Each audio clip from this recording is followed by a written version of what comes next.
Today I bring you a brand new story. It's just another normal day in Korea. People walking around, minding their business. And that guy in the middle. No doubt, that's our protagonist. Looking closely, he's actually kinda handsome. But seriously, if he keeps using his phone like that, his neck is gonna turn into a boomerang. He was so distracted that he walked straight into someone. The guy cursed him out, totally deserved.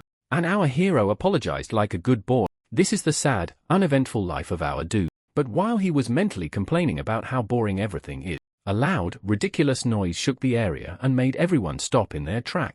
Before they could even figure out what was happening, boom, a second explosion. A giant yellow lightning bolt hit the ground just a few steps away and deep-fried a bunch of people. Everyone froze in absolute fear. The blast sent cars flying like paper planes. And then, because things weren't bad enough, more lightning bolts started falling. But these weren't your regular lightning strike. No, these things were basically mini meteors. People ran like their lives depended on it. Spoiler, they did. What started as a weird event turned into an all-out lightning apocalypse across the entire city. Just imagine the destruction of one lightning bolt.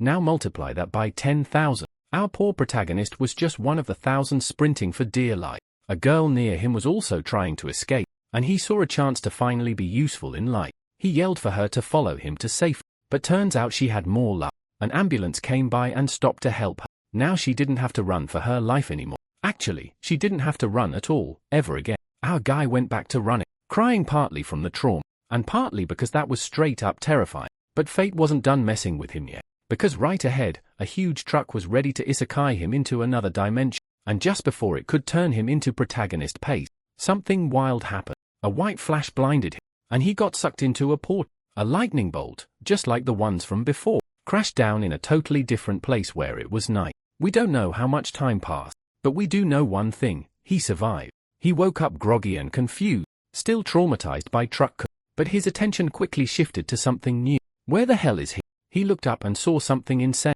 The birds in the sky looked like monsters straight out of a horror game, and there were two moons. That definitely wasn't part of the Korea he remembered. That realization hit him harder than the lightning back in the city. And to make things worse, he was freezing. And not just hands and feet, I mean freezing everywhere. One thing's clear: this is not Earth. Looking up, he becomes confused as there are several monsters surrounding the area. Confused, he asks himself what is going on, and moreover, why he has no clothes on. Shortly after, the young man stands up, seeming surprised by something, as he finds himself face to face with a giant bear. However, within seconds, he is attacked by a pack of wolves. Then the scene cuts to a doctor analyzing some data, saying that when he woke up, he was on a planet with 2 moons and a forest full of monsters, wondering how he managed to come back alive from such a place.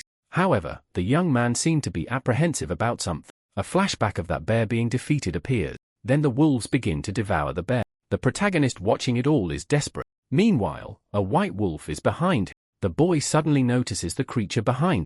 As a result, he starts running non-stop. To survive, he gave it everything he had. At that moment, a system informs him that his constitution has increased to level 1. Seeing all of this, the protagonist is confused, but he trips over a rock starting to tumble downhill, falling off a cliff. However, the boy manages to grab onto some bushes, successfully staying alive, wondering what that sound from earlier had been. Looking around, he is surprised as he finds a kind of fruit in front of him, mentioning that he is very hungry and wondering if they are edible. But when he looks to the side, he notices someone's eating those fruit. So without any remorse, he starts eating, but at the same moment, he hears a noise in the bushes, and a creature with a piercing gaze is. Then, a giant snake lunges at the boy, but within seconds, it is devoured by a giant frog. The young man watching all of this still cannot believe what he is seeing. That place is completely insane, but in reality, maybe he is the one who has gone mad. Time passes, and it has now been 67 days since he arrived in that place.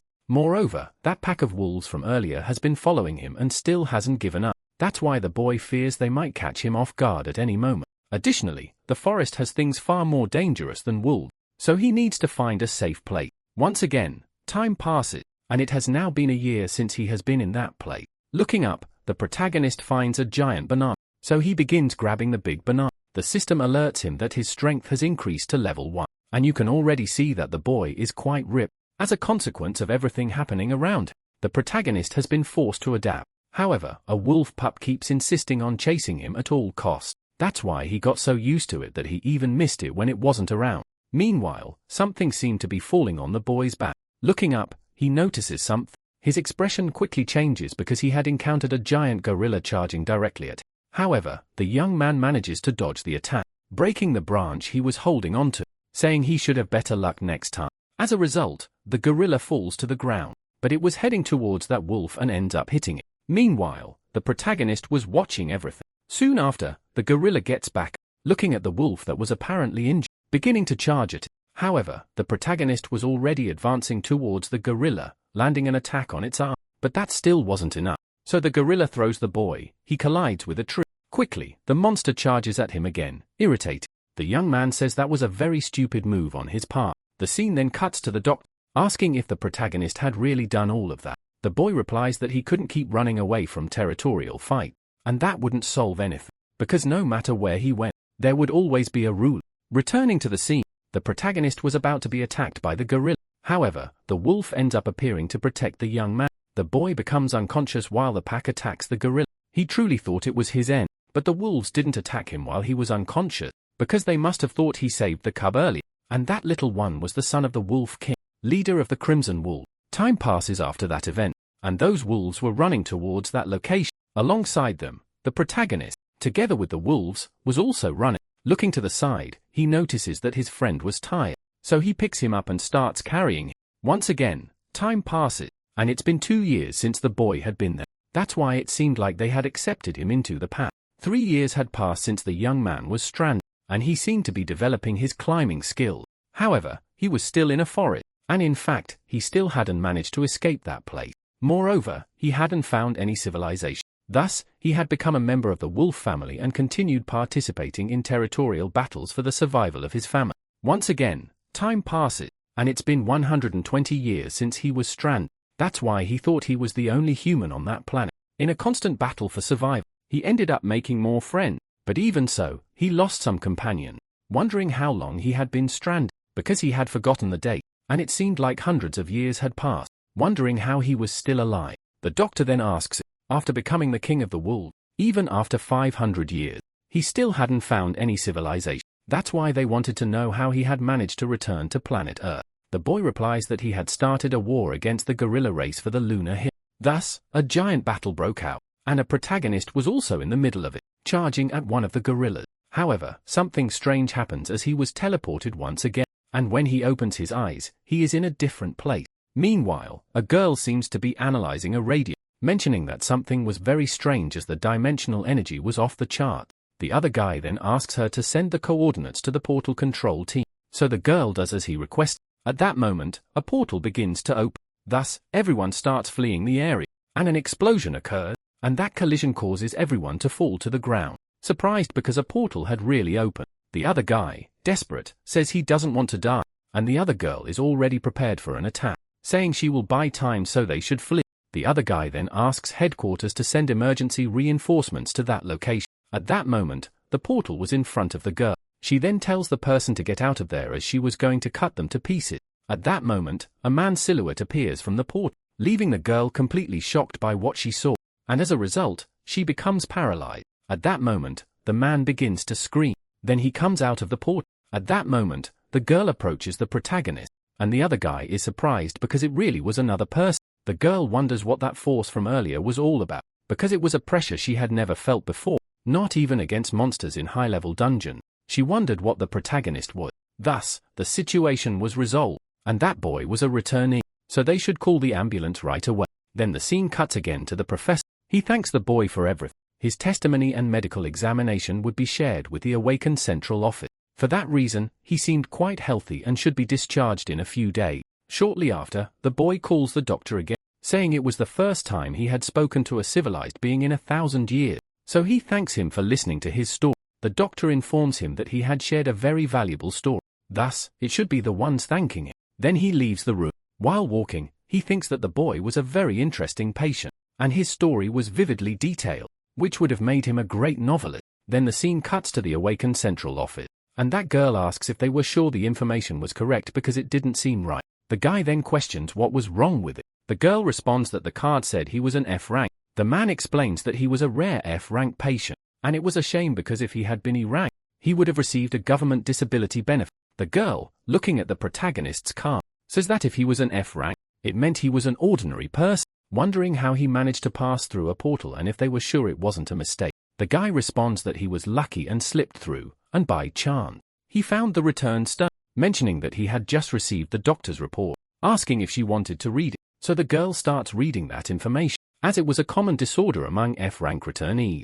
Moreover, he was behaving as if he were a wolf. Remembering the protagonist's expression, the girl wonders if it had been her imagination, asking if that was the documentation for the returnee named Park. The man confirms that it was, saying that even though he was an F-rank, they still needed to treat a returnee accordingly, so the girl asks to deliver it to him personally. However, the man wants to know why. She responds that she needed to check with her own eye. 2 weeks had passed since he returned to Earth after spending 1,000 years in another world. He wanted to go back at any moment, but since he had returned, everything seemed very strange. For that reason, he didn't know how he should live from that day forward. Shortly after, a girl appeared, mentioning that it's time for his meal. She then hands him his food, and the boy apparently was hungry, so he should eat right away.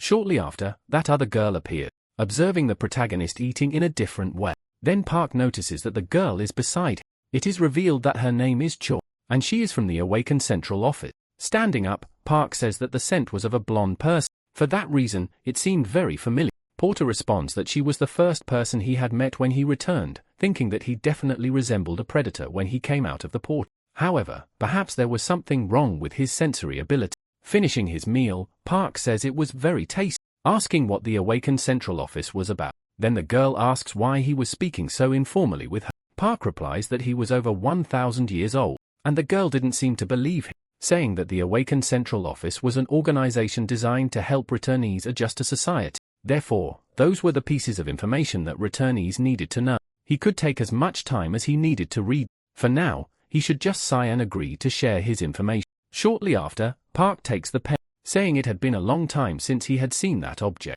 Even so, after 1,000 years since he returned, they were still using that kind of tool. Shortly after, Park signs the paper. Observing the protagonist, Choi wonders if he was nothing more than an idiot. Right after, she calls the boy again. Yang Anna asks what she wanted. Choi asks if he had learned how to draw in that place. The protagonist replies that he already knew how to draw before. Choi asks if he had learned anything different, like magic or martial arts. Park replies no, as he had lived in a forest. To survive, he had to do many things. The girl then comments that in order to survive, he spent 10 years running everywhere, and that to become a true returnee capable of crossing portals, it's necessary to kill monsters and steal their dimensional energy. However, she mentions that despite surviving in such a dangerous dimension, he only managed to cross the portal and find the return stone by pure luck. Park responds that he wasn't there for 10 years, but for 1,000 years. Choi, irritated, says it wasn't 1,000 years, but only 10, and that he was mistaken. Choi asks him to check his information,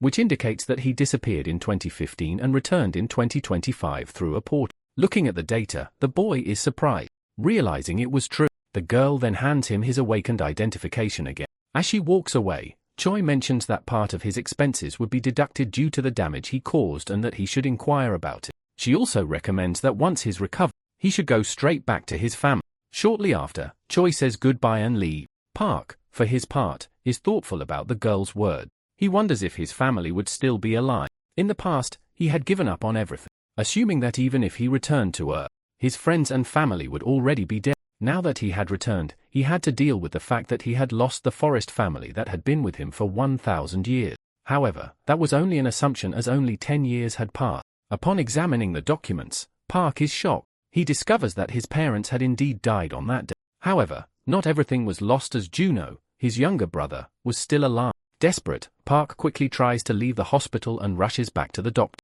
The doctor asks if there is a problem and Park replies that he needs his help because his brother is still alive and he wants to know if the doctor could find him. The doctor, hesitant, says he doesn't believe Park is ready to return to society and that he would need to check the situation first. Park, impatient, responds that the doctor hadn't understood the seriousness of the situation as he wasn't there to ask for permission. At that moment, the doctor makes a gesture indicating something. He then mentions that there was a condition. Shortly after, the boy is already in a car, thanking the doctor and promising not to forget the fate. The doctor responds that they will stay in touch. Before leaving, he asks the driver to ensure Park arrives safely as he still wasn't fully recovered. As the car drives away, the girl comments that the doctor paid all of Park's hospital expenses as well as providing clothes and even the driver. She asks why he did all of that for Park. considering that returnees of rank X are usually neglected by the central office. The doctor replies that he wanted to keep hearing that man's story, and besides, he needed to fix the doorknob as soon as possible. The girl, surprised, remembers how the doorknob was damaged, recalling the moment when Park opened the door in a hurry. Later, the doctor is in his office reflecting that it was the second time the doorknob had been broken. He comments that it had been a long time since he had smelled an irregular. Meanwhile, Park is still in the taxi. A news report comes on informing that at 3:00 p.m. that day, monsters had escaped in an unprotected field in the province. The error occurred due to a miscalculation in the breaking little portal. The monsters were surrounding the area. The situation was expected to be resolved in approximately 50 minutes. 2 attacks were neutralized, but 12 awakened soldiers had died. As he listens to the news, Park watches closely. A flashback of the doctor appears where he mentions that the world had changed drastically, becoming a completely different place after the Great Disaster. The doctor comments that if he were awakened, he would have quit his mediocre job and become rich by hunting in the field. The protagonist then asks what that was. The man responds that Park must have hit his head hard not to even know that. Park, in turn, asks him to just explain it already. 10 years ago, a door opened to the entire world. That's why that day is called the Great Disaster. It was the first dimensional convergence of their world, which connected with several others and was invaded by monsters. On that day, 10% of the world's population was lost. The military at the time wasn't enough to stop the monsters that appeared everywhere. So in regions where military strength was weak, mercenaries were sent. People who disappeared during the disaster or the so-called awakened received mercenary licenses and permission to hunt monsters. Park then asks how he could become a mercenary. The man bursts out laughing, saying it's difficult for an ordinary person because first, you need to awaken. After that, you just need to pass the mercenary test at the awakened central office. The boy comments that it sounded pretty complicated. Time passes and the boy seems to be heading somewhere. The driver informs him that they have arrived. He asks if Park can see the house in front as that was the indicated address. Shortly after, the protagonist steps out of the car, thanking him for everything. Meanwhile, the young man walks toward the house. An elderly woman observes him from above and asks who he is. He responds that he is there for churn. The woman stays silent and comments that he still wears diapers, but talks as if he were an adult. Park, however, doesn't understand what she means. She responds that no one by that name lives there and asks him to leave. The boy wonders if he had come to the wrong place. However, inside the house, he hears some people argue. Shortly after, he approaches the door. He picks up a piece of paper nearby, wondering if his brother was in debt. Sometime later, the boy is walking down the street, thinking that in the jungle, the law of the strongest prevails. But in civilized society, money is the true power. The scene then cuts to a building. Park enters and presents his awakened car. The woman informs him that his application for the mercenary test was denied because he didn't meet the requirement. Park asks what was wrong since he's an F rank awakened. The woman replies that he was classified as F rank, for points below the necessary level. The boy asks how that's possible as he had crossed a portal 2 weeks ago. The woman explains that ordinary people die when they try to cross a portal. Their bodies split in half. She continues, saying she doesn't believe he really did it. Either way, he could attend the awakened school or earn points in field battles and should return when he becomes a true awakened. Leaving the place, Park thinks that the system is very confusing. However, he becomes curious about the goblin field in Su. The scene cuts to another location. Inside a taxi, Park asks how far those walls stretch.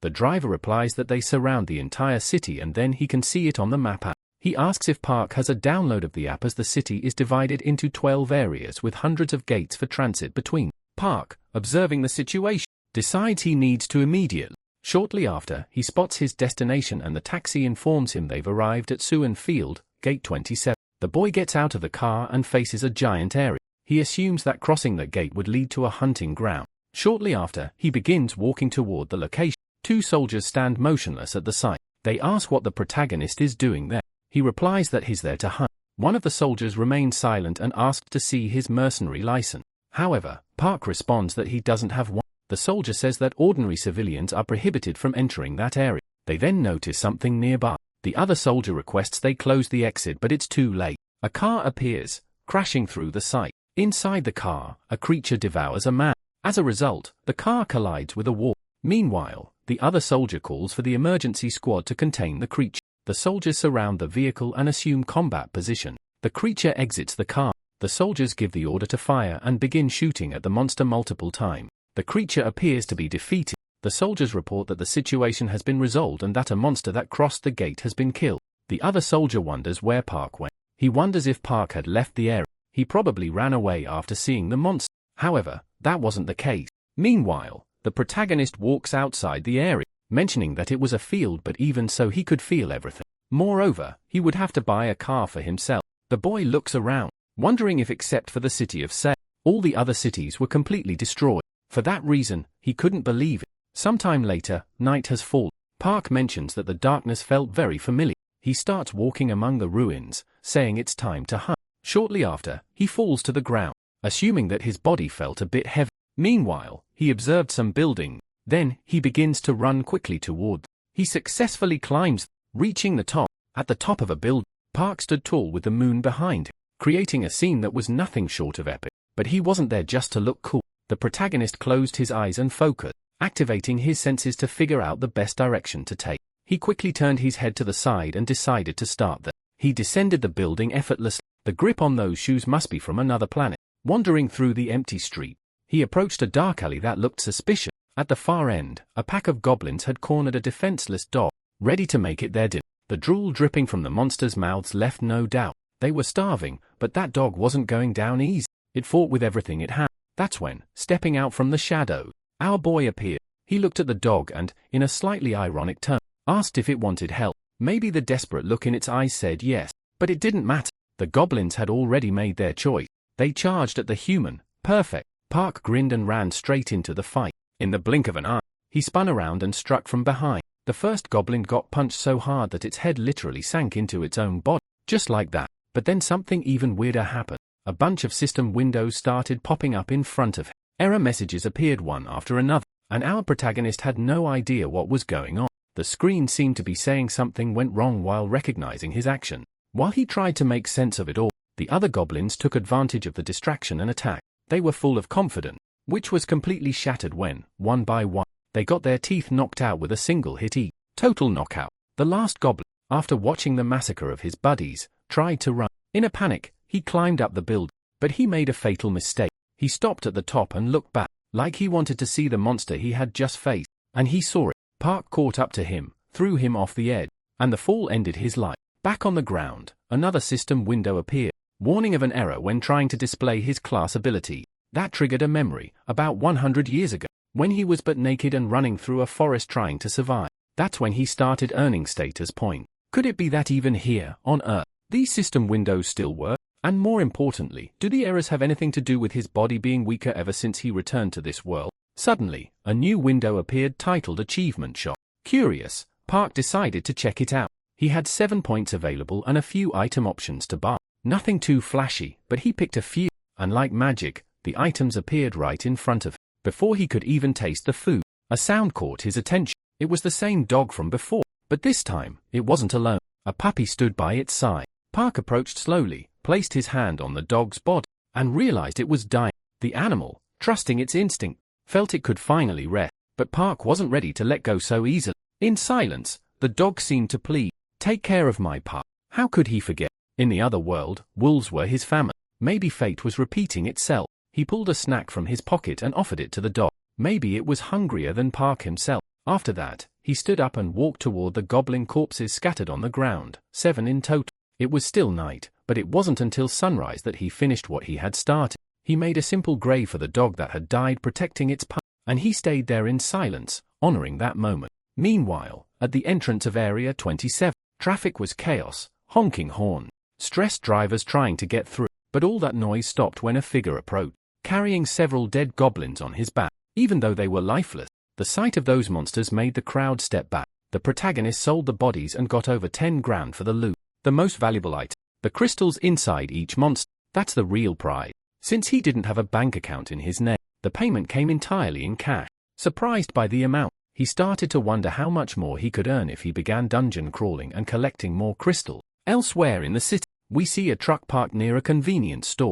Inside, a man was chatting with an old friend while buying a chocolate bar for his kid. Back at the truck, the man looked cheerful. It had been a calm workday, and now all he wanted was to go home. But the peaceful vibe didn't last long. On his way back, someone suddenly called out his name, Park Jun-ho, and without warning, he took a brutal punch that sent him straight to the ground, mentioning that it had been a long time and that they were worried because he had said he would abandon his child and run away. The man looks and seems to recognize that person. Then, the others start beating Junho, Park's brother, saying that he seemed better than the last time they saw him, asking how many times he thought they had come there. Shortly after, Junho takes out some money and mentions that this was the payment he had received. Counting the bill, the man says that the monthly fee was 8,000 Brazilian real, and the accumulated interest was more than 6,000 Brazilian real, so there was still money missing. With tears in his eyes, Junho apologizes, saying that if he couldn't get the money, they should wait 3 days. Hitting him again, the man asks how much he thought 3 days of interest were, telling him to stop lying. At that moment, someone calls out for Junho. The other man asks who that person was. Junho is shocked to realize that his brother is still alive. Shortly after, Park approaches his brother and asks if he is Junho. Then, a flashback shows Junho being bullied by other people. Immediately after, the protagonist is seen watching the situation. Junho begs his brother for help. However, Park seemed to completely ignore it, leaving Junho alone in that situation and walking away. Thus, his brother was never much help in his life. The flashback shows news of unknown explosions spreading across the country. Additionally, red spheres, which were portals, begin appearing along with the explosion. Junho, watching all of this, is shocked. He runs toward his mother's room. His parents are happy because he was home. However, they still didn't know the whereabouts of the other brother. At that moment, an explosion occurs and several monsters begin to appear. Meanwhile, a giant eye is watching Junho. Shortly after, he disappears. Returning to the present, Park seems pleased, mentioning that Junho had grown since the last time he saw him. Junho responds that he thought Park was dead. Immediately after, the other guy interrupts the situation. He asks if that man was really Junho's older brother. At that moment, Park grabs the boy's head. In seconds, the boy is thrown back. Junho watches in shock. The protagonist threw the guy so hard that he flew to the side. The two henchmen are stunned by what they just saw. Park asks if his brother is hurt. He replies that he's fine. At that moment, the other guy charges at Park. Park attempts to kick him. However, it seemed to have no effect. The man's leg simply broke. Falling to the ground, the guy begins writhing in pain. The other guy is still trembling in fear. He assumes that the protagonist is an awakened being. Shortly after, Park tells the man to come at him. However, the man responds that he hadn't hurt him. He says Park had to believe him. He told those people to leave him alone. Shortly after, Park hands some money to the man. He tells him to take the money and leave. Sometime later, night has fallen. That elderly woman appears. In front of her, the protagonist, along with his brother, watches. The woman asks if he was sure that man was his brother. Junho responds that he's sure. Park, calling the woman grandma, mentions that he brought some meat. The woman says there should be contact as it's famine. She asks them to hurry up because the boy had fallen asleep, waiting for his father to come home. Inside the house, a boy seems to be sleeping. Park asks Junho if that was his son. Junho responds that his name is Gungho and that is his only treasure. Park asks where the boy's mother was. Junho replies that she had left to live her own life, but it was his fault for not providing enough for his family. Park, trying to change his mood, says they should have a drink. Later, they are at the table drinking. Junho responds that after Park disappeared, he thought he was dead all this time, but he was alive without even having aid. Park asks how much money he owed. Junho responds that it was around 220,000 Brazilian real, but it's okay because he's sure he'll manage to handle his debt. He says he has a job now. The protagonist asks what kind of job he has. Junho responds that he works at a logistics center. Park asks if the truck was his. Junho replies that it wasn't and that it used to belong to his grandmother's son. However, he had rented it from her. Once again, the protagonist asks what his grandmother's son used to do. Then, Junho responds that he had heard that Park had died during the Great Disaster. Shortly after, the boy wakes up, realizing there was a dog in front of him. Looking to the side, he finds his father. Junho, happy, asks if his son had already woken up. Embarrassed, the boy asks who that man was. His father replies that it was his uncle, asking him to greet him. A while later, the boy is seen playing with the dog. Junho thinks it's good to see that. The boy had always wanted a dog. Park suggests that the two of them should work together.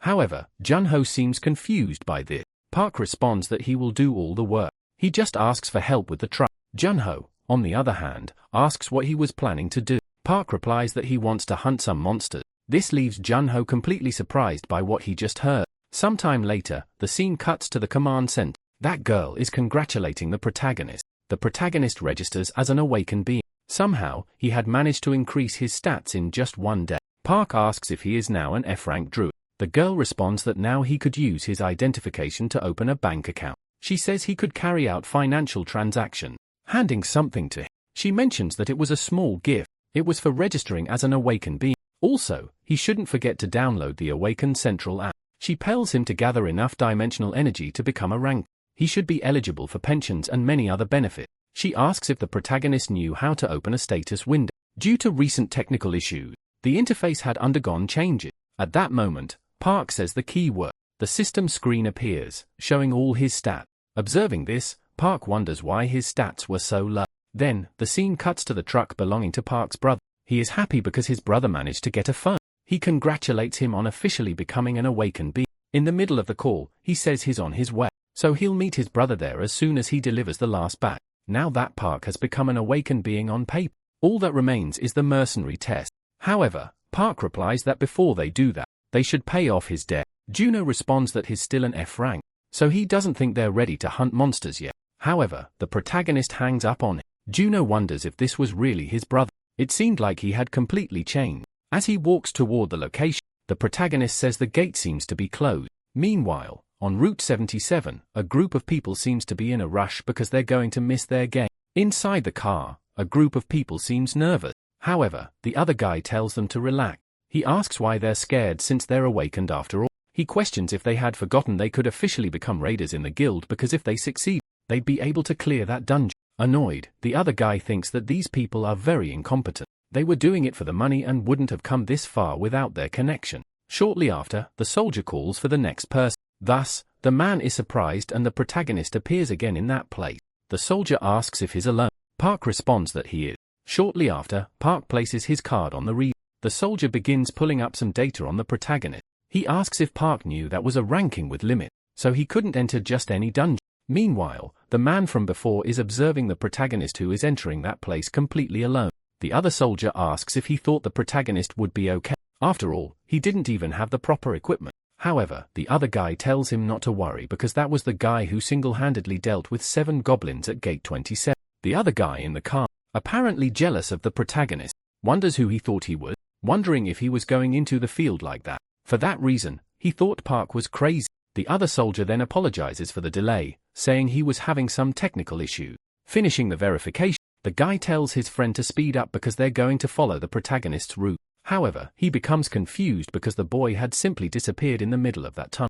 The other guy wonders where Park had gone and the man thinks he might have encountered something very interesting. Meanwhile, the scene cuts to the forest and Park seems to be running through the place. Shortly after, he stopped, saying that this must be the current state of his body. So it seemed like Park had become very weak. He needed to motivate himself to improve and start training again. Looking at something, he seemed surprised. He was hearing strange voices and he guessed it could be the sound of a sword battle. A little further ahead, the boy noticed something and he assumed that the sound was coming from that direction. Shortly after, the young man smiled, thinking that a fight between civilized beings rather than beasts could be a very good opportunity. For that reason, he couldn't afford to miss it. The scene then cuts to someone losing their arm. Above that battle, the protagonist coldly observes and in the midst of the commotion, a group of people is being surrounded. Park, irritated, says that it seemed like it would take all day for them to start killing. Meanwhile, a man steps out of a car. He asks why it's taking so long to deal with those people. The soldier observing the man seems surprised.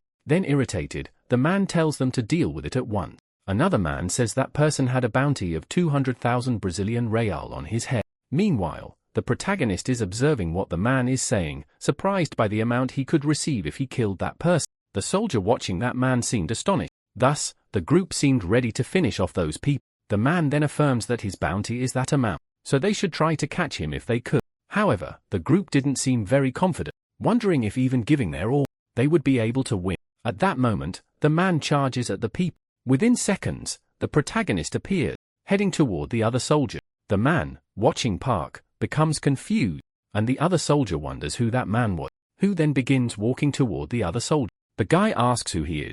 Park, on the other hand, asks if he really said the bounty on his head was that high. The man, confirming it, asks who the boy was, and Park responds that he was just someone who needed a lot of money. The man subordinates wonder who this boy could be. Shortly after, the man starts laughing at the protagonist, mentioning that it seemed he wasn't part of the central office, so it would have been better for him to mind his own business. At that moment, the protagonist starts to feel something strange, wondering what was happening to his body. The man explains that Park had looked into his eyes for more than 5 seconds, which meant he would no longer be able to move. Shortly after, the man gives an order for his soldiers to charge at Park, who then point their swords at the boy. However, the protagonist is able to move again. leaving everyone completely shocked by what had just happened. With a smile on his face, Park asks if that was magic, mentioning that it was very interesting. Then the man uses his binding ability again, immobilizing the protagonist once more, who says that it was expected because he wasn't a small fly. He then draws his dagger, saying that the man should have thought twice before messing with.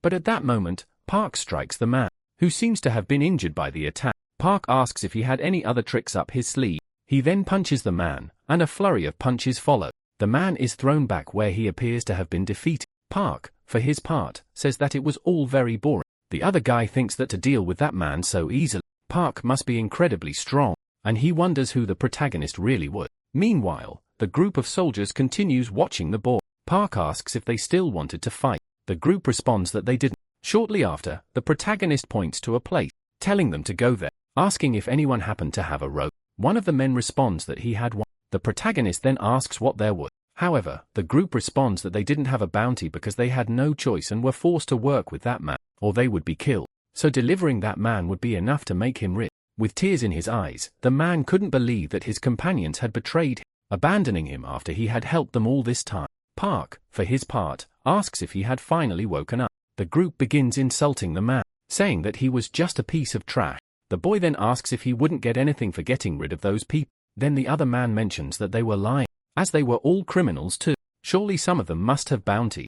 However, the group responded that it wasn't true. They claimed they were really just useless vagabonds. Park, on the other hand, was called by the man, asking what the city's laws were that made him feel so unrestricted. Because in that place, right there, the land was true freedom. So if he let him go, he would do whatever he could to make Park live like a king. But at that moment, the protagonist kicks the man again, telling him to be quiet. The man seemingly passed out. Park then asks if the man was saying that all those people had bounties on their head. The man answers yes, since most of them were former criminals. Unhappy, the man thinks that it was his end. Park asks if there weren't too many to take with, and the boy says they could leave them behind. The protagonist replies that it was time for everyone to take a nap. Sometime later, the scene cuts to a car driving down the road. Inside, the boy says they really needed his help, so they had to repay him somehow. However, the protagonist replies that they didn't need to do that. The other man then says that, thanks to Park, they managed to leave that place alive. Park says that if they wanted to see it that way, they could do something for him. The group then begins to ask several questions, like what his special powers and abilities were.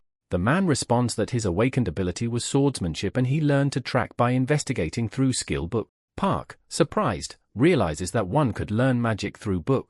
The man, also surprised, asks if Park really didn't know what a skill book was. Meanwhile, the protagonist thinks it would be better to learn 1 or 2 combat magic abilities, as they could probably be useful in the future. However, something surprises him, because before him, a giant light is surrounding the area. He asks if that was a portal. The boy is surprised by the question, saying yes and mentioning that it was a level 1 dungeon, the lowest level, which is why they were planning to go there. Park says it's a pity, because he might have been able to go to that place if he at least had a mercenary license. The man, shocked by what he heard, asks if Park really didn't have a license. Park replies that he really didn't have one. When a portal opens, a military first secures the area and any monsters found in the fields are just small fry that somehow survive the attack, and the experience one could gain in those low-level fields where level 1 dungeons are open and rank as E could even allow one to surpass that level. In other words, you should actually go to level 2 dungeon. The man, still confused, wonders how this rook, who hadn't even gone to a level 1 dungeon, managed to defeat that C-ranked man. Park, noticing the man staring at him, asks what he wanted. The man apologizes, asking if he could know what Park's rank was. Kim then informs him that it was F rank, leaving the man completely stunned by what he heard. Park then asks what favor he should request. The scene cuts to the portal from earlier. From it, a person seems to be emerging. That man from before is in the area. His group seems somewhat injured after entering the portal. As a result of everything that happened during the battle, another boy had lost his hand. For that reason, they quickly needed a doctor. The man, irritated, wonders if mercenary licenses were being handed out to anyone these days. The first thing he's going to do when he gets back to the guild is kick the person who chose those fools. However, the other boy asks him to calm down, saying he shouldn't be so hard on the rookie since he knows the guild's condition these days.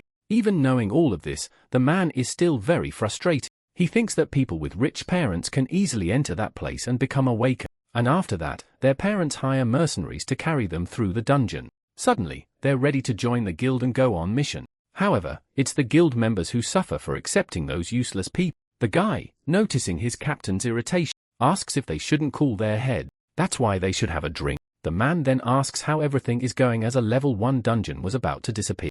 He asks if anything had happened, and a soldier responds that something big did, as someone had just delivered 10 looters to them, and among the captives, there was a rank C who had certainly heard of him. The man asked if any high-ranking individual was supposed to visit them at the camps that day. However, the soldier replied no, saying it was a rank F novice who didn't have a mercenary license and managed to capture that man. In disbelief, the man asked how that happened. The soldier answered that he didn't know the details, but according to witnesses, the rank F had simply beaten that man up. The man was then surprised, guessing it might have been the person he had seen before in the tunnel. He asked where that rank F had gone. The soldier in turn replied that he had seen him heading toward the portal. Quickly, the man headed toward the portals again, thinking he had to witness that boy's ability with his own eye, and if it was worth it, he might gain something valuable from that store. Soon after, the man ended up getting inside a truck. The other guy then asked what the problem was. The man asked if the boy who had captured the man earlier had just entered the portal. Meanwhile, the protagonist, along with his brother, was entering a portal, mentioning that this time it hadn't hurt at all, and the clothes seemed to be doing fine. Junior replied that items without dimensional energy couldn't pass through the portal, but as they had just seen, those clothes passed smoothly because they were made from materials found in the dungeon. Looking to the side, Park seemed confused, asking what that thing in front of him was. Junior then responded that it was called a door, and the portal they had just entered was one of several doors that gave access to all 38 dungeons. At the same moment, the two were surprised. Park asked why the door had disappeared. Then the man answered that it would reappear once they had finished the dungeon. The protagonist asked if they had to kill all the monsters. The boy responded that no, they only had to kill the strongest one, the boss. Stretching, our boy replied that he would finish this quickly. However, Junior asked him to wait, but the protagonist didn't seem to have heard any of that, so he quickly jumped. The man, surprised, wondered who that man was, thinking he might be the guy from the rumor. With that level of power, he could very well break the record time for clearing a level 1 dungeon. However, he soon realized something because they didn't even have tracking ability, so they wouldn't be able to find the door's location within the time limit. Because of that, if they got stuck there, they might disappear along with the portal. Then the scene cuts back to the man with the analyzer. The door the protagonist had entered had just closed. This made the man very angry with what he had heard. Then the scene cuts back to inside the protagonist's portal. Some monsters were wandering around that place. However, one of them was suddenly hit by something and thrown back. Park, observing everything, said they were carrying very interesting things, and he began extracting the stone inside, mentioning that there was only one blood crystal after killing 3 of them. But still, what was most important at that moment was leveling up. Meanwhile, that guy was watching everything Park had done, wondering how many monsters he had killed. Soon after, the boy ended up using his tracking ability, finding the protagonist's location, and was checking his stats, mentioning that he could buy 2 abilities with 102 achievement points. Then he ended up buying a beast taming ability. At that moment, 2 monsters began charging toward him. Noticing this, he began immobilizing them and easily defeated. The system notified him that he had earned the achievement. The system notified him again that there was a critical error, as a data synchronization conflict was in progress. Park, confused, wondered what that was. Then it was reported that the boy had leveled up to level 2, feeling happy because his stats had increased as usual. Because of this, he went on to buy the next tree spirit ability with 100 points. Then the system notified him that he had finally acquired the ability. The boy then asked to summon the tree spirit. A light began to surround the place, and a kind of green spirit started to appear. Park, surprised, thought it was him. When he had seen it for the first time in the jungle, he thought it had been some kind of firefly. He asked the tree spirit to search for the missing goblin. Following the protagonist's order, the spirit left, beginning to search for the missing monsters. Park said that the tree spirit transmitted the memories it read from the vegetation and trees into his mind. However, it was still a bit slow, and he wondered if it was because his level was still low. At that moment, he started to analyze his status window, along with his ability. He then noticed that he had 2 abilities, one for searching and the other for tracking. Because of this, he decided to buy both to keep improving. Immediately, he placed his hand on the ground. He began using his searching ability, stating that it was a reference point. Then he used his tracking ability, receiving the information that the goblins were already dead. However, he was surprised. Looking to the side, he assumed that it wasn't just an ordinary goblin. At that moment, he rushed toward that place. Astonished by what he saw, the boy from earlier was being attacked by a different monster. Park, on the other hand, asked what he was doing. Then he smiled, happy that the protagonist had returned. The young man then asked if he had and said he would hunt alone.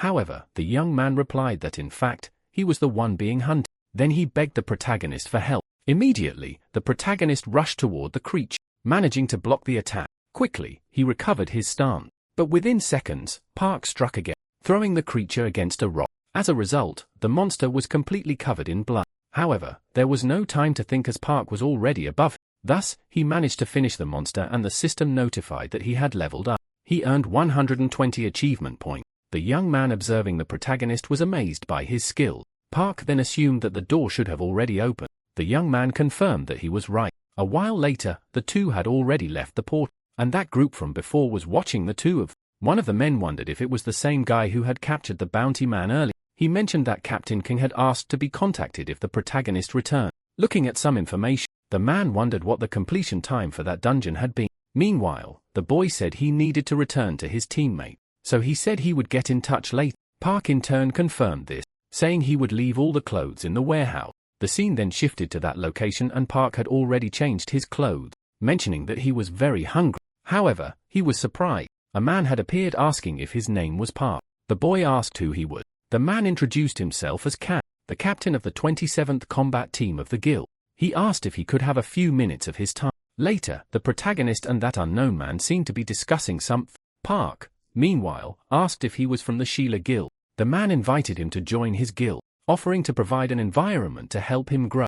However, the boy responded that he wasn't interested in that. The man, irritated, asked what was wrong with the kid as he was refusing to join a guild without even thinking about it. He said that if he was already associated with a guild, they could make an official offer. However, the boy responded that he wasn't in any guild. The man said that they might be in 4th place, but he needed to know that there was practically no difference in strength between the top guild.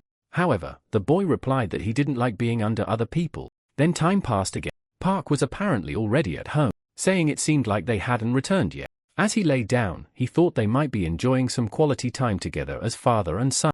Shortly after, an old woman appeared, asking why young people these days like to disrespect time so much. The protagonist then replied that she should sit down too, as the weather was perfect for a nap. However, the woman replied that she was hanging up clothes and didn't have time for that. Seeing his grandmother doing all of that by herself, the boy ended up helping her. Then the grandmother asked if he was really Junho's older brother. The protagonist answered that he was. Soon after, the woman mentioned that it was a pleasant surprise as Benjamin was at their house. But Park responded that it wasn't true. It was the opposite. The woman replied that with all those strange monsters appearing out of nowhere and causing havoc, she thought looking younger wasn't something to be surprised about. She said she had heard it had been 10 years since he had seen his brother. Because of that, she wondered if he would take care of himself and not break his family's heart again. Hearing what the woman said, Park smiled. He asked her not to worry, saying he wouldn't die so easily. Soon after, the boy's brother, along with his son, appeared. They greeted the protagonist. Then Park handed a piece of paper to the man who looked confused and asked what it was. Park explained that it was the money he owed and he should use it to surround his life. He told him to pay his debt quickly so they could have dinner together. Emotional, his brother asked how he could repay such a favor. However, Park told him not to get too sentimental and that he should just go. With tears in his eyes, the man left. Park then called out to his brother again. He asked if he had enough money to buy food and drinks on his way back. The man replied that he did and he would return before they even noticed. Park stayed on the terrace, taking care of his nephew. At that moment, a system screen appeared indicating that the target was following him and that he should name it. Park wondered what he should call the dog. The child suggested it should be named Buck. Hearing that name, Park replied that it didn't sound too bad. From that moment on, the dog would be called Buck. Time passed. The child lying down said he was very hungry and wondered why his father hadn't arrived yet. Noticing his brother's truck, Park assumed that his brother had already arrived, so he decided to go welcome him. Shortly after, the child, along with the protagonist, headed toward the truck.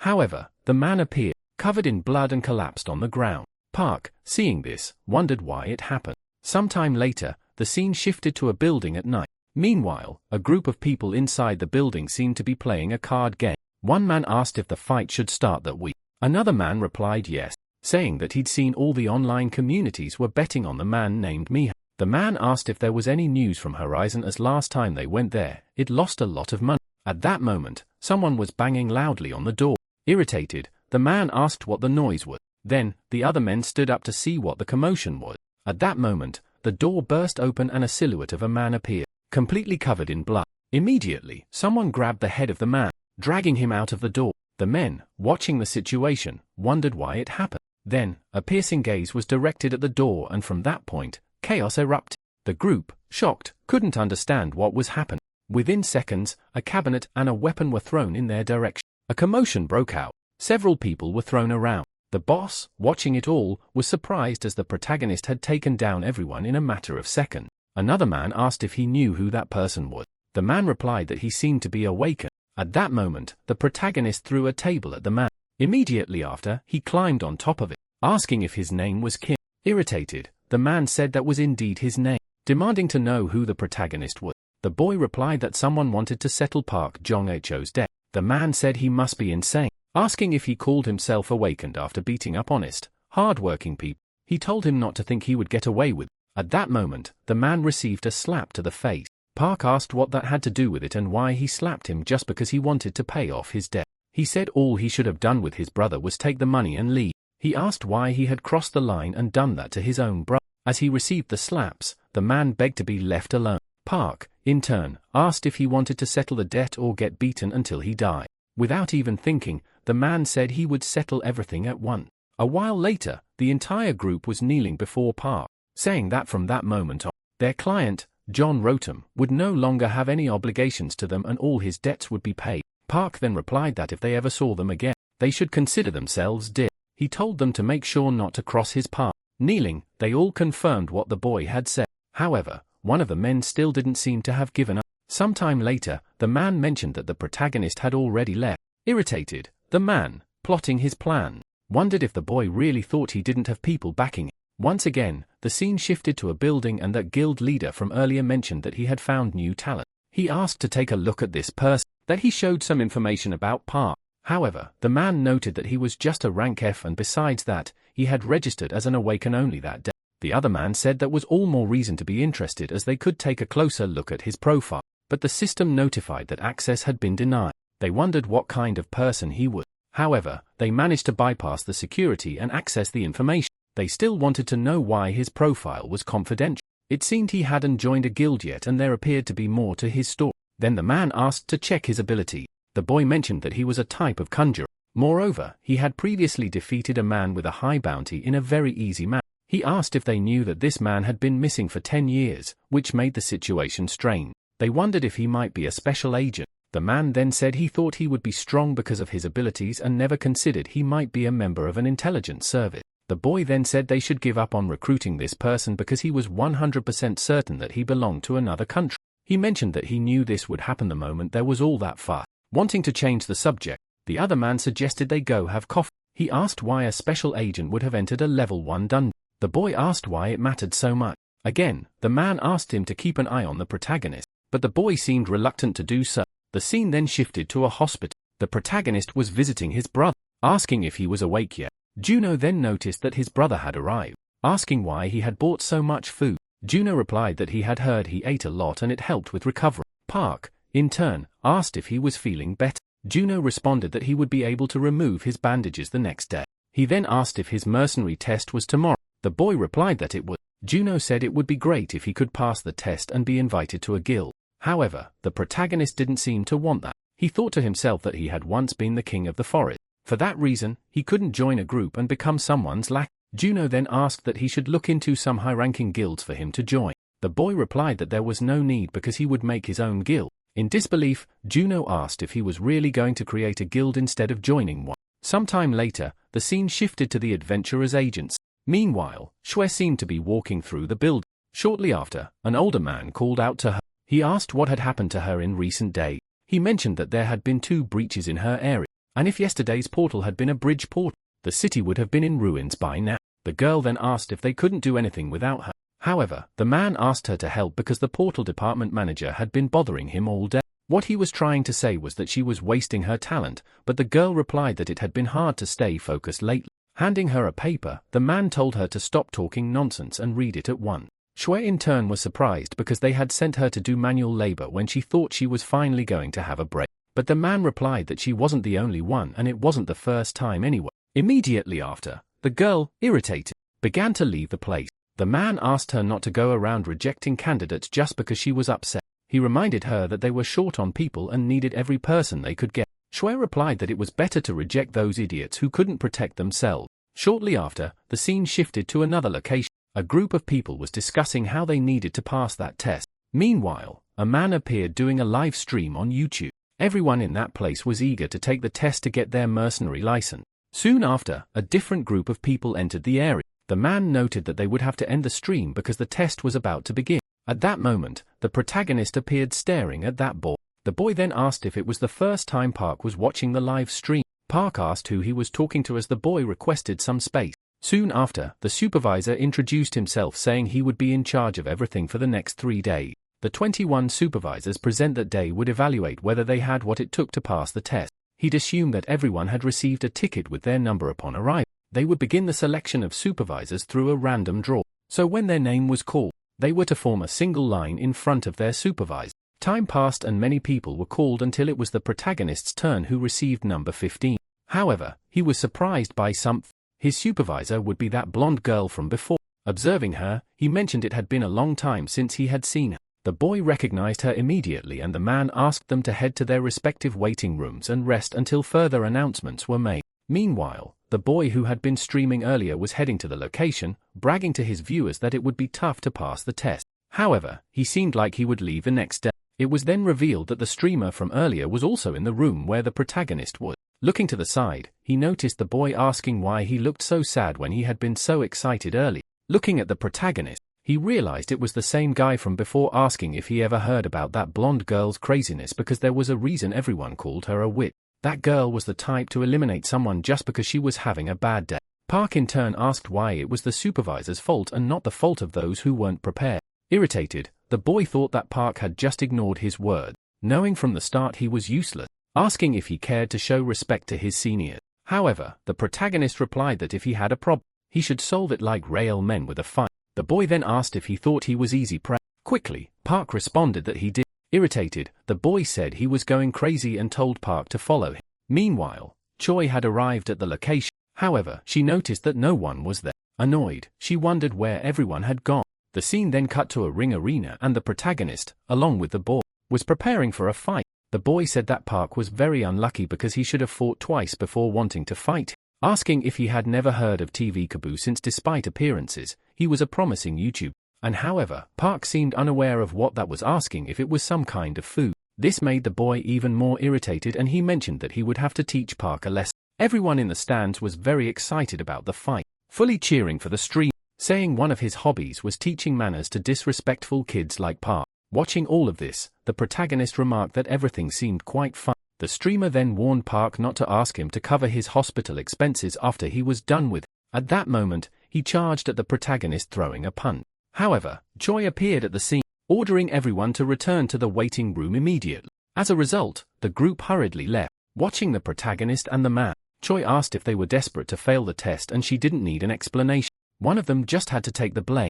Whoever lost would fail the test and they should continue the fight. The streamer, watching this, thought it was expected because that woman was crazy. Then Park prepared for the battle. The streamer asked him not to be nervous, reminding him that it was the protagonist who had asked for this. Park, in turn, apologized for what was about to happen. At that moment, the boy charged at Park, but within seconds, he was struck by a punch and was quickly knocked out. Choi, watching this, was surprised, thinking that ever since the day she met, she had felt an uncomfortable sensation that wouldn't go away. Park, looking at Choi, asked why she seemed so distracted, saying that if she won a fight too, she should get into the ring. However, he had one condition. If he won, she couldn't disqualify the other guy. Choi, in turn, said the boy must be crazy. Then she entered the ring, asking if the young man was perhaps an irregular. However, Park didn't know what that meant and asked who it was. Then the girl lunges at the protagonist, who manages to dodge the attack. Thus, Choi starts attacking the young man repeatedly.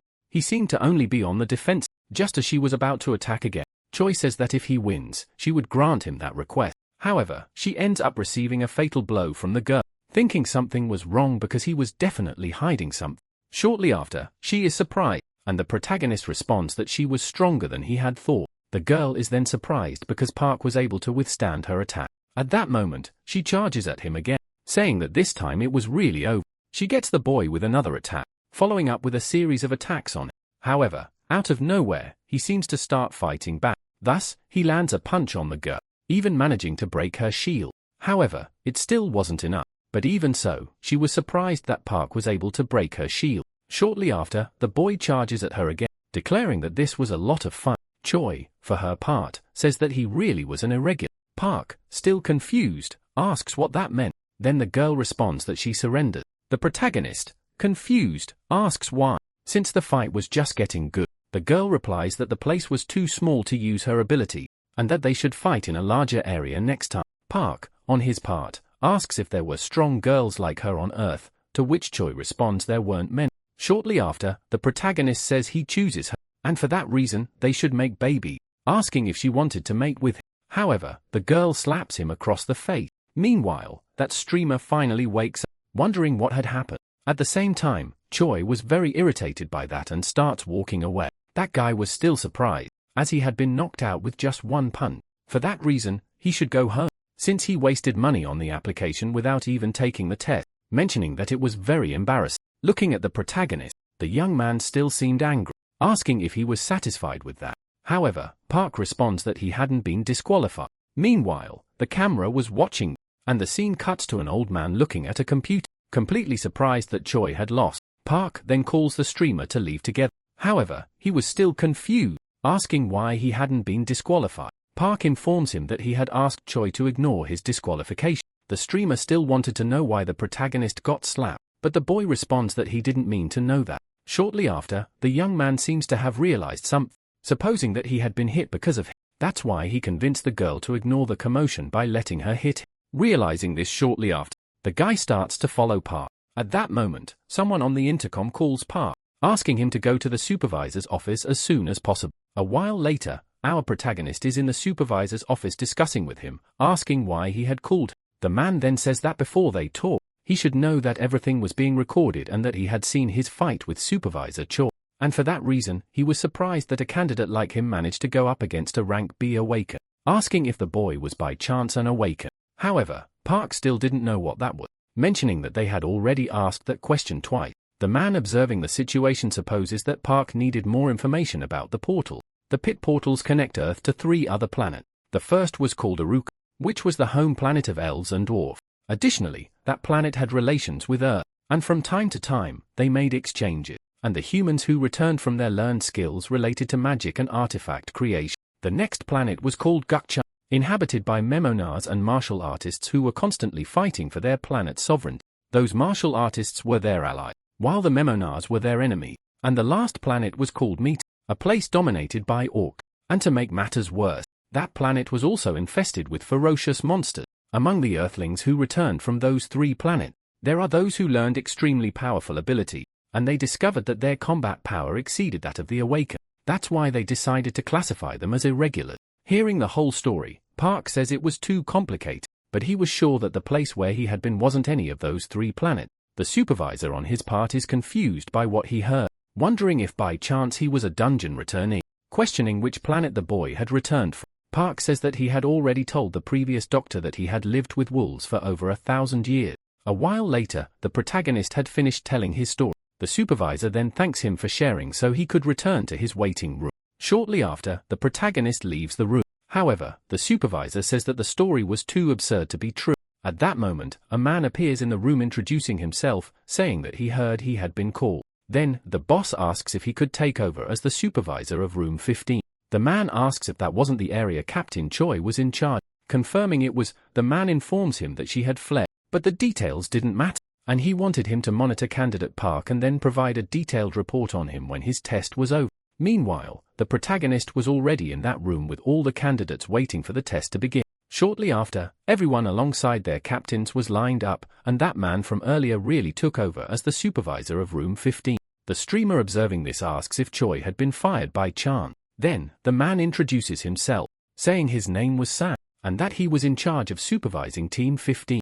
The minimum requirement for that day's physical test was 9 seconds and a 100-meter dash and an hour to complete the triangle. Shortly after, the test had already begun, and several people were being disqualified quickly. The girl then says that for a healer, there should be an easier test. Sang asks if she thought the monsters would go easy on her just because she was a healer.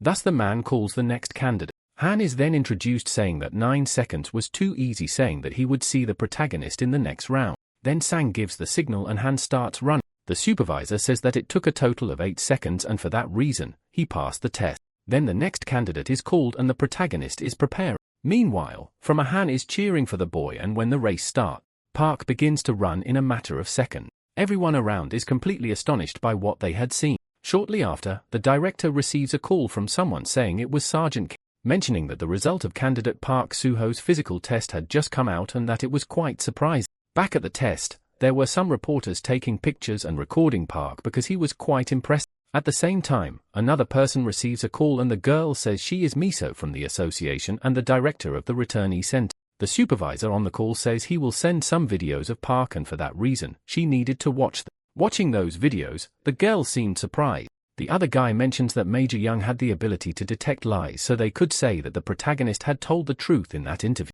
Miso, on the other hand, still didn't believe that the doctor's report was true. To that limit, the boy was probably an irregular so he had to be at least stronger than a rank B. For that reason, if his story was true, it meant that Park Soo-ho might return from a 4th planet. Shortly after, Miso asks him to make sure no reporters appear at the training grounds again. However, that guy seemed surprised, mentioning that it was already too late because the protagonist had already appeared in the news. At that moment, Miso asks to remove all those articles immediately. Then, the scene cuts to several photographers taking some pictures of someone. Meanwhile, the protagonist, alongside Han, was walking down the street. Miso, for her part, thinks that it meant Park somehow managed to maintain his physical status, despite passing through a portal without protective equipment, wondering if, by chance, he was given an F ranking due to his lack of dimensional energy. In any case, if he really had returned from a 4th planet, South Korea might gain an advantage regarding the development of the unknown 4th planet.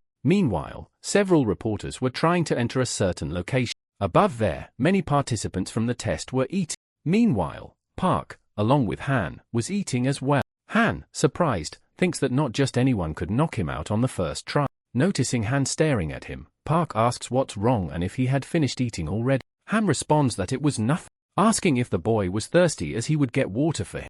Thinking that just by watching the builder eat, one could tell that he was on a completely different level. For that reason, he was sure that Park would be a big deal in the future. Shortly after, time passes and Park seems to be about to sleep.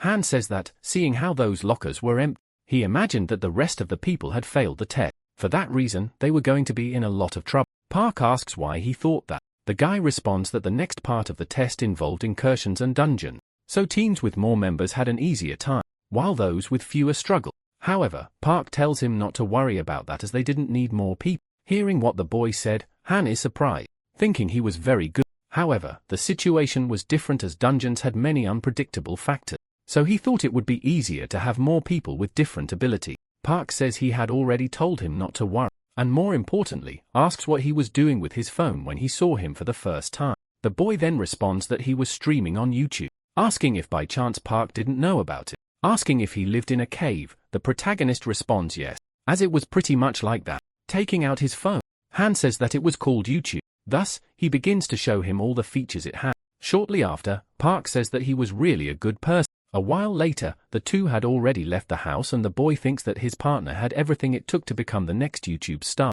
Moreover, he was quite a stud and had a perfect body, which is why he even appeared in the headlines for breaking a world record. For that reason, if Park demonstrated combat power in dungeon incursion, it would probably be just a matter of time before he caught the attention of all the guild. Then Park responds that he really liked the boy, asking him to join his clan. Han, surprised, asks if by chance he was planning to create his own clan and if he wasn't interested in joining a guild. However, the young man responds that he didn't want that. Han, for his part, wondered what would happen if he made a video about the clan's creation and went on dungeon incursions with the best candidate from the year's mercenary test. Shortly after, the scene cuts to the boy falling to the ground. Boxing was the only thing that helped him endure that rotten childhood he had. Despite continuing to fail, he managed to get professional license. Even so, he would lose hope, but great disasters shatter all of his hopes and dreams, and they say hope is the last thing to die, which is why he ended up becoming a YouTuber. Back in the present, Han thinks that this was what he had been looking for, as he couldn't believe such an opportunity was right in front of him, saying he was willing to do anything for the protagonist. Park, please, says he's starting to like Han more so he should about the stream. With tears on his face, the guy says he wouldn't go back on his word. Park, for his part, asks why he suddenly started crying and Han replies that it was nothing, asking if he knew that he needed at least 3 members for a clan to be officially created. However, Park still didn't seem to know that. Shortly after, an unknown man enters the room. Han then asks why that monk was in that place. Then the man introduces himself, saying his name was Miyuki Jin and that he was assigned to Team 15. At that moment, a device rings, saying that candidates should put on their battle suit. They were to meet in a third-floor conference room within 30 minutes. Park, along with Han, watches in surprise, wondering if they really wanted them to put on those suits at such an hour of the night. The protagonist asks if they weren't going to the dungeons the next day.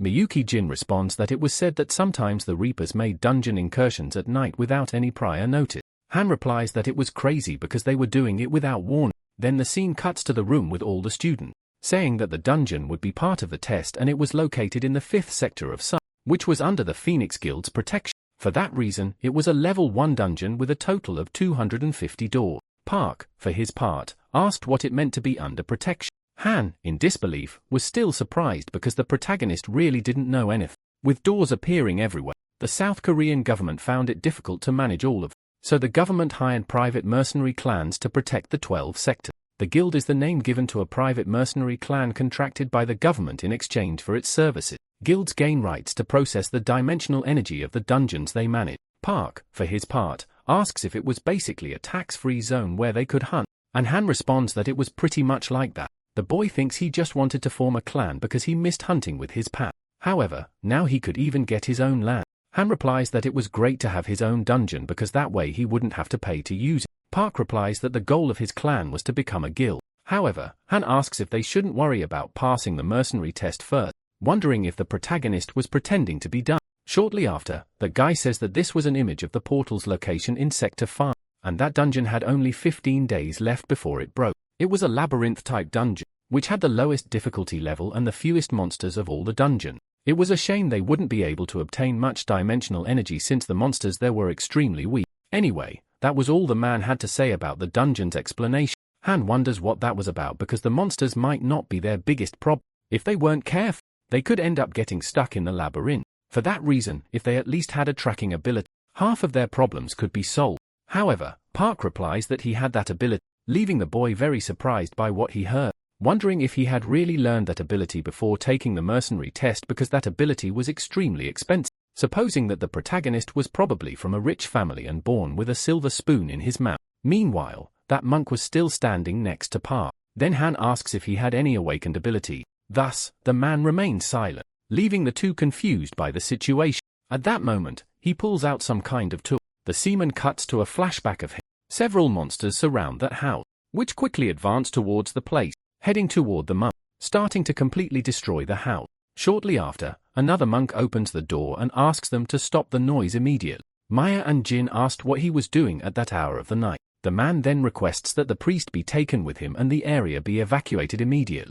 At that moment, a monster appears behind him and it is swiftly defeated by him. Back in the present, that man seemed to have a frightened expression. Han asks why he looked so scared. The other man then replies that from that moment on, they were going to the marked target. Therefore, they should begin attacking the dungeon as a team led by the supervisor. He hoped that everyone would pass the test and that no one would fail. Shortly after, everyone was heading toward the portal. The soldiers asked everyone to get off the bus, asking if everyone was prepared. Once they entered, they were to act as if they weren't there and follow the agreement. Han says that his team was the only one with 3 members, so he asks if, in case things got dangerous, the supervisor would really help. However, the man ignores the question and tells them to move quickly. Ben Park asks why Han is so scared. He asks if they were allowed to use their personal weapon. The soldier responds that they were. Surprised, Han wonders if that monk had a weapon made of dimensional material for the mercenary test. Meanwhile, the entry of each group into the portal was being completed. Soon after, the soldier tells the group to enter.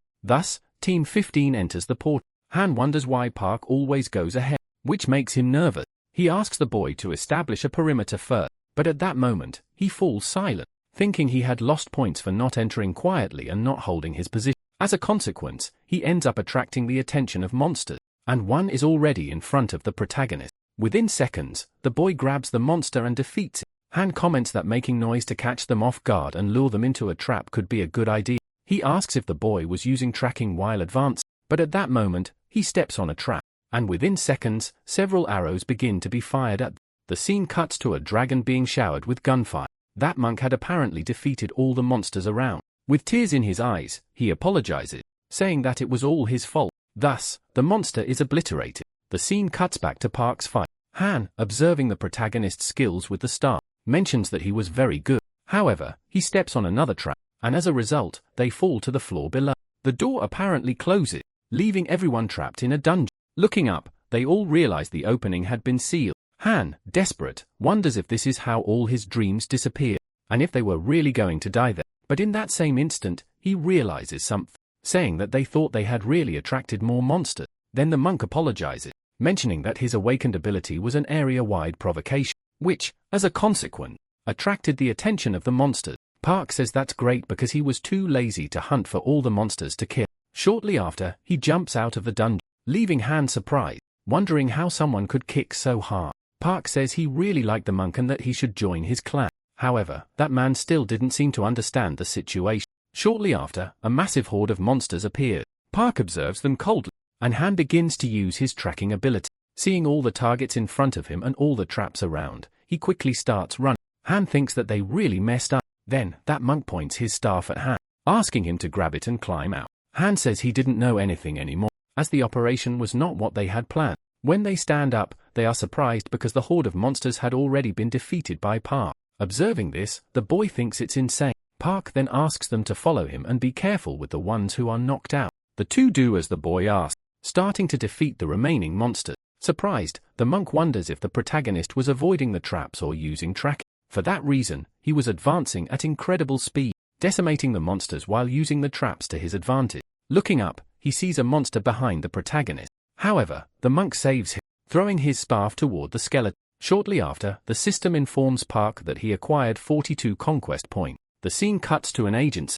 The other soldier says that a team is returning from the dungeon, and the other soldier is surprised because only a few minutes had passed since the test began. He mentions that the dungeon usually takes 2 hours to finish, wondering if an accident had occurred. However, the man says it was Team 20 and all vital signs were normal. Shortly after, that gentleman receives a call. Answering it, he says it was the supervisor asking why they were returning so early, and the soldier on the other end of the line confirms that they had completed the mission. He would understand when he watched the video, but it would be difficult to assess his performance in a level 1 dungeon. Additionally, Park had broken a performance record inside the dungeon. The scene then cuts to the city. Han starts a live stream saying they would be doing daily streams about his clan. One of the viewers asks what they would show today, and the boy replies that they were going to watch the video of Su Clan's house together as it would be uploaded soon. He then shows where each person's dormitory was. Next, he goes to the protagonist's grandmother's house, asking her to take a look at his subscribers. The grandmother, irritated, says she had many things to do instead of worrying about that.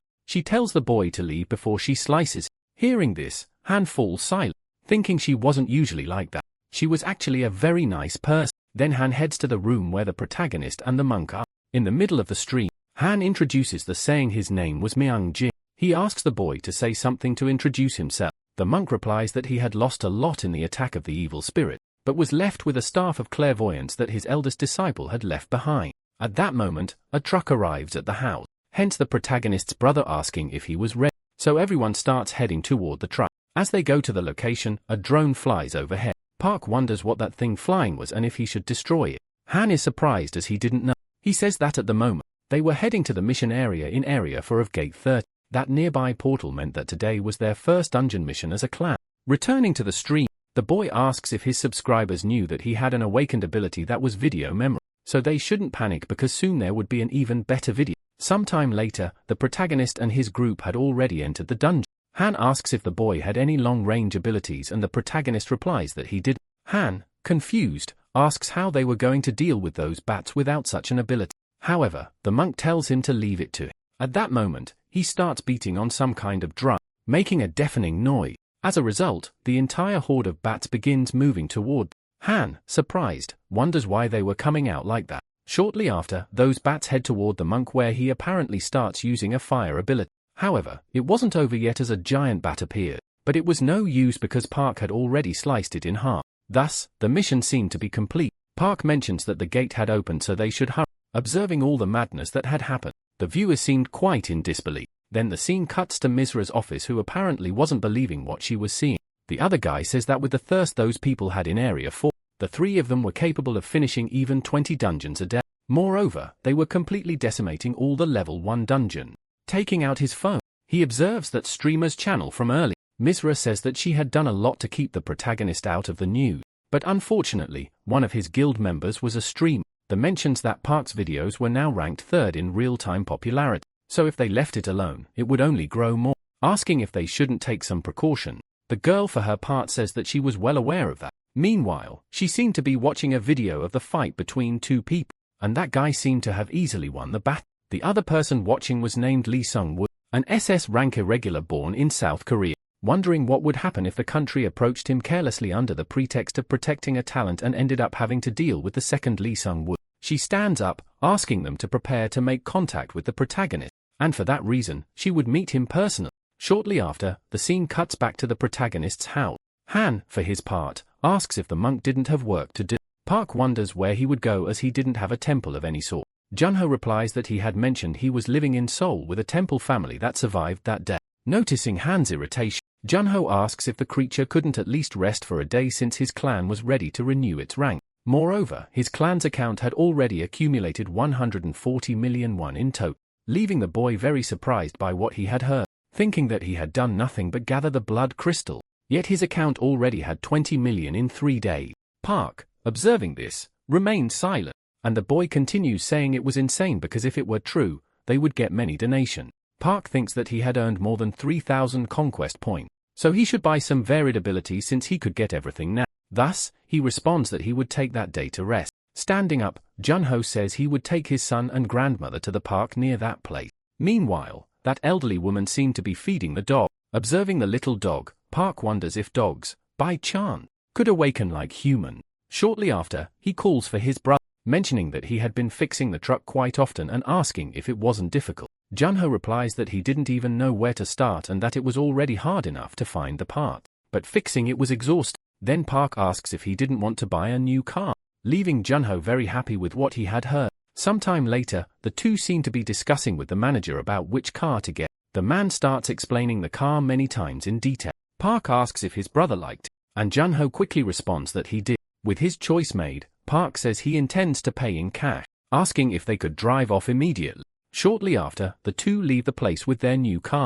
Junho seems very happy, saying that the car was incredible and was on a completely different level compared to what he had before. Park mentions that even the passenger seat in that car was amazing and he should have bought it a long time ago. Junho then asks why they were heading to Area 34, wondering if it wasn't a restricted area. The protagonist questions if he had mentioned that he couldn't awaken because he didn't have the money, and for that reason, they were going to awaken that day. Shortly after, a scene cuts to the two arriving at the predetermined location. Looking around, there were several destroyed houses. Meanwhile, Junho didn't seem confident about the situation, and the other dog appeared to be on high alert. Park asks if the dog could also sense that smell because that odor was definitely from a goblin. Junho replies that he wasn't feeling comfortable and asks if they could leave. Shortly after, Park steps out of the car, saying he would be back soon so they should wait with the dog, and he quickly jumps away from the place. Junho didn't seem very pleased with that. Shortly after, the scene cuts to another location. A group of people appear to be watching the video of the protagonist with his group. The other man says that he was very popular on YouTube, saying that he was an irregular, which is why his combat level was immeasurable. Then the other man says that if he was at that level, he was useless to even hire an assassin. However, even so, they couldn't just leave him alone. The other guy then asks for a list of guilds in area for that had frequent sponsorship. Thus, he remembers the name Shu.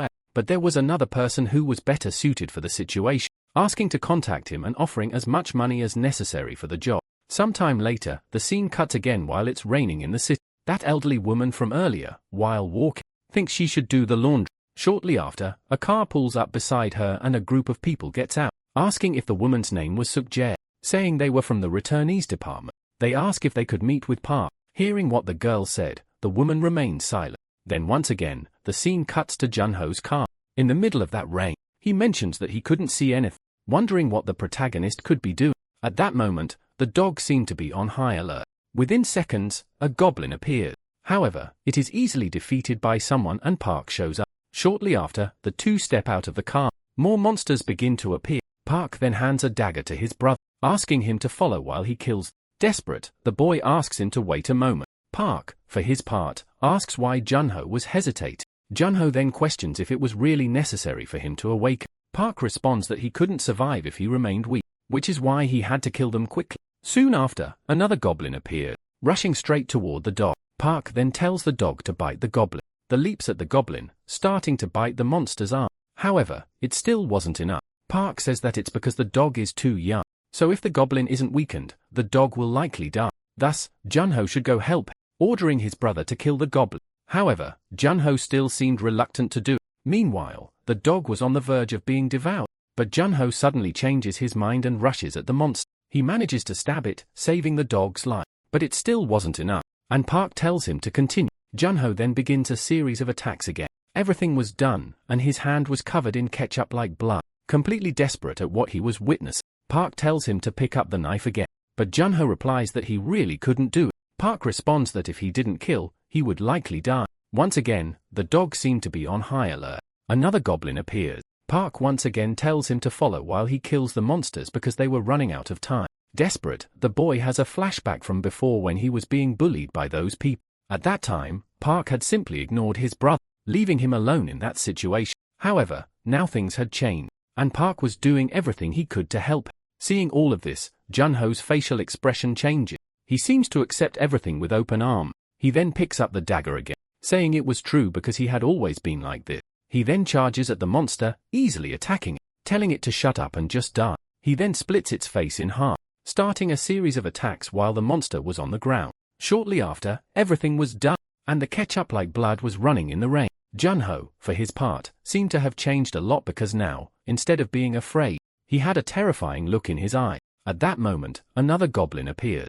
However, Junho notices, managing to block the monster's attack. Both of them fall to the ground. But Junho still manages to finish off the monster. He quickly gets up, thinking that the feeling he was having was very good. Meanwhile, Park was standing on top of a building, watching his brother, surprised that the name Junho had been given was Butch, mentioning that his brother was evolving and that it was really cute. Park then asks if his brother had worked part-time at a slaughterhouse. With a threatening look, Junho replies no. Park then calls for his brother, who, with a threatening gaze, begins to approach the protagonist. On top of the building where Park was, several monster bodies were lined up. The boy says he was going to take a rest there. The scene then cuts to the Awakened Association. Junho, alongside his brother, was completely covered in ketchup-like blood. The other woman, surprised, wonders what had happened. Park, for his part, replies that he had just awakened. The woman then asks him to take a bath at least and be re-examined to check for any kind of disease. Afterward, he could go to the dimensional energy measurement room on the 3rd floor.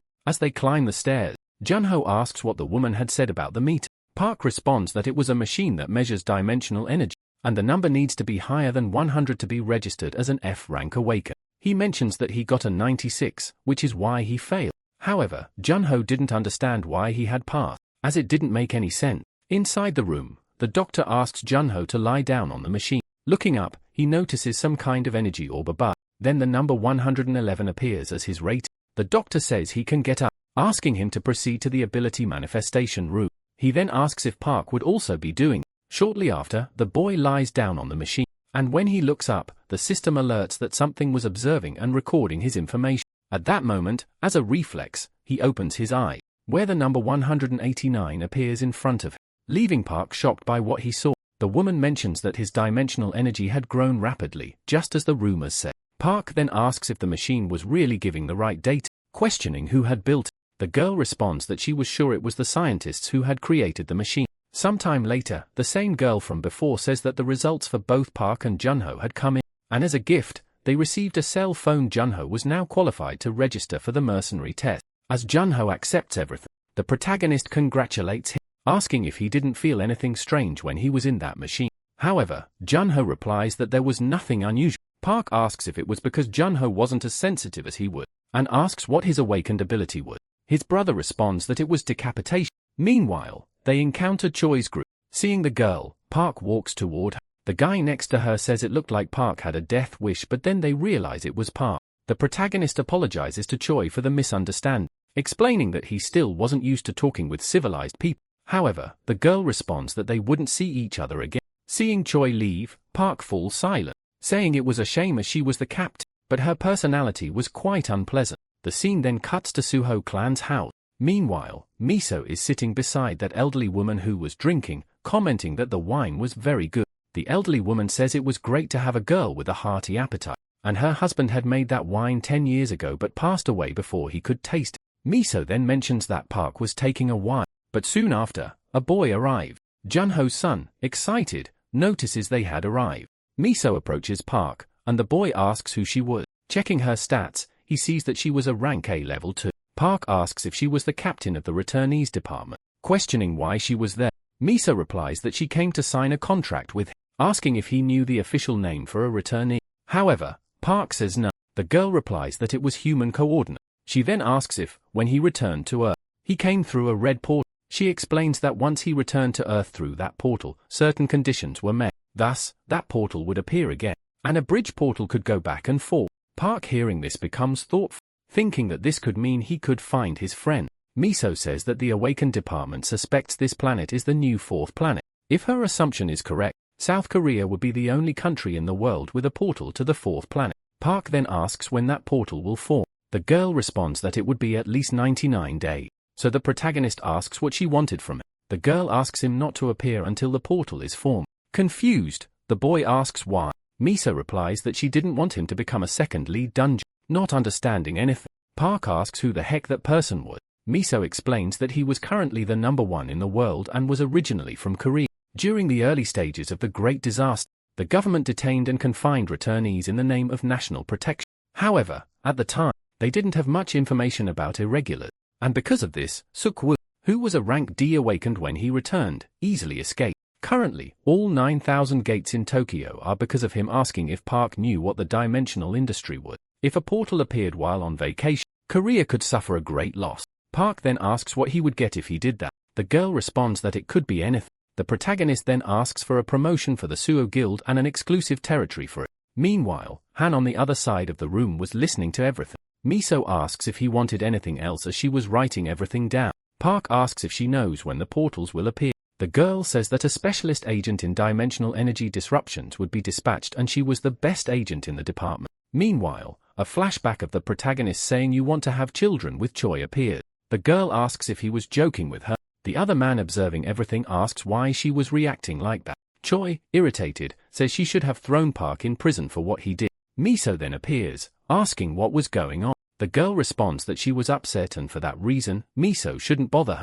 Asking what Miso wanted, the girl responds that she needed her for a mission. Looking over some papers, the girl asks why she was the one assigned to that mission. Miso responds that it was because Choi was the right person for the job as she was the best in the team when it came to detection. She asks Choi what she thinks will happen if a portal opens in the middle of the city, especially one where they don't know what kind of planet it leads to. Choi responds that it would be like hell on Earth. Miso tells her that if she sees any signs of a dimensional breach, she should grab the protagonist and leave the field immediately, and until then, she shouldn't leave his side. Asking if she understood what she was saying. With that, Miso leaves. Choi, irritated, mutters that one day she'll write her resignation letter because of this. The scene then cuts to the protagonist's house.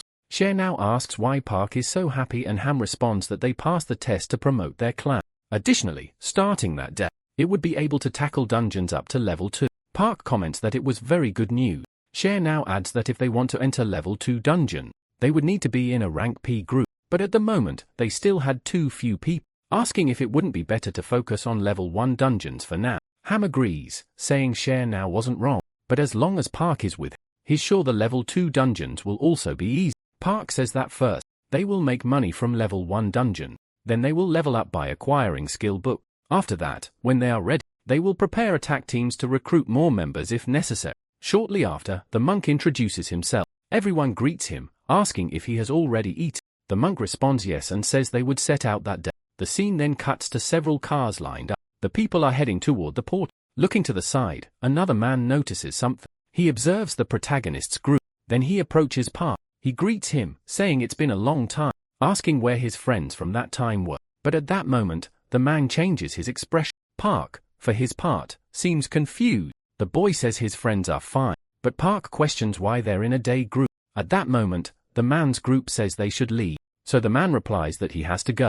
The monk asks Park who that man was. Park replies that he was a dungeon companion, but they should forget about all that and enter the dungeon. Meanwhile, an unknown man observes the protagonist's group heading toward the portal, apparently smiling. Then the other man's group also says they should enter. Meanwhile, the man thinks about how he couldn't tell Park that his clan had disbanded. the two people he called companions had left under the excuse of medical care. It was a common story where a guild collapses when its core members leave, and zero-level clans are easy to form and easy to dissolve. The stress level caused by a work environment where it's kill or be killed reaches a point of no return. Mercenaries without a clan often band together to challenge dungeons and day group, so there had to be at least one person destined to be his comrade among those people, and for that reason, he would start again. Shortly after, the scene cuts to Shu riding her motorcycle, saying she's heading to the since the morning. Misa responds that she will send the location. The scene then cuts to the dungeon where the protagonist is, which is being easily annihilated.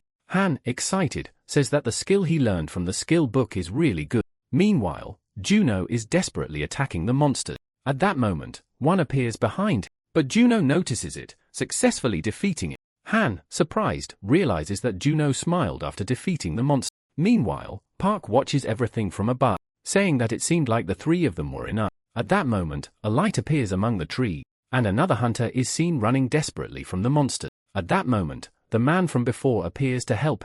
However, it doesn't seem to help at all. The man asks why he threw a firebomb at him. Shortly after, the other companion is grabbed by one of the monsters, and as a consequence, he appears to be devoured. That boy lying on the ground mentioned that the team was already nearing its end, thinking that he was really envious of Park's group, but still, he wouldn't give up and would stand up. Han said that this time he was faster and was feeling less tired. The protagonist said that was great, and from now on they would split up and attack in teams. But a man appeared, questioning if they were part of the Suvo clan. The boy, in turn, asked who he was. That stranger introduced himself as Choi Myung-woo and said he was from the BGI Guild. Everyone was surprised because it was a famous guild ranked 20th in the country. The man said it was a coincidence they were sharing the same area as the Suvo clan, so he just wanted to give them a gift. He had heard the group had leveled up so as they would receive a free entry ticket to a level 2.0 dungeon. Han got excited because an entry ticket to that dungeon was worth around 10 million won. Myung-woo asked what the group thought about going right there,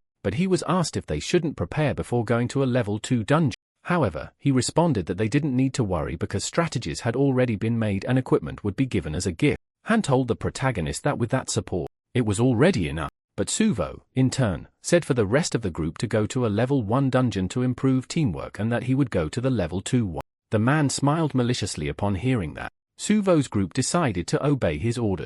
Myung-woo then asked the young man to get into his car while on the way to the location. The man said they would use Portal 47. Suvo commented that he didn't see any mercenary. The man explained that it was because the portal had formed recently and that he had already handled the entry procedures so the boy could now enter and that they would be grateful if the Suvo clan continued using their guild's portal. The protagonist said he liked the portals that were close to him. Upon getting out of the car, the man was informed that everything was ready. A soldier handed over strategy notes for that dungeon and a survival kit. Before entering, the protagonist looked back and said they would grab something to eat when they got out. Myung-woo then waved at him and said to come out quickly so they could have a drink. Right after, the boy activated his helmet and entered the portal. After that, a motorcyclist approached. Upon parking, she took off her helmet and asked if Suvo had entered. The man replied yes and asked who she was. Chloe ran toward the portal and said she was a member of the Suvo clan and would also enter. The man smiled after hearing that. Myung-woo told a guy that it would cost 2 billion per head and the guy asked why it was so expensive since it wasn't even murder. The man then replied that it wasn't difficult to manipulate them but there was a high risk because the boy was very famous. That woman entered the portal. Earlier, she had met with the protagonist's group and asked where he was. Her friends then explained making the girl drive quickly to catch up with the young man. She told Miso that he was heading to a different portal and that she was chasing after them. The woman then told Choi to enter the portal with him because she wanted her to confirm and report his abilities with her own eye. The girl then said there wasn't much to see in a level 2 dungeon and she wasn't even dressed appropriately for that. Miso mentioned that she already had the bracelet on. The girl replied that she liked those clothes. The woman said she would give a double bonus for property destruction. Choi asked if it was really necessary to go that far. Miso asked if she didn't think it was important to catch Suho. While driving, the girl said the woman had told her she already had the contract and in turn, she replied that guarantees were a basic thing. Back in the present, Choi was entering the port. On the other side, Suho commented that the atmosphere was different there. Right after, he noticed someone was coming through the portal and Choi appeared asking him to close his eyes because her clothes had disappeared during a trip. But quickly, she put on her bracelet and a new outfit appeared. The girl commented that she should have asked for a triple bonus. Then she realized that the young man had witnessed the whole situation. The woman got upset because she had asked the boy not to look. Nervous, Suho said he liked the bracelet and asked if it had an inventory function, but the girl ignored the question and asked how long he had been watching. Suho remembered that in past situation, she had also seen him without clothes, so now they were even. Then the boy asked why she had come all the way there. Choi responded that she was there to be his guardian. Suho commented that he thought they would send someone competent. Annoyed, the girl said she was the most qualified. The boy in turn said she didn't seem like it. Choi said she had only come that way because she was in a hurry. The protagonist said she could stay but she wasn't to touch his prey. The girl reassured him saying she had only come to see how good he was. Then the girl remarked that it seemed like they had already come to receive. Looking ahead, they came across a large creature. Choi said the boy was lucky to face the dungeon boss right off the bat. Suho in turn said there were 4 bosses. After that statement, the girl was confused. Then 3 more things were approaching. The girl said that could be possible because level 2 dungeons weren't like that. The protagonist replied that this wasn't a level 2 dungeon and asked if the girl hadn't noticed when passing through the portal. Choi replied that she hadn't noticed because of the bracelet's barrier. While advancing toward the monsters, Suho told her not to interfere regardless. A massive explosion occurred next. The girl wondered what kind of speed that was. The protagonist headbutted one of the orcs, sending it flying away. After that, the boy grabbed the axe the monster was carrying and chopped off its head. The second orc appeared, but Suho threw the weapon at the creature's head. While fleeing from the third monster, he held onto a vine, making the orc lose sight of it. While it was distracted, the boy advanced over the creature. Outside the dungeon, Manga was on a call, saying they could already be paid because even if they were S rank, it was impossible to escape. Meanwhile, the boy struck the monster on the head, leaving the girl astonished at what she was seeing. The last orc was approaching. Suho smiled and asked why he should care about the dungeon level when all he had to do was kill them all. The boy dodged the creature's attack and landed a precise kick on it. With a repulsion from the kick, the orc was impaled by a tree branch, earning the boy 32 conquest points. The protagonist said the place was a gold mine. Then he told Choi not to just stand there and help collect the blood crystal. The girl thought that even being an irregular, he barely had the experience points on F rank, but she didn't see even a hint of hesitation in the way he hunted and killed. And then she wondered if he was some kind of psychopath. Then she uttered the word search. While collecting the item, the boy commented that even the blood crystals were big, but Choi said that now wasn't the time to be doing that. Suho, in turn, asked why. The girl explained that even though he had killed 4 orcs, the gate hadn't opened yet, and the only thing in the bag was rock. The protagonist then said he could at least use them to store blood crystal. Choi said that the dungeon was at least level 4, and it would be hard for them to get out alive even by combining their forces. Then the boy realized that Maimu had lied and had made him enter a level 4 dungeon for free. After that, he shouted, saying he was going to buy something really cool for the man when he got out of there. Choi concluded that the boy was truly an idiot. Right after, a 5th orc charged toward the girl, and she tried to defend herself, but remember that she wasn't carrying her sword because she had left it on her motorcycle. Luckily, Suho managed to save her and said she could relax because he was strong, although he used to be stronger. Then Choi sensed a presence followed by loud noises. The girl decided to use her clairvoyance and saw several creatures approach. Choi then said it was an orc squad and that they were surrounded along with a war chief. Suho said that even though the monk mansion wasn't there, the prey kept coming. All the orcs advanced, mounted on wolves, making the protagonist surprised by it, and he told the girl not to touch them because they were all his. Choi activated her shield to protect herself. Meanwhile, the boy continued cutting off the orc's head. Then the girl used her inventory to retrieve her sword, using it to cut one of the monsters. But still, she would have preferred to have her blade. Suho appeared, telling her not to touch his prey and continued cutting off the orc's head. However, right after, he was struck by one of the creature's club. It was the orc war chief, but the boy quickly got up and asked if that beast was the chief. Without any response, the creature charged it, but the boy dodged and stabbed the beast with his knife. Choi asked if he had killed, but it still wasn't enough to defeat the orc. Miso was asked if Choi had gone after Suho, but the cell signals of both were in different locations with no movement for an hour. The woman said she was sure the two were together, but they stopped the car, handstand to rest for an hour, and reorganized their inventories before going back. Then they noticed that the protagonist had forgotten his phone in the vehicle, and Choi had left hers on the motorcycle.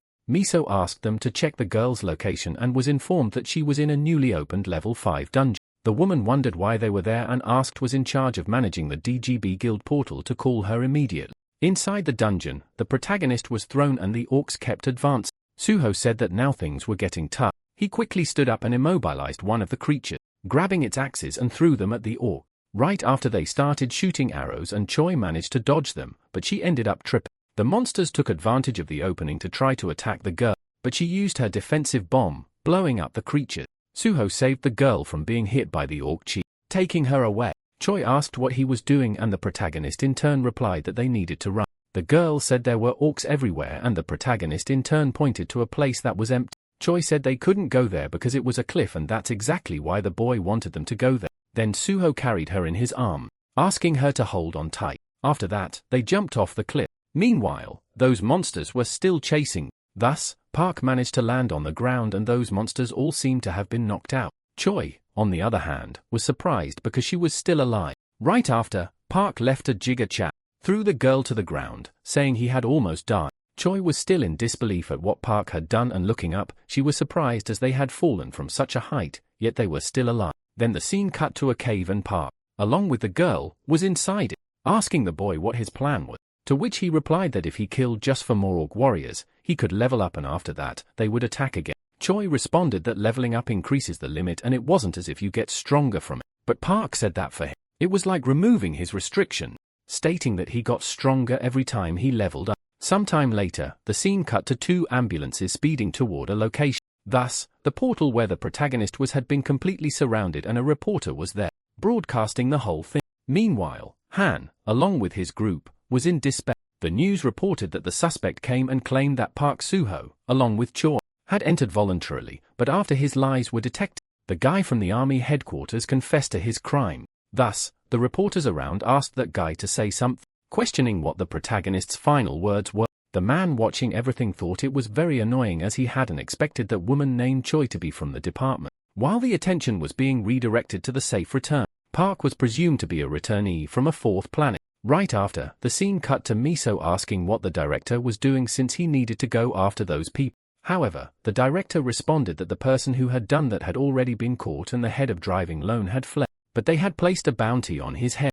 Miso said that was just cutting the tail of the operation as it was a level 5 dungeon. Asking if he really thought that was done by just one person, the director asked if she wanted them to investigate a level 5 guild just because of that and if Park and Choi would come back to life if they did. However, Miso responded that it was already enough to warrant an investigation. The man replied that Park was supposedly just a returnee from a 4th planet and therefore he might only be a returnee from a dungeon, not a new planet. The reporter continuing to speak said that recently, the number of crimes connected to criminal organizations had increased and because of that, there had been criticism of the urgent need to punish the dungeon management by the guild. The director said they were now spreading the press release around to pressure the guild, so if they could go there, it might improve everything. With tears on her face, the woman said that she was the one who had sent Choi to that place. The director asked if she thought he felt nothing about the situation, but at that moment, there was nothing he could do.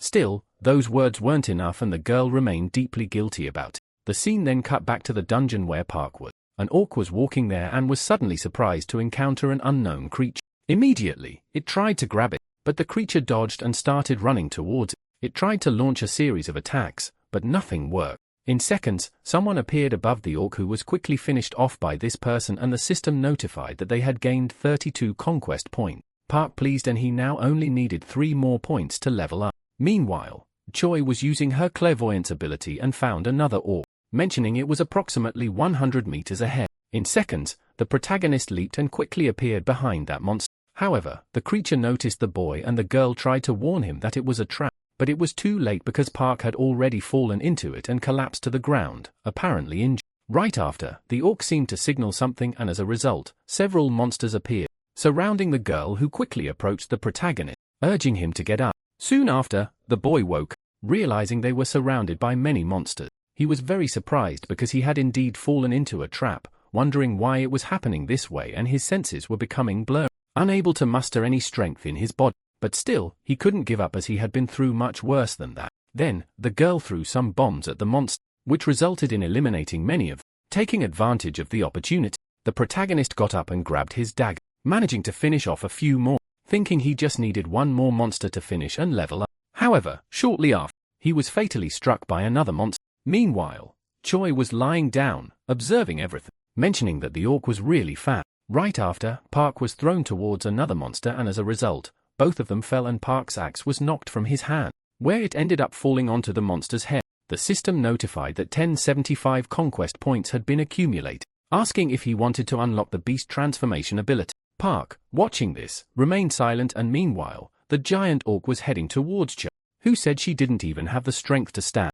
The scene then cut to the protagonist's clan house, where an old lady called the dog to go eat, mentioning that it had been 2 days since they'd had any news of the two. Once again, the scene cut back to Cho's battle against that orc, right after Park activated his beast transformation and returned to his home. The dog seemed a little different, as a kind of energy sphere was surrounding its entire body. In disbelief, the old lady asked what that was. Then the scene cut back to the protagonist. A kind of black aura was surrounding his body, apparently changing his form. He had even grown some claws, completely changing his human appearance. Right after, Cho was hit by that monster, seemingly drained of all strength to fight. However, the protagonist, now in wolf form, appeared before the orc. He quickly grabbed his head. Cho, in turn, was surprised, wondering if by any chance that was a werewolf. At that moment, Park, in wolf form, began unleashing a series of attacks on the monster. He even bit its neck and the system notified him that he had gained 45 conquest points. Thus, the battle seemed to be over.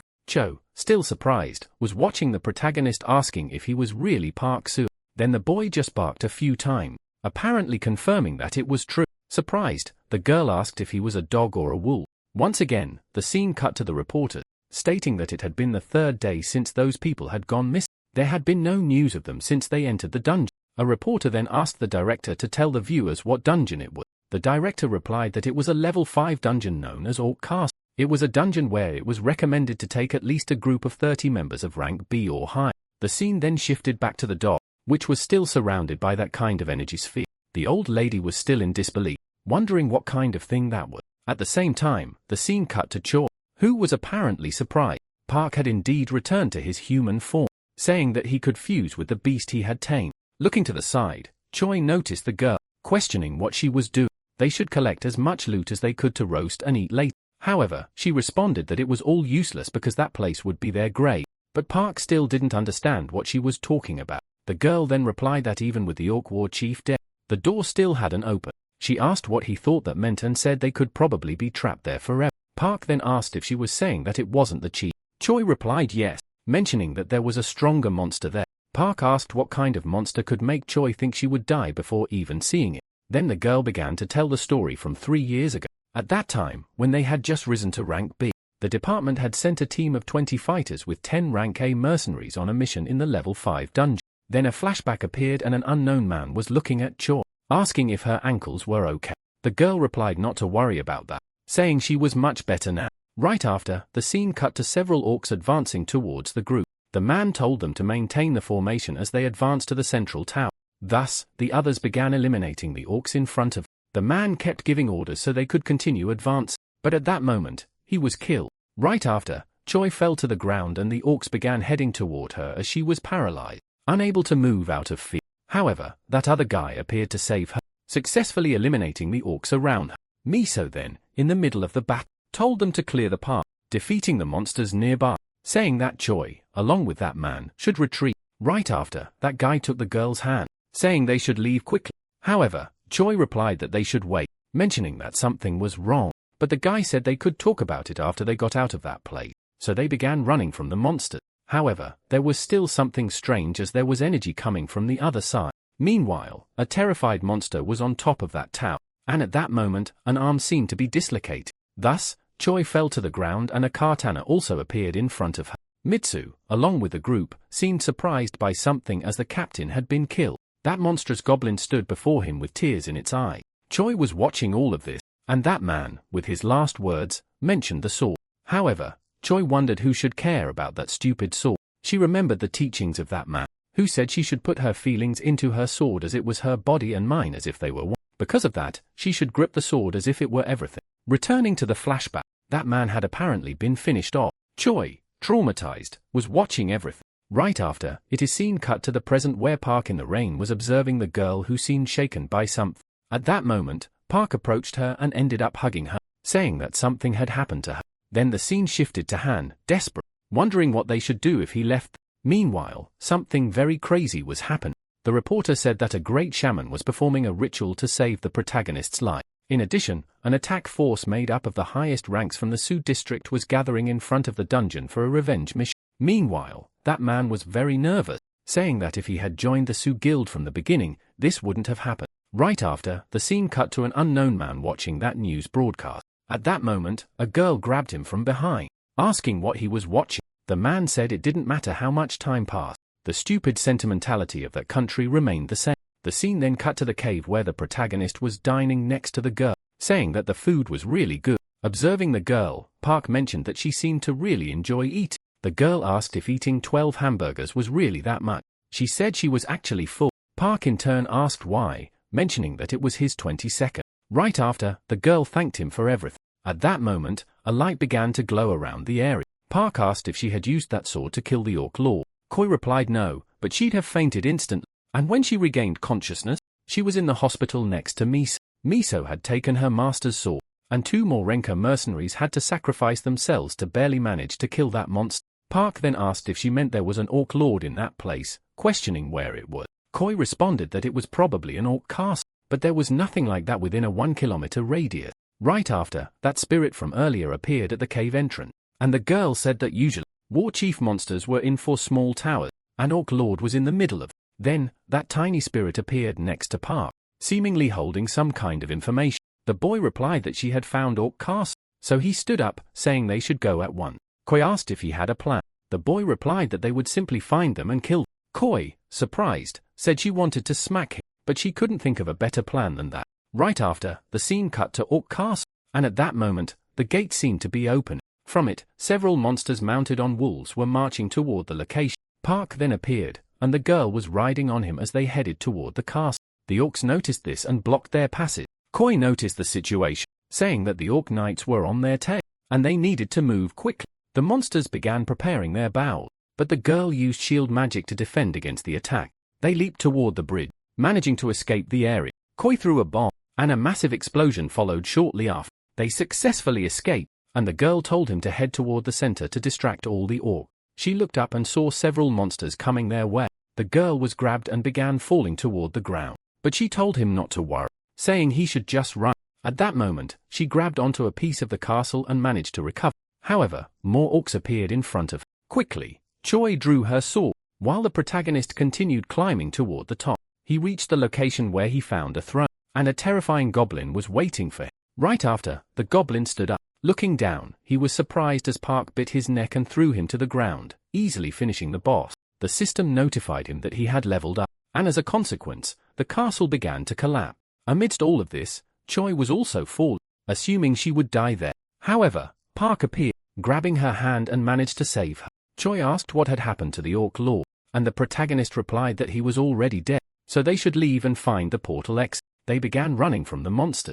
Choi, still in disbelief, asked if he had really killed the Lord that quickly. The boy confirmed and asked her to scan the door. The girl used her ability and was surprised to see that the dungeon door was indeed open. Still in disbelief, she wondered if the boy had really killed the Lord that fast. The scene cut to a truck where data analysis was being presented. Another guy seemed surprised by something, mentioning that the CT's-27 dungeon was open. Outside the room, the protagonist's group was very surprised.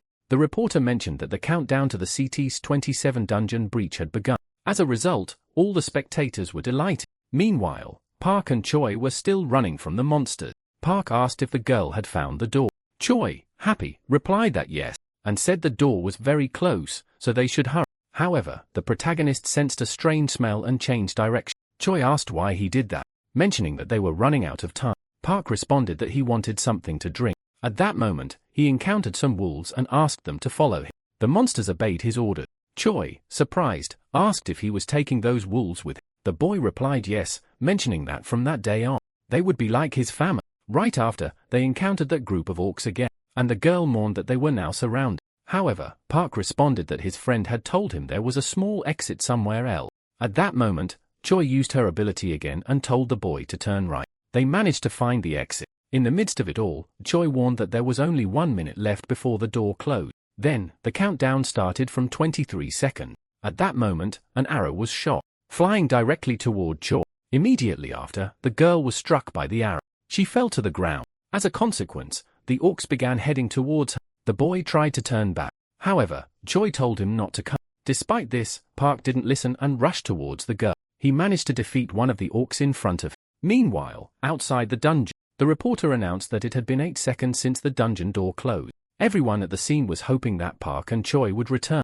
Back inside the portal, Park was relentlessly fighting to get out of that place. As he picked up the girl, she mentioned that there were only 4 seconds left. The protagonist then asked her to hold on tight. He made a giant leap. Outside the dungeon, the countdown had already reached 0. However, a beam of light appeared and the dungeon seemed to have been completely destroyed. Outside the dungeon, the reporter said that everyone had been filled with hope. But unfortunately, Park and Choi had not returned. However, they were surprised because several wolves began emerging from that place. And then the protagonist, along with Choi, appeared. The people around said that they had seen someone flying out. For that reason, they hurried to verify. Recognizing the figure, they realized it was a human. It was Park, along with Choi, still alive. The reporter, in the midst of all that, announced that a miracle had happened and that the 2 people trapped in the dungeon had returned alive after 4 days. Miso, observing the footage, commented that the image was taken right after they exited the portal and that they were immediately taken to the hospital afterward. Thus, various headlines about the event began to appear. The director, watching in awe, remarked that the reporters were being very provocative with their headline.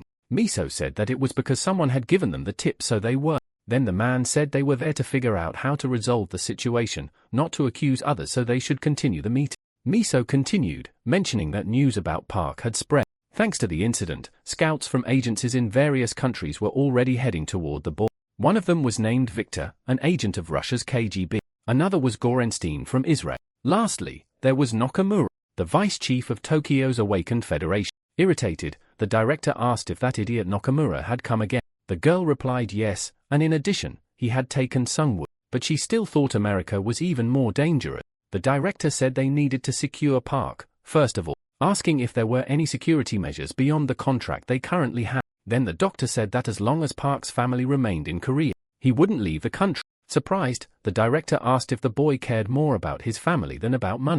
The doctor replied that Park had lived among wolves for over 1,000 years, so he was probably missing his family a lot. However, it was the opposite, as he began to miss the wolves he had lived with for 1,000 years after returning to Earth. The director commented that the protagonist was a very difficult person to understand, and the doctor said he valued spending time with his family more. For that reason, in a way, he was just a normal person. Thus, they should offer him a territory where he could live with his family without any problem, and as a result, Park would have no reason to go against the department. The director agreed to that plan, but said they still needed to prevent the scouts from signing a contract with him. Miso then showed an image on the television saying it was an abandoned factory, so it would be better to give that area to the Suo Guild as their territory, and mark the surrounding land as private property. The director said that those buildings could be fine after some repairs, and asked if Suo would continue keeping an eye on Park. Miso replied that she was the most suitable person for that job. Then the director asked if she had already woken up, and Miso said she was already recovering. The director inquired if she was resting after writing a report about Park, and the girl replied that he was like a dogman. This left everyone surprised by what they had heard. The director asked her to continue speaking. Soon after, the scene shifted to an arena, and the announcer was greeting all the fans worldwide. It was the largest competition to determine the strongest, and finally, the moment for the final match had arrived. The crowd went wild, and then the silhouette of an unknown man appeared. The announcer began to introduce this person, mentioning that he was the current rank No. 1 defending his title for the 21st time, remaining undefeated in his 45 previous battles, the strongest creature in the planet's history, and the hope of people living in these desperate times. His name was Okita Hiro. Next, that man's sword seemed to be emanating a dark aura. Meanwhile, a woman was watching from above. Soon after, Hiro jumped, landing in the arena. The next participant was about to be introduced, the S-rank human weapon and the rising star of the generation undefeated in his 13 battle. His name was Michael. That man also jumped into the arena, quickly rushing toward Hiro, claiming that his era would end now. He threw a punch toward the boy, who managed to dodge. However, Michael hadn't given up and kept attacking Hiro. But soon after, the boy began to counterattack, successfully landing a series of blows on Michael. As a result, Michael's armor cracked. However, he pulled out a kind of sword from his hand, but Hiro dodged it, managing to strike Michael again. Still, it wasn't enough, because Michael had already chained Hiro. Feeling pleased that he had finally caught the boy, immediately after, he began attacking Hiro again. At that moment, Hiro calmly informed Michael that he was already dead. Out of nowhere, blood began to pour from Michael's mouth, leaving the entire audience in shock at what they were witnessing, because within seconds, Michael was already on the ground. The announcer, surprised, asked what had happened, mentioning that Michael had been on an incredible winning streak. Yet he was defeated so easily. As a result, the medics rushed to try and heal him. But still, the man wasn't moved. And as the announcer was saying, the referee had already given his verdict. Michael was unable to continue the fight. Thus, Hero defended his title for the 22nd time. Right after, Hero left the arena. Another man asked Hero if he had used something new, and Hero replied that he had just thrown the aura from his sword at the man and then let it flow naturally. He added that everyone had done a great job and that they should go out for drinks afterward. Soon after, he opened the door, and at that moment, the girl from before embraced him, asking if by any chance he had killed that man.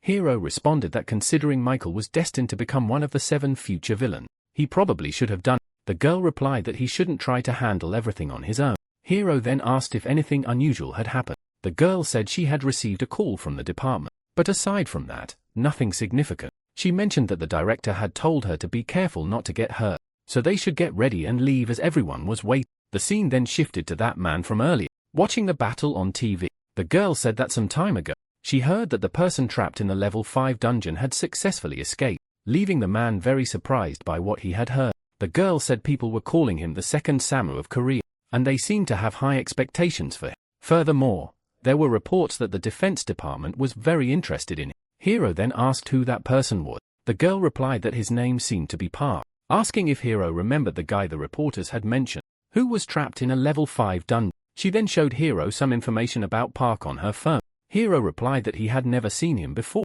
wondering if perhaps he hadn't awakened as a swordsman, since it had been a year since one had appeared. The girl replied that from what she had heard, he was a druid, and if he had indeed returned from a 4th planet, there was a chance Earth could connect with it, and even as an F rank, it was still incredible. Soon after, Hero gave a smile, thinking that such a thing was impossible. He mentioned that this was his 25th regression. He had repeated the same event over and over for around 500 years, and as a result, he remembered all the awakened individuals who would make their names in the future, as well as having a general outline of the major event.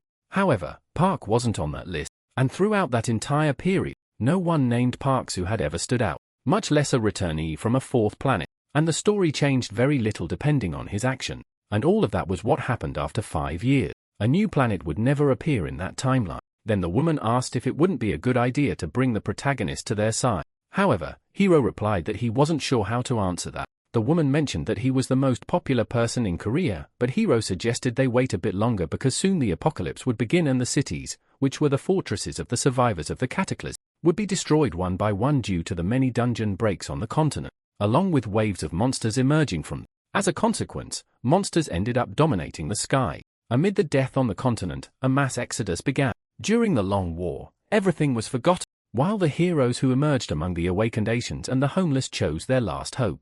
That's why Hero decided to build his base in Japan, even though he was called a traitor for it. And if he dealt with the dungeons in that country, along with the talented people who showed their true ability, that country would become the best place for survivors to live. Moreover, the Korean survivors didn't call him a traitor, they just called him by his name and they always referred to him as a hero. Returning to the present, Hero said he thought it was all just a spectacle. Furthermore, it could be a complete fraud, and if Park survived after the apocalypse began, it would be too late to bring him to their side, so they should wait and observe a bit longer. Then the scene shifted to the hospital. Miso entered the room where Troy was.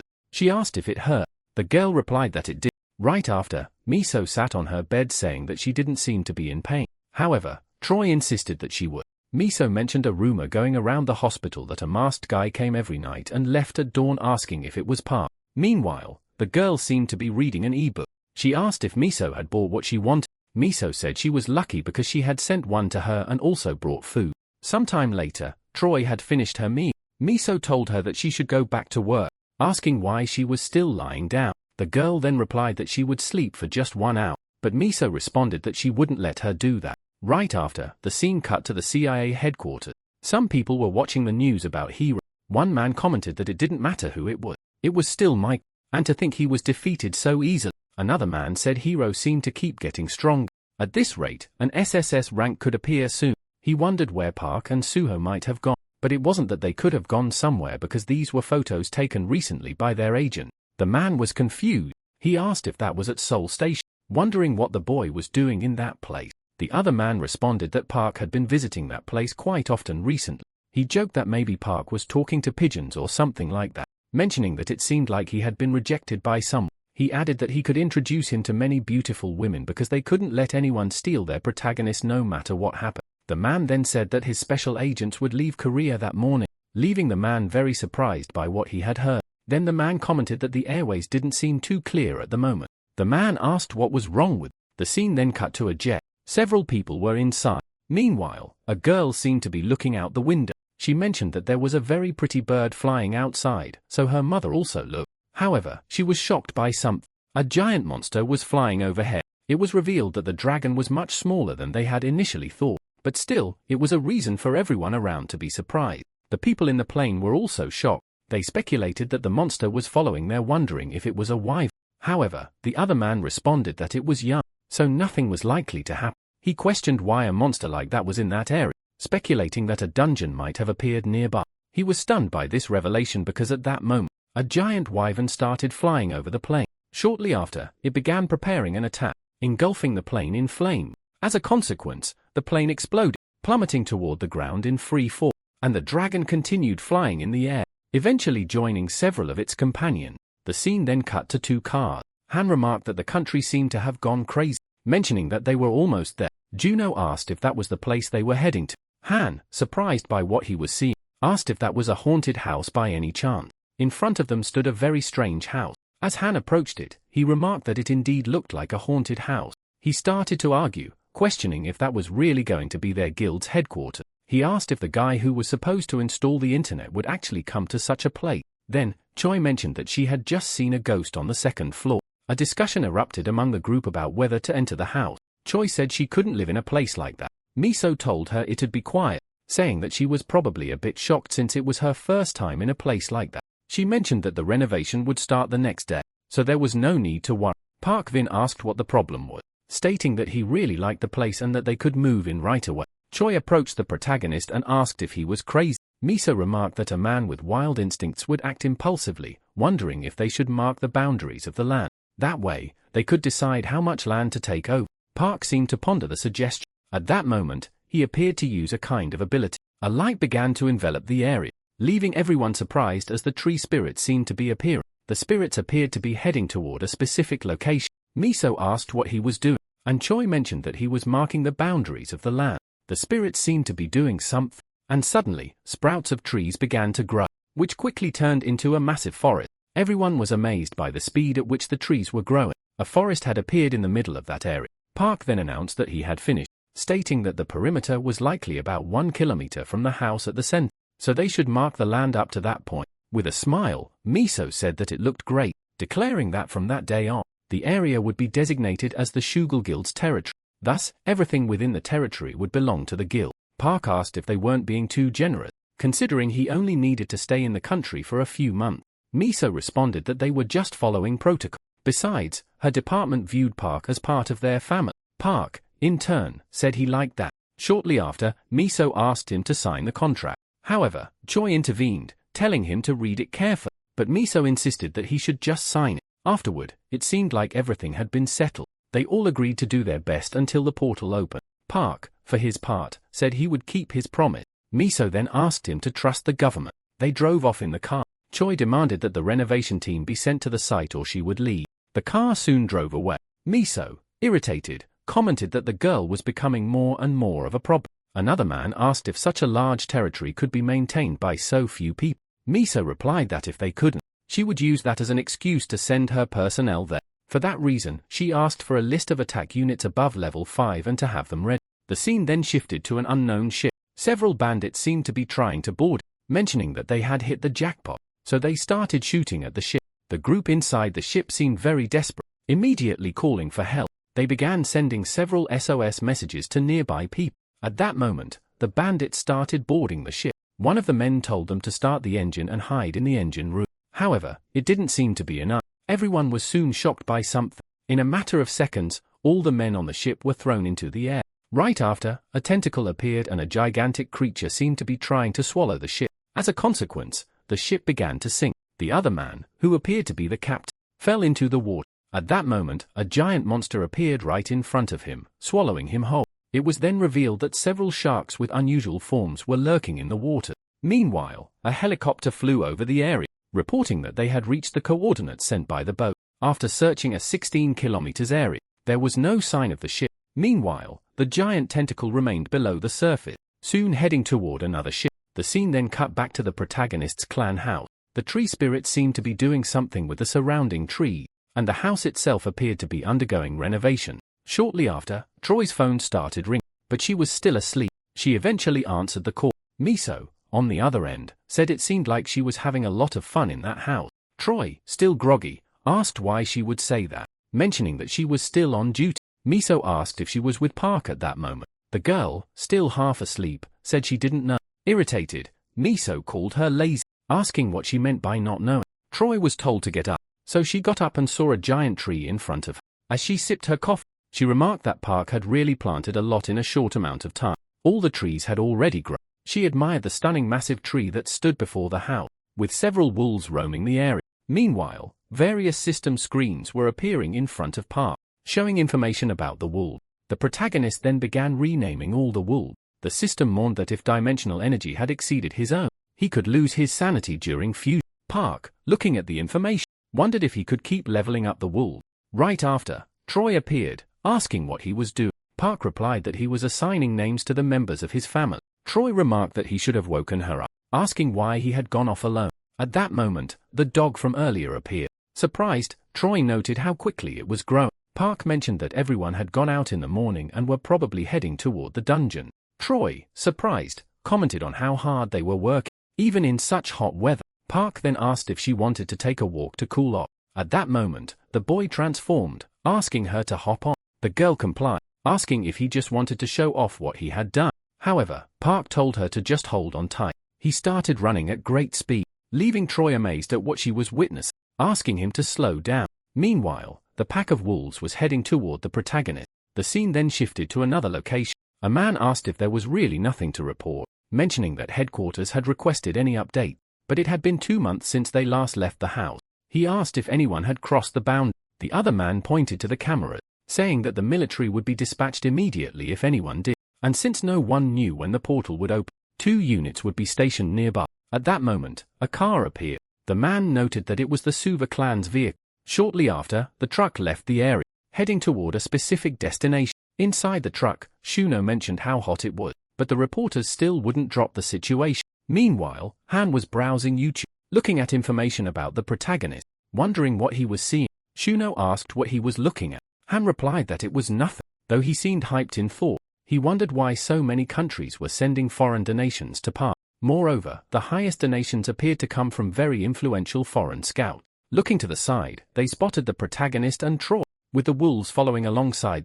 Troy waved at them, and Han called her sister-in-law, which irritated her. Han remarked that if Troy lived and aided the protagonist's house, she was probably his sister-in-law, adding that Park didn't seem willing to give them a ride. Watching the two, he commented on how fast Park was, prompting Shuno to step on the gas, insisting they wouldn't lose to a car. Thus, it seemed like they were having a race to see who was really fast. Looking back, Troy noticed something, asking if the boy had sensed it too. As Troy observed, she confirmed that they were witnessing a dimensional break within a 200-meter radius. A flashback of the protagonist and Troy in the hospital appeared. The girl asked what kind of planet he had been on. The boy responded that he had been in the animal kingdom, an unimaginable place full of hostile creatures with dimensional energy greater than 700. Troy was completely shocked by what she heard, as that power was immense. Park continued, explaining that it was a place where territorial and survival battles never ended until one was dead. To be the leader of a group, one had to be at least rank. Even after becoming a king,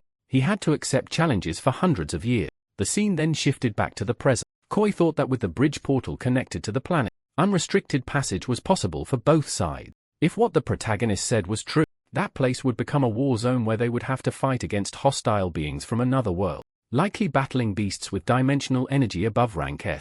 The scene then cut to Troy talking with the director. She asked if he thought Park's planet would be friendly toward. The director in turn questioned why she was worried, mentioning that Park was the king of that place. The scene shifted again to Park and Troy. Troy questioned why the boy had said he was king of that place. Park replied that if the current king wasn't the same as before, they would want to kill him if they saw how weak he was now. Troy, bewildered, asked why that made so much sense. She then told him to run at full speed toward the northeastern field because they needed to get as far away from the city center as possible.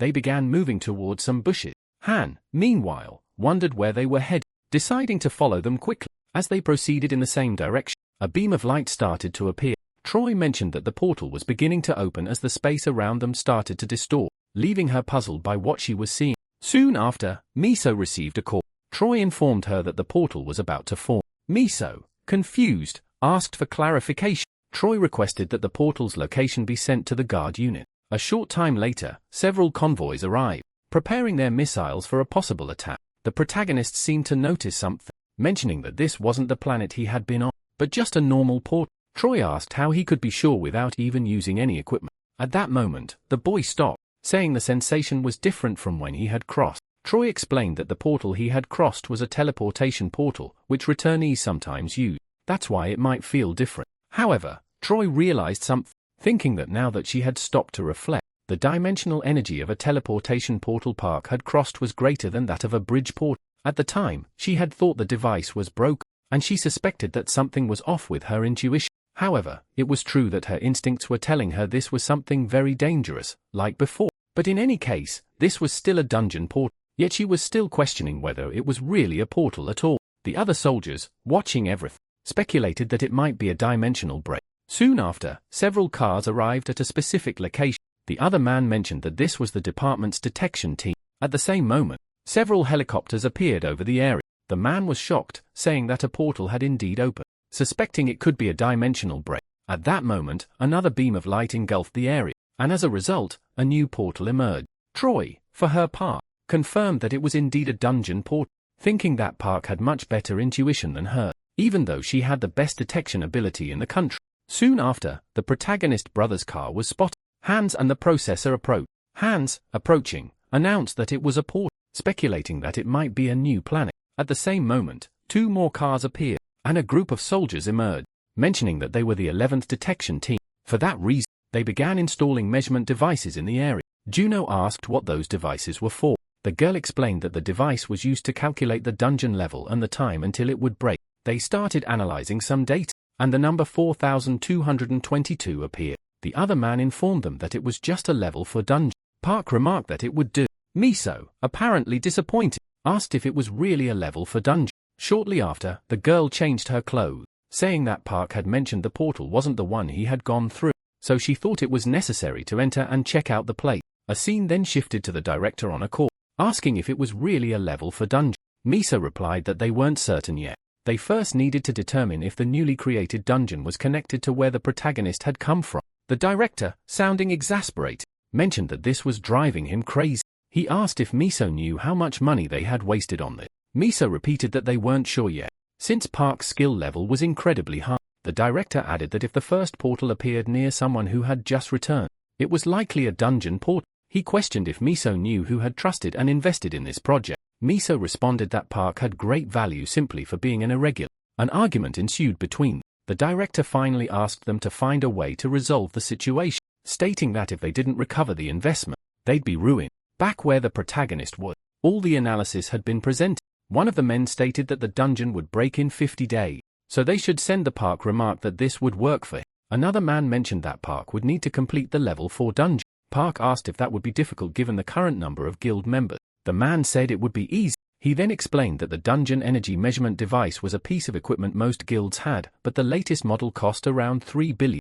Park commented that it was very expensive. However, the man informed him that they were notified to rent the device permanently for this portal. He asked Park to sign some papers for that reason. The protagonist, observing the situation, asked why they were giving him so many gifts. The man simply smiled, telling him that even if he wasn't a returnee from a new planet, the department would never treat him poorly. He mentioned that foreign countries had recently been trying to recruit. For that reason, he should know that the department viewed him as family. As the country's treasurer, they told him to relay this message. However, Park looked confused, saying that he hadn't received any messages from any foreign country. Just then, Han appeared, asking if he could have a word with the protagonist. He explained that at that moment, competition for Park was fierce abroad, and since Park didn't use the internet much, Han had received a lot of donation. Park asked how much it was. Han said it was around 5 billion. The protagonist placed a hand on Han's shoulder, telling him that no matter how much he liked money, he shouldn't become a slave to it. He said that while living life, he would realize that having someone to talk to is far better than that amount of money. Han seemingly sat and said he would keep Park's words in mind. He explained that the foreign countries wanted Park to at least see what they were offering. Han said he had to show him 3 offers. Park asked what Han had done. Han replied that the countries hadn't sent assassins just because he didn't show them the offers. Park told him to just say that he showed the offers, but was ignored. He then asked Han to grab Juno and change clothes for their return. Han said he would take some of the donations and send the rest to the guild's treasure. The protagonist told him to do as he pleased. Han, thinking that Park was very generous and exactly his type, was pleased to have just gained over 3 billion. Time seemed to pass. Park asked if everyone was ready because they were about to enter the dungeon. At that moment, the other man appeared again, telling them to wait because a combat team from the department was on its way. However, the protagonist declined their assistance, saying that if they needed to mobilize someone to inspect the contract, he would only allow up to 2 people. However, they wouldn't be able to participate in the hunt. Troy reassured him not to worry as they were ready to enter. The other man mentioned that the leader of the team should know that a level 4 dungeon wasn't easy to handle with just this many people. However, Cho told him to be quiet and focus on recording everything. Soon after, the dog from before appeared and Park said it should come along to level up. They all entered the portal, immediately finding themselves in an unfamiliar place. Park mentioned he wasn't entirely sure of the location. Cho then began using her ability to scan the surroundings. Park remarked that the place seemed somewhat familiar. The other man asked why they were walking so casually when they should be more cautious. Han replied that since the protagonist was lead, all they had to do was follow. Suddenly, Cho asked everyone to stop, reporting that there was a group of 3 monsters 70 meters ahead.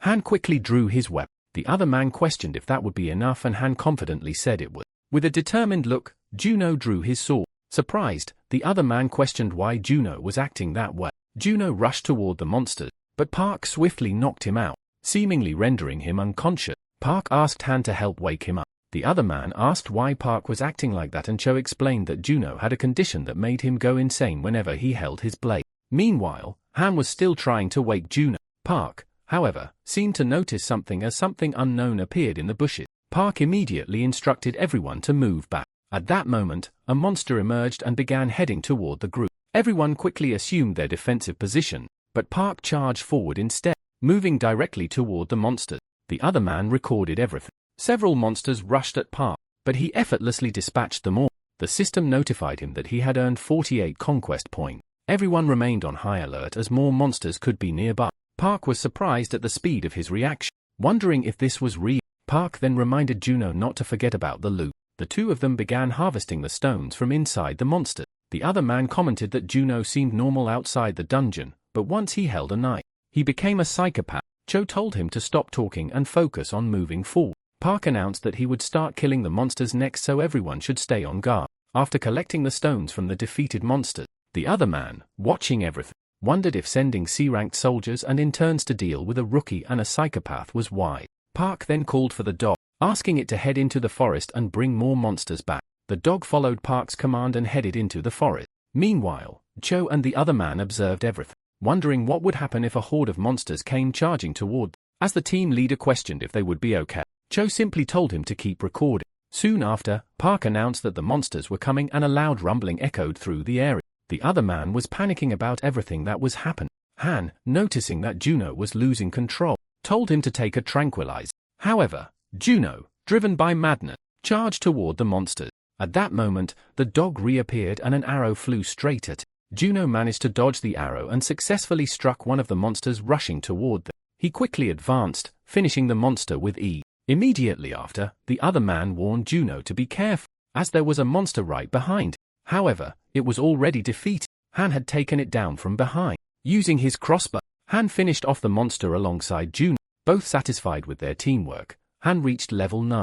The other man, observing this, fell silent, asking if this was really a level 4 dungeon. Cho sarcastically asked if he thought it was a level 3 dungeon, telling him to concentrate on recording and stop talking so much. Suddenly, the dog appeared to be on high alert and Park noticed this. At that moment, a monster emerged from the bushes rushing toward the protagonist, who swiftly drew his dagger. The scene shifted to a car amidst a large crowd. The other man seemed to be welcoming the sector director, while Miso asked what he was doing and if he had a death wish, questioning why he hadn't moved out of the way yet. The young man said he would only move if something happened. They mentioned that not long ago, Captain Lee's combat team had entered that area, and if it was a combat team, didn't that mean it was a level 4 dungeon? The recently appeared dungeon was probably one of them. Upon hearing this, Miso remained silent for a moment. then instructed them to move out of the way immediately. As she left, the young man sarcastically thanked her, calling it a waste of time, and noted that it was only a level for dungeon returning. They decided to start gathering their things. Meanwhile, Miso's car continued heading toward the site. One of the men in the car commented that it was probably a confidential operation and asked what they would do if the information got leaked. Miso questioned what he thought was more important, higher-ups playing with money or the protagonist. The man admitted that the protagonist was likely more important. Miso then said that if they revealed to everyone that Park was a returnee from a dungeon, the news would draw a lot more attention. The man asked if Park would be okay. Miso explained that this was why they were heading to the protagonist, trying to find a solution. Meanwhile, the teams were preparing to enter the port. The captain asked if they were ready, stating that they were about to take down some monsters. A soldier requested they wait a moment as someone had asked them to hold off. The man asked why they had done that just as a car arrived on the scene. A woman stepped out of the vehicle. Miso greeted the captain. The man asked what she wanted, and Miso responded that he couldn't enter. Confused, the man asked why not. Miso explained that as long as Park hadn't agreed to cooperate with the combat team, crossing the portal wasn't permitted. The man, frustrated, asked what kind of nonsense she was talking about, given that the team had to reprogram their plans and rush over in vain. Miso replied that certain things had happened, and for that reason they couldn't enter the portal. The man argued that there was a flaw in the contract clause, asking if it made sense for only a reconnaissance team without combat experience to go in. Miso responded that they were planning to amend the contract, and she had come to resolve the issue. It also involved something related to the director. Irritated, the man asked why everything had to be so complicated, while Miso suggested they continue the conversation in the car. The scene then cut to the director watching the news on his computer. He muttered that a mistake had been made as he needed to investigate a few more things before releasing a more formal statement. At the same moment, the man received a call, frustrated, asking why he still couldn't reach Miso. The scene transitioned to a building. The doctor from earlier was reviewing the protagonist's information, saying that Park represented a shattered dream on a planet in Korea and that it was likely a pivotal moment in the story. He reflected that the boy's life was like a drama filled with numerous conflicts. He recalled the protagonist's words about hiding near the coast before discovering fruit on trees, noting that in his past, the sea had provided plenty of food. However, it didn't take long for him to realize that it wasn't a place where he could live, because when he looked to the side, he saw something. A massive monster was circling the area. The doctor, startled, realized that there couldn't be an ocean in a level 4 dungeon and wondered what that meant. He thought about the current theory regarding the origin of dungeon, that a planet could become part of a dungeon. A flashback of the protagonist appeared, mentioning that his brother was coming and asking the doctor to help find him. The doctor had agreed, but on the condition that Park tell him his entire story spanning 500 years. Back in the present, the doctor remarked that the protagonist had promised to share everything after reuniting with his brother. He noted that for an F-rank returnee, Park was a very ordinary person, despite having lived hundreds of years as the king of the jungle. However, the doctor regretted losing the opportunity to hear a much more interesting story due to a hasty decision. Returning to the dungeon, Park was still finishing off those monsters that he coldly watched, eliminating them one by one. The other man, observing this, said it was insane as he could avoid an ambush like that. Park asked what the problem was as he should help with the spoil, so the man started doing what the boy had asked. Sometime later, the group was walking through the dungeon. Kuei asked what that place was, as it was strangely beautiful, and Han, in disbelief, said that the shining stone looked like a gem, but it seemed to cast a dark out. Park said he had never been to a place like that and wondered why something seemed so familiar. Soon after, the group found a different stone, noticing that there was an inscription telling them never to return to that territory. Meanwhile, Park was observing it and Kuei asked if by chance it was one of Han's pranks, with the boy replying that it wasn't. The girl said everything was fine. Kuei asked if the guy was recording and he replied that he would. At that moment, she noticed something as the protagonist was climbing to another place. Thus, the group ended up following him where they found a different place because there was a cave and so that place opened up. Han, in disbelief, asked what it was because there were several inscriptions on the walls of that place, being very surprised by what they were seeing. However, those inscriptions were very confusing as they were completely different from what they expected. Moreover, in that writing, it said it missed humans a lot. Additionally, there were various drawings written on those walls. Soon after, they came across a large phrase saying it missed many people it used to hate, as well as its family and his brother. Han, for his part, was surprised because the name Junho was also in that place. Soon after, they came across the phrase saying that Park Suho had been in that place. At that moment, they realized what was happening. Han said it was similar to prehistoric cave paintings and seemed to have great scientific value. Choi, approaching Park, asked if by any chance he had lived in that place, and the boy, with a threatening look, seemed to be observing something. Seeing one of the said, it had been 500 years since he became the owner of the Moon Hill, where he remembered one of the opponents he had to face, who was simply a giant black tiger that always gave him that threatening look when they fought. Soon after, Choi asked if the boy was okay, and the protagonist was still observing those writing, remembering every battle and every experience he had in that place. Thus, he seemed to have realized something. Han continued searching the cave and mentioned that there were also some unfinished blades in that place, wondering how they made those blades as the stones were very shiny. At that moment, the boy started running and Han asked where he was going. Choi, for her part, began following the boy again, who quickly seemed to be heading to a different place. At that moment, he ended up at the top of a mountain. Surprised, he wondered what had happened in that place. At that moment, Choi appeared, asking what had happened and if that was where he used to live. Park replied that it was, but something was wrong as there was a snow-covered mountain in that direction and a grove of fruit trees on the other side. Furthermore, the sea was in that direction. Choi, surprised, asked if there really was a sea. Park said that place was called Maelstrom 12. No one should go there. Choi, for her part, wondered if a sea in a level 4 dungeon was really possible, questioning if it was Park who had written those phrases. The boy then answered yes, and that was the result of his efforts not to forget civilized society, and in the beginning, when he first arrived in that place, he lived in that cave to hide from the other animal. Even after moving to another location, he would return from time to time to write several times in that place. Choi asked if the lizard men had always been in that place, and the boy replied no. Then the girl asked what had happened to his animal companion. Park said that was leopard territory and they weren't weak enough to move because of a few lizard men. Then Choi asked if he could see that mist, mentioning that it was the end of the dungeon and that's why they couldn't go to that place. At that moment, a noise started echoing through the forest and Choi wondered if, by any chance, it was the lizard men. Using his ability, he confirmed that it was an ambush. Then several lizard men began climbing that place. Meanwhile, Han, still with his group, was climbing above the boy. Choi responded that there were a total of 102 lizard men approaching, wondering why they were all coming at once. And below them, there was also the Lizard King, who, by the way, had an unknown skull on his head. Park, looking at that skull, supposed it was one of the leopards he had faced. He asked her to stay with her group. Then he quickly jumped off the mountain, falling towards those monsters. Choi, for her part, asked what he was doing. Then the scene shifted to that woman from before watching a pigeon. At that moment, a blue energy began to envelop that animal, and Choi seemed surprised as Park suddenly managed to create wings flying swiftly toward that monster. Thus, the Lizard King threw his spear. However, Park easily dodged, and in a matter of seconds, he was already in front of that lizard. Soon after, a blue energy began to envelop that dog from before, and Park transformed into his wolf form, managing to attack that lizard. Thus, the two began to fall toward the bushes. Choi was then surprised by what the boy had done.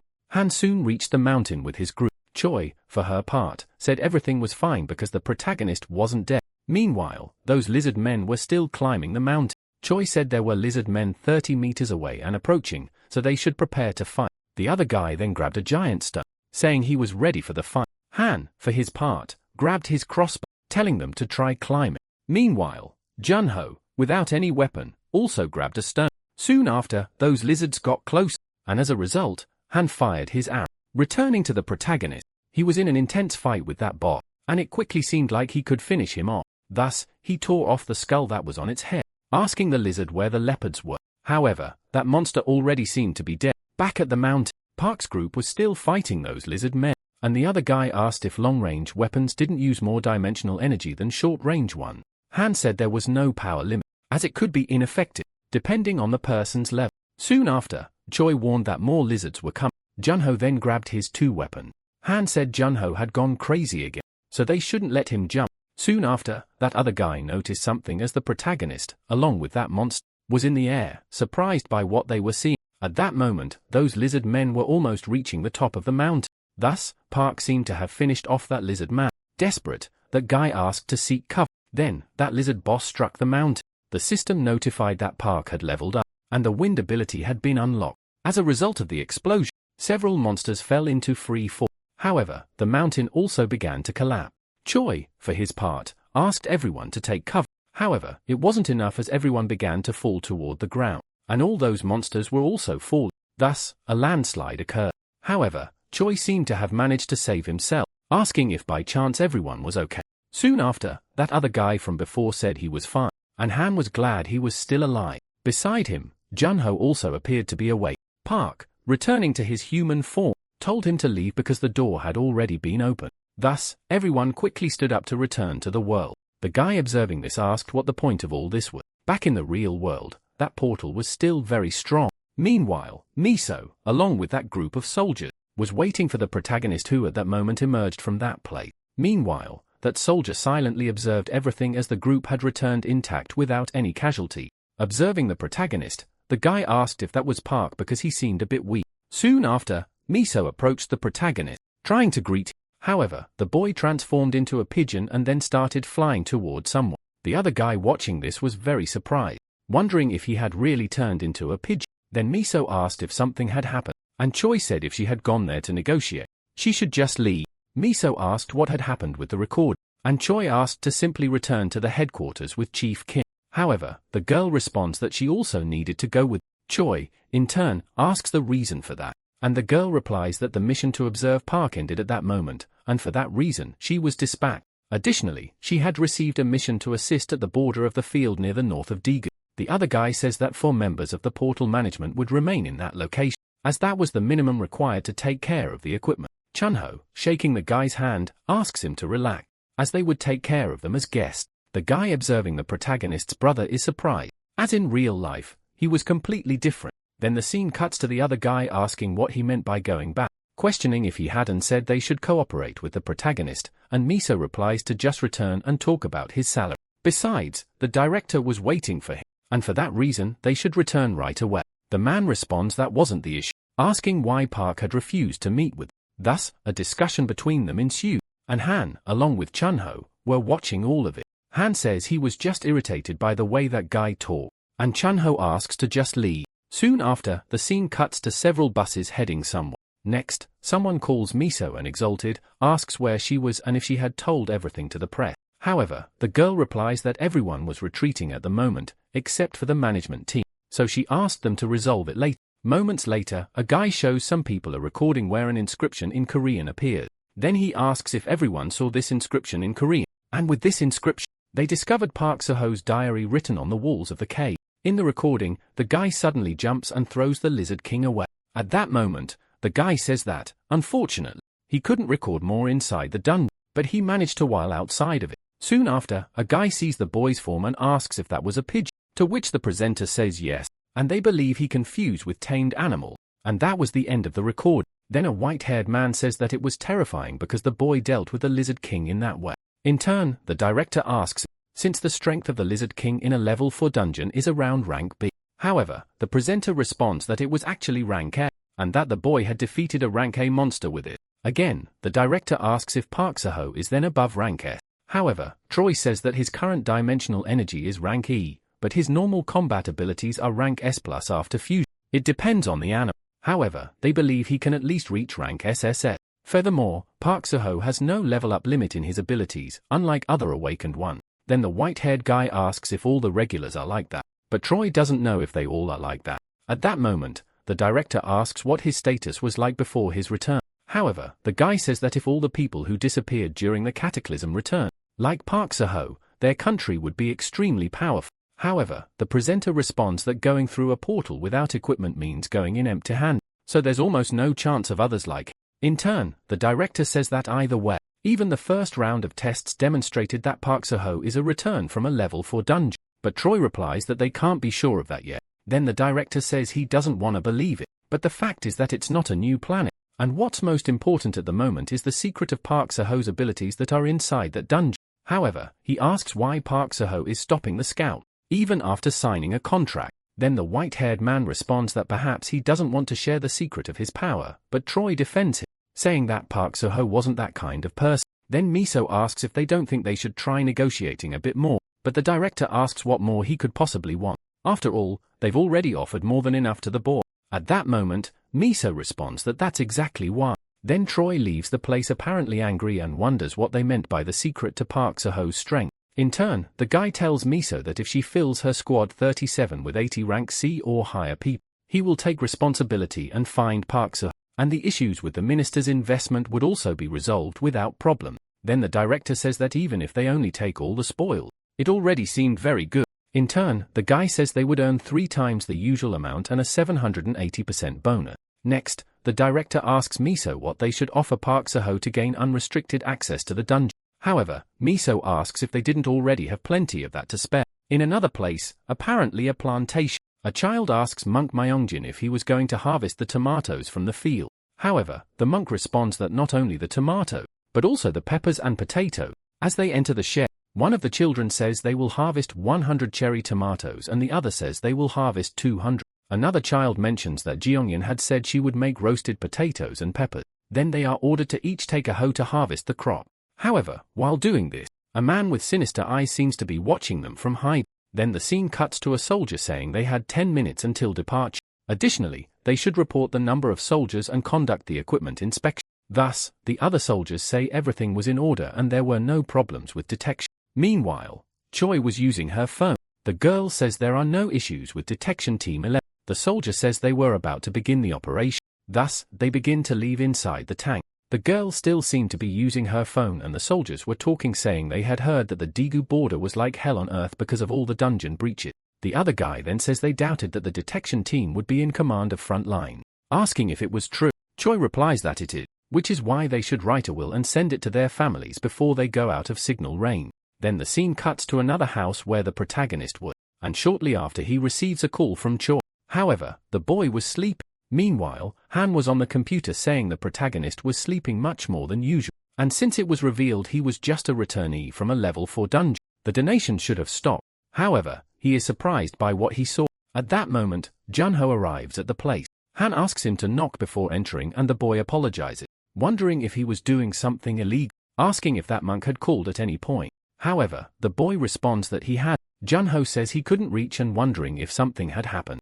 Han asks if he had reached divine enlightenment, but either way he was probably having fun or playing with the kids in some way. Observing, Junho asks what was in his hand and the boy responds that his grandmother said he seemed to be hallucinating due to a vitamin deficiency, so she bought him some supplement. Han asks if he didn't think the protagonist was sleeping too much and the man replies that he was planning to wake him up. Meanwhile, in Park's room, the boy seemed to have already woken up and was looking at the giant tree in front of him, thinking that he had already suspected he could reunite with his friends when the portal opened. But the land he returned to was only a small piece of that place.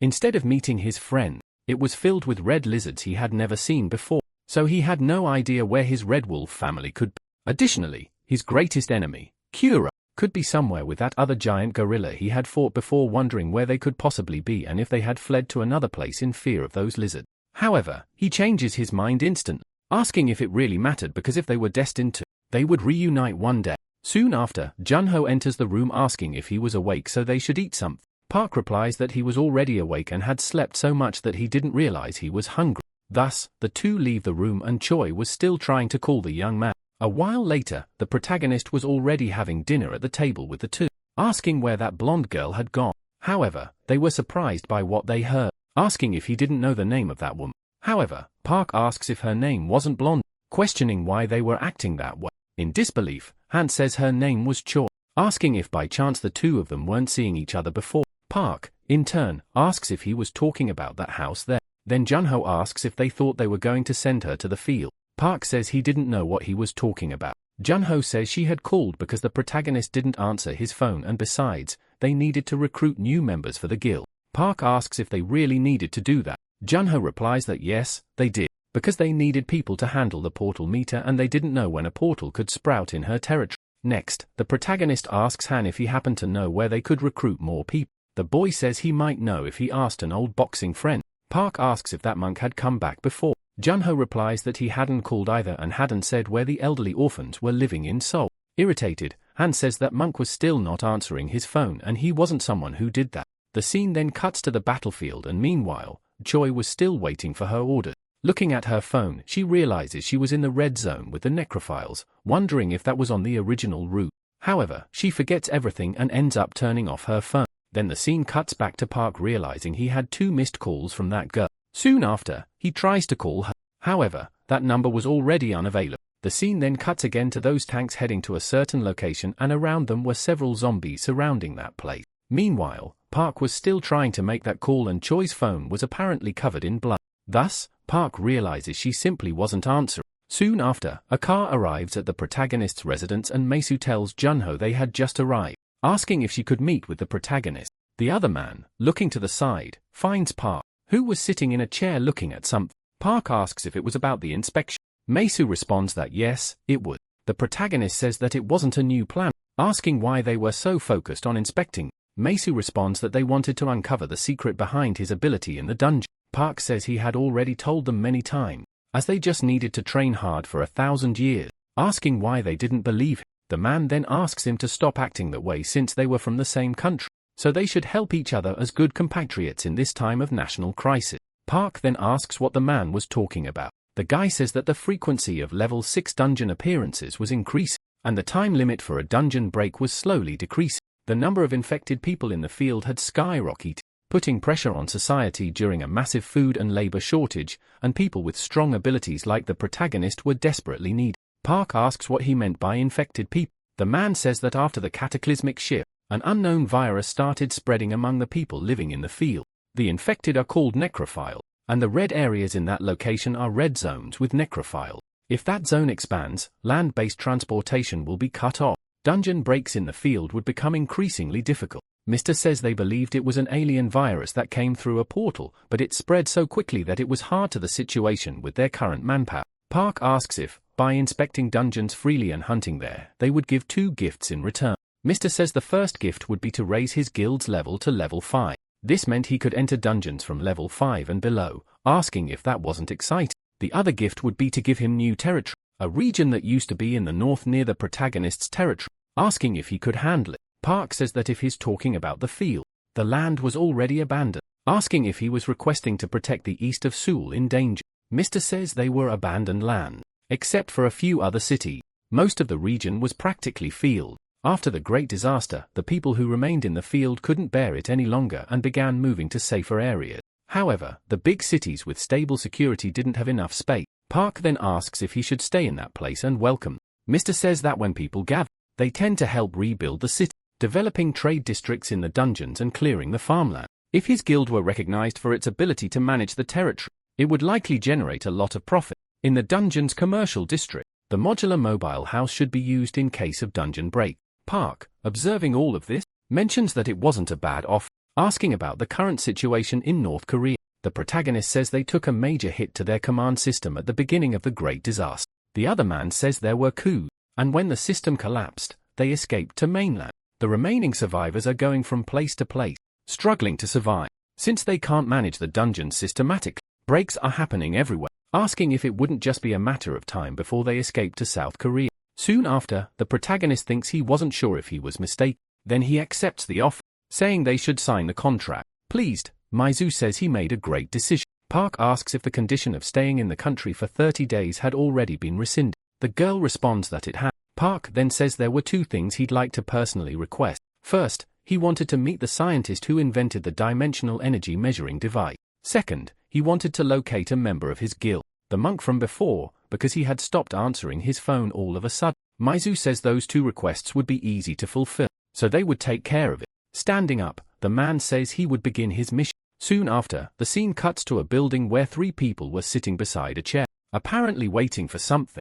The other guy thinks that the Astela Guild was the mercenary group created by the largest conglomerate in Korea. Recruitment only opens twice a year, but most mercenaries are disqualified during the initiation phase. That guild was the dream of most mercenaries, which is why it was so hard to get into. But when you make it, you receive immense support. For this reason, he applied, hoping to get something even after being rejected by the guild. However, something unexpected happened, and he passed the registration phase. Therefore, he was being recognized after working for 3 years in small clans and as an influential mercenary. However, it wasn't over yet. Of the 50 people who passed the registration phase, only 10 would be chosen after the interview, so he couldn't lose his confidence that, after all, it could be a once-in-a-lifetime opportunity. At that moment, that boy receives an email from someone, surprised by what he was seeing. Sometime later, a woman says they can now leave the room. As a result, the other group begins to leave. That man says that the open recruitment this time had been very poor, so the candidates were quite ordinary. The other woman says they would be good as porters, as they would treat their supplies as if they were their lives. The other man says he found a swordsman. That man had plenty of experience. His name was Jong, and he had worked for 3 years but was still in rank E. The guy says if his awakened ability is fencing, it could be worth training him, so he would take that man. Thus, the other man tells him to let the next group in. That guy then calls for numbers 46 to 50 enter the room. The interview apparently began again. The other man asks why there were only 4 people there and where Jong could have gone. The boy replies that Jong suddenly left for some reason. The scene then cuts to that boy's phone from before, because Park had sent him a message asking if he wanted to join his guild. That's why he had left the interview, supposing he shouldn't think about the offer and just accept it. After all, it was the guy who had saved his life and most talked about figure in all of Korea. Soon after, the scene cuts back to that tank again, heading toward the battlefield. The other soldier says they should stay alert because they didn't know when they might be ambushed. Meanwhile, several frightening monsters were surrounding the area. The soldier says the roads were becoming more dangerous, so they should have stayed on their usual path. The other says there was nothing they could do as they wouldn't arrive on time if they took the normal route. Soon after, that soldier calls his friend over because he had come across something very strange, wondering what it could be. Looking more closely, he realized it was several zombies devouring the body of a monster. With a menacing glare, the zombies were watching the tank. The soldier says to turn them into dust with the rocket launcher. However, the guy says that if they shoot, the necrophiles would become highly agitated. The man says they don't have time, so they should fire. If they manage to get out of that place soon, they would be in the military operations area. Following the captain's order, the soldier starts preparing the shot. Then the captain orders them to open fire. As a result, 4 rockets shot out, flying straight toward the horde of infected. The monsters barely had time to react. The explosions were brutal, tearing bodies apart, while the tanks pushed forward without mercy, crushing whatever was left in their path. But the destruction only attracted more creatures. The survivors began to howl, summoning reinforcement. The tanks got ready for the clash. The creatures ran, snarling, trying to reach the vehicle. The sergeant shouted from the cabin that they were pushing forward and ordered full fire. The cannons responded with a deafening barrage, clearing a path through the chaos. Meanwhile, a white van raced down dirt road, being chased by a horde of infected. Suddenly the dashboard signaled that they were running out of fuel. The driver shouted that they were almost out of gas and Monk yelled at him to keep heading for the camp. The van sped up, passing a sign showing the way. The monsters didn't give up the hunt. Monk insisted that if they just pushed a little further, they'd reach the mountain camp. The driver apologized. He was the one who'd suggested that route, but hadn't expected the monsters to have reached it already. Monk turned to the older monk and said he also wanted to cook fresh food for the kid. The monk, embarrassed by the confession, thanked him for the support. Monk went on, saying there was still a lot of work to do in the fields and that they'd have to shake off the monsters if they wanted to eat in peace with the children. The older monk agreed, noting that the little ones must be starving. The grotesque sounds of the infected were getting close. When the van reached the camp, Monk shouted that the gate was open and told the driver to slow down. He turned around, pulled the curtain aside and looked inside. He asked the children if they could run because once they stopped, they'd all have to bolt as fast as they could. The kids were terrified. The women nearby just sighed, having nothing to say. But Monk was determined. This time, he would save everyone. Even though the monsters were clumsy, they were fast. When the van finally stopped, the passengers jumped out immediately and ran as fast as they could with the infected right behind. Monk was carrying 2 children when he heard someone scream behind. He turned his head. One of the monsters was almost on top of him. The creature stretched out its arms, breathing heavily. Without thinking twice, Monk put the kids down and told them to run and not look back. Then, he turned to face the monster, grabbed his staff and with a clean strike, smashed the creature's head. Its jaw flew off with a dry crack. With impressive speed, Monk charged into the horde of zombies, forcing his way through. After clearing the first wave, he stopped for a moment. Ahead, more infected were closing in. He thought there were already too many monsters there and there were still 6 minutes left until the dragons attacked. Then, something caught his attention.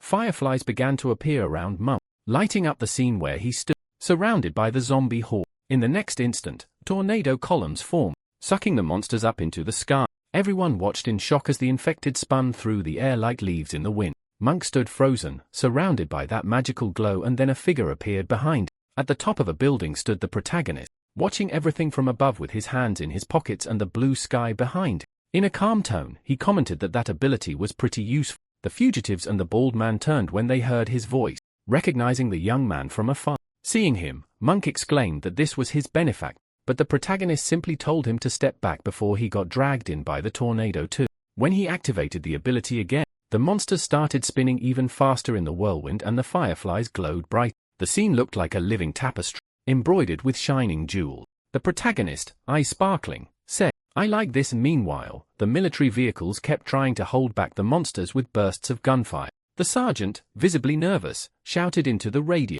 demanding connection with the military network. He was calling for immediate reinforcement. They were being chased by zombies.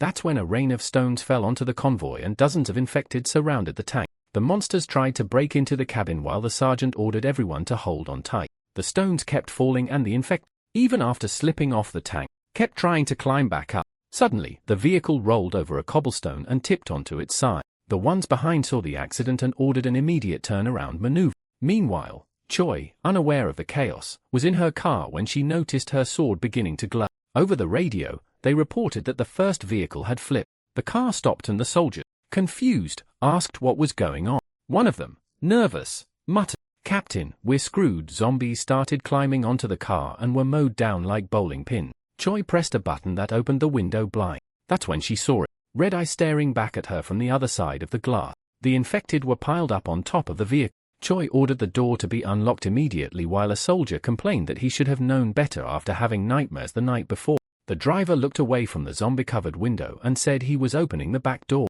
The door began to move slowly and the guttural sounds of the monsters filled the air. Choi shouted for everyone to get back. The infected's decaying hands began pushing the door open. The soldiers, terrified, wondered how they were going to get through that. Choi then ordered everyone to go straight to Car 7 and to kill anything in the way. A yellow fireball formed in her hand. She yelled for everyone to spread out. Then, she unleashed a flaming column that swept through the zombies in its path. The soldiers were stunned by the girl's powers and someone remarked that the path was clear now. She told everyone to get moving fast because more monsters were coming. She told the driver he was going with them too. That car was staying behind. Suddenly, one of the zombies jumped from the roof of the vehicle, trying to attack her. But Choi, quick as ever, drew her sword and in a single motion, sliced the creature in half. The monster started to surround her on all sides and she cursed under her breath, annoyed. She spun her sword in a perfect arc, scattering the infected like leaves in the wind and yelled for them to clear a path. Meanwhile, the sergeant in the first car was still trying to hold off the attacks with gunfire.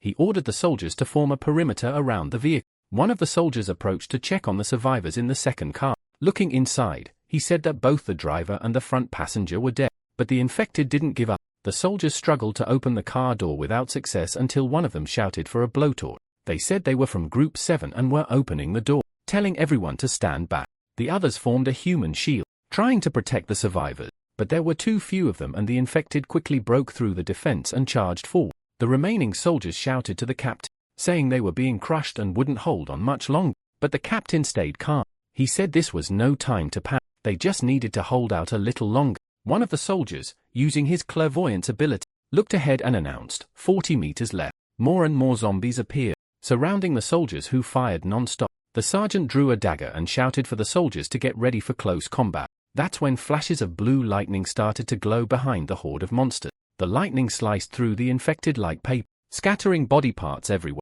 The phenomenon intensified until it consumed the entire horde. Shocked, the soldiers asked each other what was happening until one of them pointed to the sky. Up there, people were jumping down from giant drones marked with the 707A symbol. The captain smiled in relief. Those bastards showed up just in time. One of the special unit soldiers landed on top of a car, surprising the troops on the ground. Meanwhile, Choi kept fighting the infected, cutting them to pieces, unaware that reinforcements had arrived. She spun to attack again, but her sword was intercepted by another soldier approaching from behind. Looking at his face, Choi thought, "Is that Jinwoo-san?" The soldier who had landed on the car said he'd handle the rest and started preparing a device on his back. Jinwoo-san then put his hand on the girl's head, pulling her close, and said loudly, "Shield." At that moment, another soldier on top of the car fired several red spheres from his weapon. The balls flew toward the horde of infected, but didn't explode immediately. They just kept moving forward as if they were carrying something. Suddenly, the soldier shouted, "Fire!" The spheres began to explode one by one, tearing the monsters apart with destructive force. Rocks, trees, and bodies flew everywhere. In the center of the blast were Choi and Jinwoo-san. Soon, the place that had once been filled with monsters turned into a sea of flames and destruction. Drones and helicopters flew over the area, trying to communicate with the surviving soldiers on the ground. They requested a report on the number of dead and injured. But suddenly, one of the pilots warned over the radio. Something unknown was approaching at high speed. Meanwhile, the infected that had been thrown into the air by the previous tornado started to fall from the sky. The protagonist smiled at Monk, who stared back seriously, both surrounded by the soft glow of fireflies. The zombies' bodies rained down around Monk like a grotesque storm. The orphans watched in awe and wonder. When they saw there were no more monsters nearby, they ran toward Monk, shouting joyfully that the monsters were gone. Our protagonist smiled and said that was fun. Now it was time to go home. Monk turned to him, calling him his benefactor, and asked how he had found them. At that moment, the other monks and children also noticed the protagonist and asked who he was. With a satisfied smile, Monk began to say that everyone should welcome him, but he couldn't finish the sentence. One of the surviving infected grabbed his leg and sank its teeth deep into his flesh. Monk looked down in horror, seeing the zombie biting his leg mercilessly. And while that happened, in a neighboring country, in Osaka, Japan, a new portal opened. The road began to collapse, swallowing whole cars. A gigantic monster emerged from the portal, spreading panic among civilians. A woman stumbled, and the stroller carrying her baby started rolling away by itself. But it was stopped just in time by Okita Hiro, who arrived right at the portal's location. The crowd cheered, shouting his name in relief. They were saved. Around the monster, men in black suits appeared, wielding swords. The creature lifted its head and spat out several fireballs. One of the men activated his stealth ability, and his swords were cloaked in black flame. One of the fireballs flew toward him and exploded right beside him. The creature kept launching flaming projectiles, devastating everything around it. But suddenly, other men in black appeared. They were clones. While the clones distracted the monster, Hiro closed in and sliced it in half with surgical precision. He swung his sword so lightly, it was as if he knew exactly where to strike. With a series of swift blows, he tore the monster apart, which fell to the ground in pieces. Seeing this, the people cheered loudly. Hiro's name echoed everywhere. It's Hiro's team. They saved us again. Military vehicles approached the portal. On the news, reporters reported that a colossal monster had emerged from a portal and caused destruction. But thanks to Hiro's team, there were no major losses. Akiko praised Hiro, saying he had done an excellent job. Curious, he asked what she was watching. She replied that it was a video about the protagonist, and asked if he, the druid she'd mentioned before, still remembered him. With a smile on his face, Hiro asked, "Again? What happened this time? Did he get stuck somewhere?" Akiko replied that he had just come back from the dungeon. Hiro watched the video with a hint of disdain, thinking it was all so overdramatic. He had been there himself, so why make such a spectacle out of it? But something caught his attention. He asked the girl to scroll down a bit more on the screen. The image stopped on a group photo with the title, "In-Depth Analysis of Park's Guild." Hiro's eyes widened. He recognized one of the faces there. The girl asked if he knew anyone in the picture. Hiro was in shock. That boy, he was the eighth evil, no doubt about it. He remembered that right now. The boy should have lost his father and was living in an orphanage. That's why Hiro had put him last on the list to eliminate. There was still time before he would become the worst villain ever to come out of Korea. But now none of it made sense. That kid was a terrifying villain, the eighth evil. What was he doing there? Another face in the photo caught his eye too. Yang Jae-sik, introduced as the new member of the Suho Guild. And Hiro remembered him very well, the infernal swordsman. He also recognized Monk, who he himself used to call the immortal destroyer Monk. Hiro couldn't understand how all these individuals were gathered in one place, in a single guild. The girl then showed him the video, saying she had compiled everything so he could see with his own eye. Akiko commented that, in her opinion, either no one was controlling the guild or it was something much bigger. In one of the videos, Park defeated a horde of monsters with ease. Next, there was a recording of a fight between Hiro and the Lizard King, where he threw the monster against a mountain. Hiro watched, stunned. The girl said, "Don't you think he's way too strong for someone coming from an F-rank dungeon?" He agreed. That wasn't the level of someone from such a low-ranking dungeon. Akiko said maybe he was an irregular, just like Hiro himself. The Japanese man started to think, what if he had awakened too but just hadn't been registered in the database? Everything made sense now. Park was also a regressor, just like him. What if he had come back to the past to gather all the villains into one guild? But why? The answer hit him like a punch to the gut. Park, just like him, wanted to change the future. If that were true, then the perfect plan Hiro had built to alter the past could be at risk. Akiko noticed he was tense and asked if he was okay. He took a deep breath, visibly shaken. He said he wanted to go there after the apocalypse. She was surprised by the comment and asked what was going on. Without hesitation, Hiro replied that he needed to return to his country. He had to talk to Park, but Akiko responded, serious, that it wasn't possible at the moment. Hiro, surprised, asked why. Back in the land of our protagonist, outside, the tree near Park's guild had grown so much that deer and even elephants began to appear in the surrounding forest. Refugees had set up camps nearby, including the orphans taken in by Monk. Everyone was amazed. There were elephants there and fruits and vegetables growing in abundance. The children saw apples growing and asked if they could really eat. Monk gave orders to build a lake and the children squealed with joy. running around and pointing at the wonders they saw. Meanwhile, near the port, the Reborn's department set up its base module. One of the soldiers reported that 37 squads of 20 people each had stayed in the dungeon for 28 hours and that Park's guild cleared everything in just 2.5 hours. Another guy commented that the guild's 8th raid had lasted only 11 minutes. Miso, furious, calculated that if they kept this up for 10 hours a day, they'd finish everything in just 4 days. That's when she realized they had accepted the terms way too quickly. She muttered that it was urgent to impose a limit on the number of incursions. Meanwhile, Young showed off his new weapon, the Infernal Blade. One of the boys commented that it suited him perfectly. Park said it was a welcome gift and asked if he liked it. Young, excited, said yes. His previous sword was already dull and Park had just given him this one. Han added that the sword would only unleash its full power when the user reached B rank. Until then, it would remain dormant. Young smiled and said he'd do his best to reach that rank, thanking him sincerely. Monk turned to Park and said he also wanted to ask for something. His staff wasn't dealing enough damage and he wanted a weapon with a better chance of landing critical hit. Young, curious, whispered to Han, "Is he really a monk?" And Han, with irony, shot back, "Did you think he was a nut?" Monk said he'd love to buy a winged spear, but with his current level, it was impossible. Park then asked, "You mean that spear that costs 120 million? The one that automatically jumps to a rank?" A light flashed and then the spear appeared in our boy's hands, gleaming and magnificent. A true winged spear. The boys all let out a collective, "Wow, yes." It was that same one, the legendary winged spear. Park handed the weapon to Monk, who immediately began spinning it in the air, testing its balance.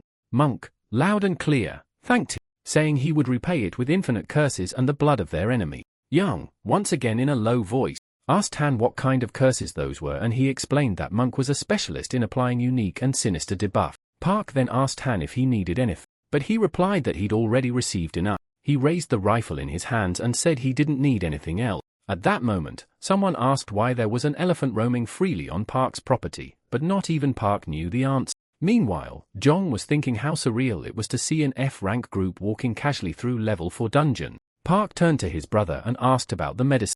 Jong, confused, wanted to know why. Han replied that if they didn't take it willingly, he'd force them to swallow it himself. 2 blades covered in a blue glow appeared in Junho's hands, surrounded by a sinister aura. Jong got spooked for a second. Then Junho said, full of excitement, "All right then, let's begin." Meanwhile, Hiro was still waiting for the answer to his question. Why couldn't they return to his country? Back to their conversation, Akiko explained that all flights were suspended and it was impossible to get to Park in Korea. Hiro hadn't known that and didn't understand why they were blocked. She showed him the headline on her tablet. There had been a wyvern attack and a commercial plane had been taken down. Akiko added that the problem wasn't just in the air. The seas were blocked too. She showed another article. A ship had simply disappeared in the ocean. Hiro read that, stunned. In his mind, he asked why the wyverns had broken through now. At that moment, he got a call from the minister. On the other end, the voice was urgent. The team needed to move immediately. A level 7 dungeon had opened. Hiro was in disbelief. How was that possible?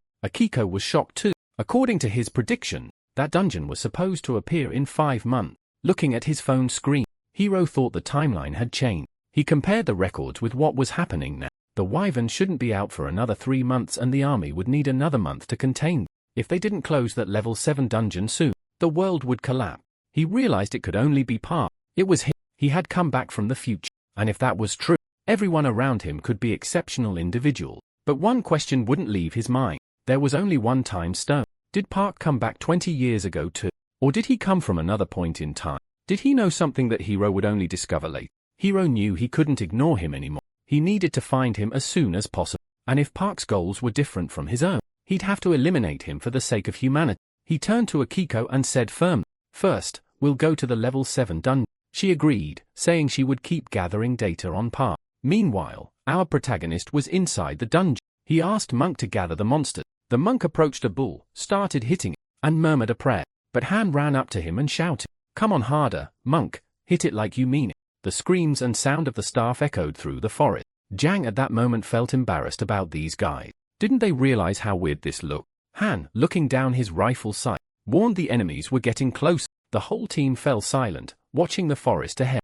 Han counted, 40 meters. Junho drew his blades, letting out a quiet laugh. Jang readied his sword and Han announced, 30 meters. That's when the enemies appeared. A horde of lizard men advanced with spears in hand. Han shouted, "We've got 125 of them coming straight at us." Park raised his hands, summoning the spirit. They flew toward the monsters, and with his other hand, he activated the tornado skill. The lizard men were thrown into the air, spinning wildly inside the water. Han spotted one that got away and didn't hesitate. A perfect shot, and the creature dropped instantly. He cheered, 13 points for me. But the mood quickly changed. More and more enemies were appearing. Han yelled, "There's too many, way too many." That's when Monk activated his Dragon Rupture ability. A massive blue dragon appeared, lifting another wave of monsters into the sky. But not all of them stayed airborne for long. Bodies began to fall, and that's when Junho jumped into action. He ran toward the falling monsters, ready to carve a path through the carnage. Han turned to Jang and asked why he was standing there like a statue in the middle of the hunt. And that was exactly it. Jang had frozen up, only snapping out of it after Han's word. More and more lizard men appeared, glaring at the group with hatred, ready to attack. Han fired back with his gun, yelling for them to just die already. Meanwhile, Junho was slicing through the monsters with his sharp daggers, chopping off arms with precise strike. Suddenly, one of the monsters got too close to Han, aiming a spear right at his head. But Jang jumped in, he sliced the spear in half and in one swift move decapitated the enemy. Han thanked him with a grin for saving his life. But when he turned around, he saw Jang finishing off another monster right behind. A second monster came charging right after. But Jang stayed focused. With a single swing, he took out another one. Han, impressed, thought, this infernal blade is really working. And as he looked at Jang, he realized he's on a whole other level. In that instant, Jang remembered the past. Back when he decided to join a big guild and had that interview at the Scylla Guild, he thought no other guild would ever send an E-ranked swordsman into a level for dungeon. But now, everything was different in Park's guild. When a massive lizard man appeared in front of him, growling fiercely, Jang noticed the mask on its face. It was the Lizard Man King. That's when Junho came from behind, slashing the monster and tearing its arm off. And Jang, gathering all his strength into the tip of his blade, charged forward, yelling. He unleashed a brutal series of slashes. The monster's body was torn to pieces right there, in front of everyone. The whole group went silent, watching the blood drip from the decapitated king's body. But the most shocked of all was Jang himself. He could hardly believe he had defeated the Lizard Man King with just one blow. Then Han, in a dramatic tone, complained. Was it really necessary to kill him so fast? With a sigh, he said that now he'd have to leave all those blood crystals behind again. Jang didn't get at first why he was complaining, but then he understood. Han smiled awkwardly and apologized. He said he'd just gotten carried away in the moment. A portal opened up beside them. A voice announced that there were 5 minutes left until it closed. Park ordered everyone to leave the dungeon, and the group started heading toward the portal. Han looked back, frustrated, saying there were 400 million worth of crystals left behind. Junho told him to let it go. They could come back for it later. Han, still hungry, said he wanted to eat some fish cakes and told Junho to come with. In the middle of the conversation, no one noticed that Monk was falling behind. He was starting to sweat and limp. The bite on his leg was beginning to bother him. Meanwhile, another team was sweeping the dungeon. One of the soldiers at headquarters asked Group 2 for a status update. The reply was that they had explored 30% of Sector 3, and that if Park had found anything important, he would have marked it already. They also reported that they had already analyzed all the drawings in the caves and were moving on to the next sector.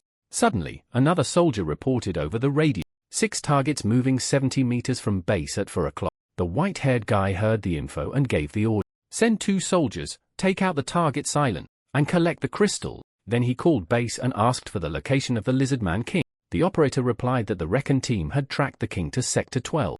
The man sighed deeply, put down his coffee mug, and thought out loud. The dungeon was way too slow. When would they find something truly valuable? But then, a strange sound interrupted his thought. He turned to check. Another soldier appeared, reporting that 8 lizard men were approaching the base. 70 meters out, the guy wasn't surprised. He asked if the monsters could see. He looked to the side, where a red light was blinking between the bushes, with the remote control in hand. He said that if they got any closer, they'd be turned into mincemeat. That's when something slimy dripped onto his face.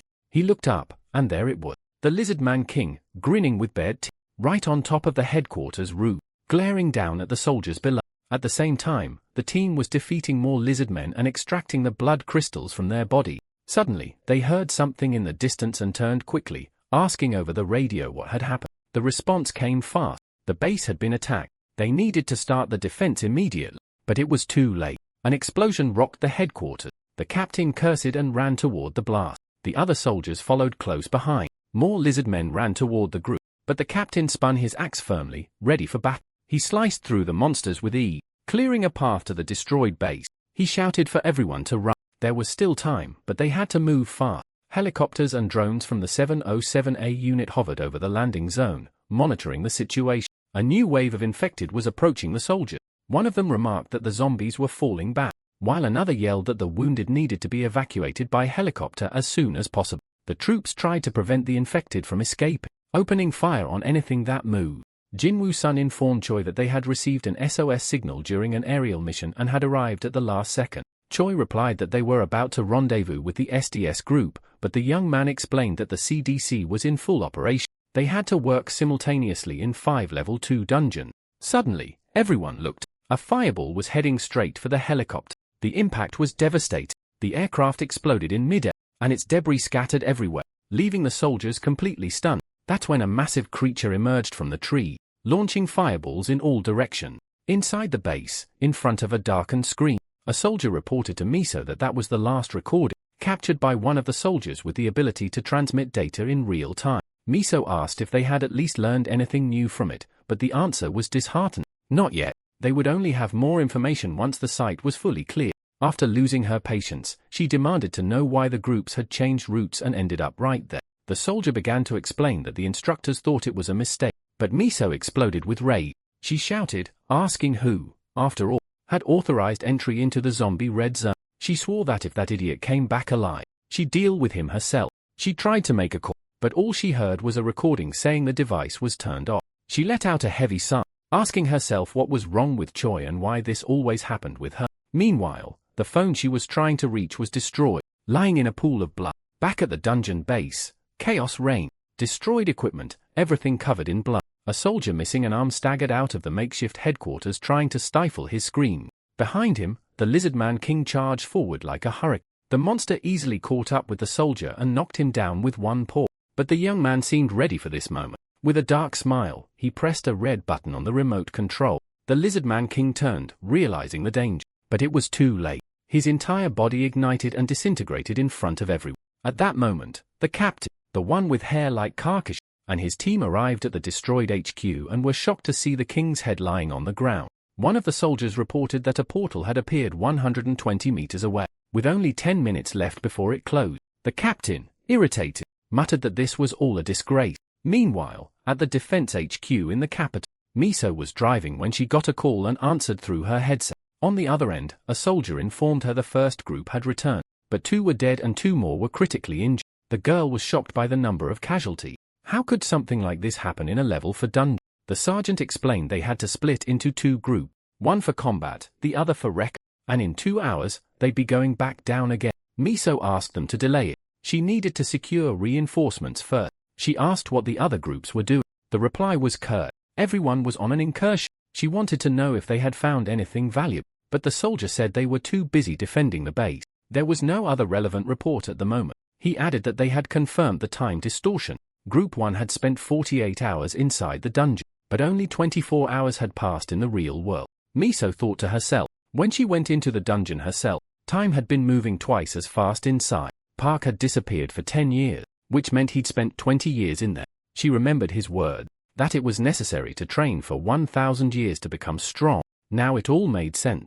If that was true, he must have trained for 500 real years. How could someone spend 1,000 years inside a dungeon? She said out loud, Park's guild is way ahead. Even if they increased the number of mercenaries, they'd still be behind. They'd have to push hard to catch up with that guy. Another soldier confirmed. Park's team had cleared the dungeon 50 times and in just 7 hours. They had just reported that they were leaving the island dungeon. The next destination, the Awakened Department, where they'd update the warrior's record. Miso was in shock. They were leaving again, and at that exact moment, it was Junho who was driving. He had gained an increase in his stat. The guys were sleeping in the backseat of the car. Everyone's levels had also gone up. Park turned to Jang and asked if he was tired. A bit awkward. The boy answered that all of this felt like a dream. Park raised an eyebrow, curious, and asked, a dream? What do you mean? Jang, embarrassed, explained that he had spent the last 14 years just existing. He had never even stepped into a level 3 or level 4 dungeon. And now, in a single day, he'd entered a level 4 dungeon 50 times. The lizard men he faced there were as strong as dungeon bosses from 1st or 2nd level dungeon. For 3 years, he'd been struggling, barely managing to reach E rank. But with Park's guild, he jumped to D rank in just a few hours. He said that if he had gone to the Scylla guild, He wouldn't have even finished training on time. Then he asked, blushing, "This isn't a dream, right? If you want, I'll hit you," said our protagonist. But Jang, laughing, said he'd rather keep dreaming if that was the case. The car arrived at the awakened department and Junho yelled for everyone to wake up. Park told the sleepyheads to finish that process quickly, because after that, they'd go eat lobster. In the energy measurement room, just like before, lightning danced through the air, and within the sparks, mysterious eyes could be seen. Park heard voices through the device and thought, the stronger he got, the clearer those voices became. He remembered Miso's word. That device would be built by an English scientist and she'd let him know when she could set up a meeting. Park was determined. He wanted to go to England and meet this guy. Han saw the test results and commented, "This number is way above C rank, so why'd they only give you that?" But even so, he congratulated him. Park thought it was fun, only now they were figuring out his level. Apparently only he could see other people's levels. He approached the staff member and asked who had created their system. Han, surprised, said it seemed like it had been there since the moment of awakening. The staff member replied that it was more of an internal legend. They called it the God Stone. After the Great Cataclysm, this item was found. It was responsible for the development of spatial engineering. Han said he'd heard about that before. Park, intrigued, asked, "What exactly is this stone?" The staff member explained, after the Great Cataclysm, a red stone with inscriptions appeared somewhere in Europe. Since then, every awakened individual in Europe had an integrated interface. Survivors believed this stone was a kind of divine message with commandments inscribed on it. After decoding those commandments, fragments of the stone were spread around the world. Thanks to that, the awakened could access their interfaces. A piece of that stone was installed directly in the department's system process, and that's what allowed the awakened's interfaces to work. The group was stunned. None of them had any idea about this. Park then asked the scientist what exactly had been deciphered. He replied, "The foundations of the dungeon world, the level system, the use of spatial energy, all of it was there." Park reflected out loud. So all of this was part of God's plan. Leaving the building, the boys were still discussing what they had just heard. Park asked how someone could even find God. Han replied, "Probably only after you die." In his thoughts, Park wondered, what if it was possible to create an artificial awakened by injecting atomic energy during a raid? But Han shot that idea down. He said that was fiction. Awakening required special conditions. Park changed the subject and congratulated everyone on their new level. Jang was still repeating that it all felt like a dream. And Park, laughing, asked how many times he was going to say that. Junho commented that now his level was reset and the others were surprised. He said his level had increased. Park asked if he remembered the Orc dungeon and Junho replied, "You really want to go back there again?" Park, with a smile on his face, said that now, with his new level, he was strong enough to tame even more wolves. It was time to expand the family. Han asked what they should do and Park answered, "Go on raids with Young. He needs to gain experience points and improve team synergy." Jang, grateful, called Park captain and Junho added, "Yeah, it's good to raid with Park." Han, excited, said that with the new level, the government benefits would also increase. But Junho shot back, "And what for if we already made way more inside the dungeon?" Han thought for a moment and ended up agreeing. "True, we're rich now." Monk, with that serious vibe, said that by his calculation, the group had earned about 5 billion. Han added that they'd also gotten a bunch of blood crystal. Junho turned to Young and said, "Oh, I forgot to tell you, the guild keeps half of everything. The rest we split between the raid participants." Jang was in shock when he saw that 500 million had been transferred to him. He even commented, embarrassed, that he hadn't done anything to deserve it.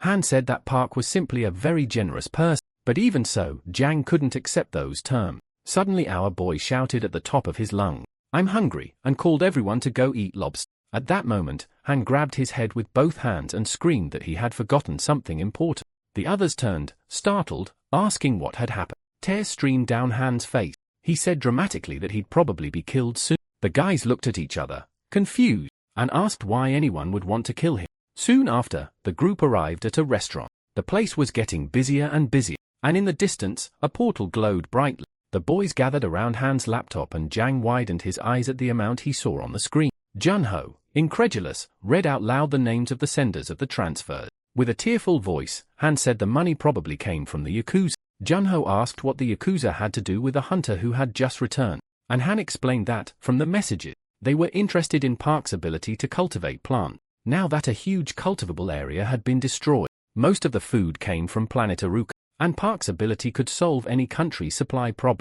Han also added, with a nervous smile, that as long as they stayed by Park's side, no crisis would ever be truly terrifying. Our protagonist then asked why he thought he'd be killed. Han explained that money was just the beginning.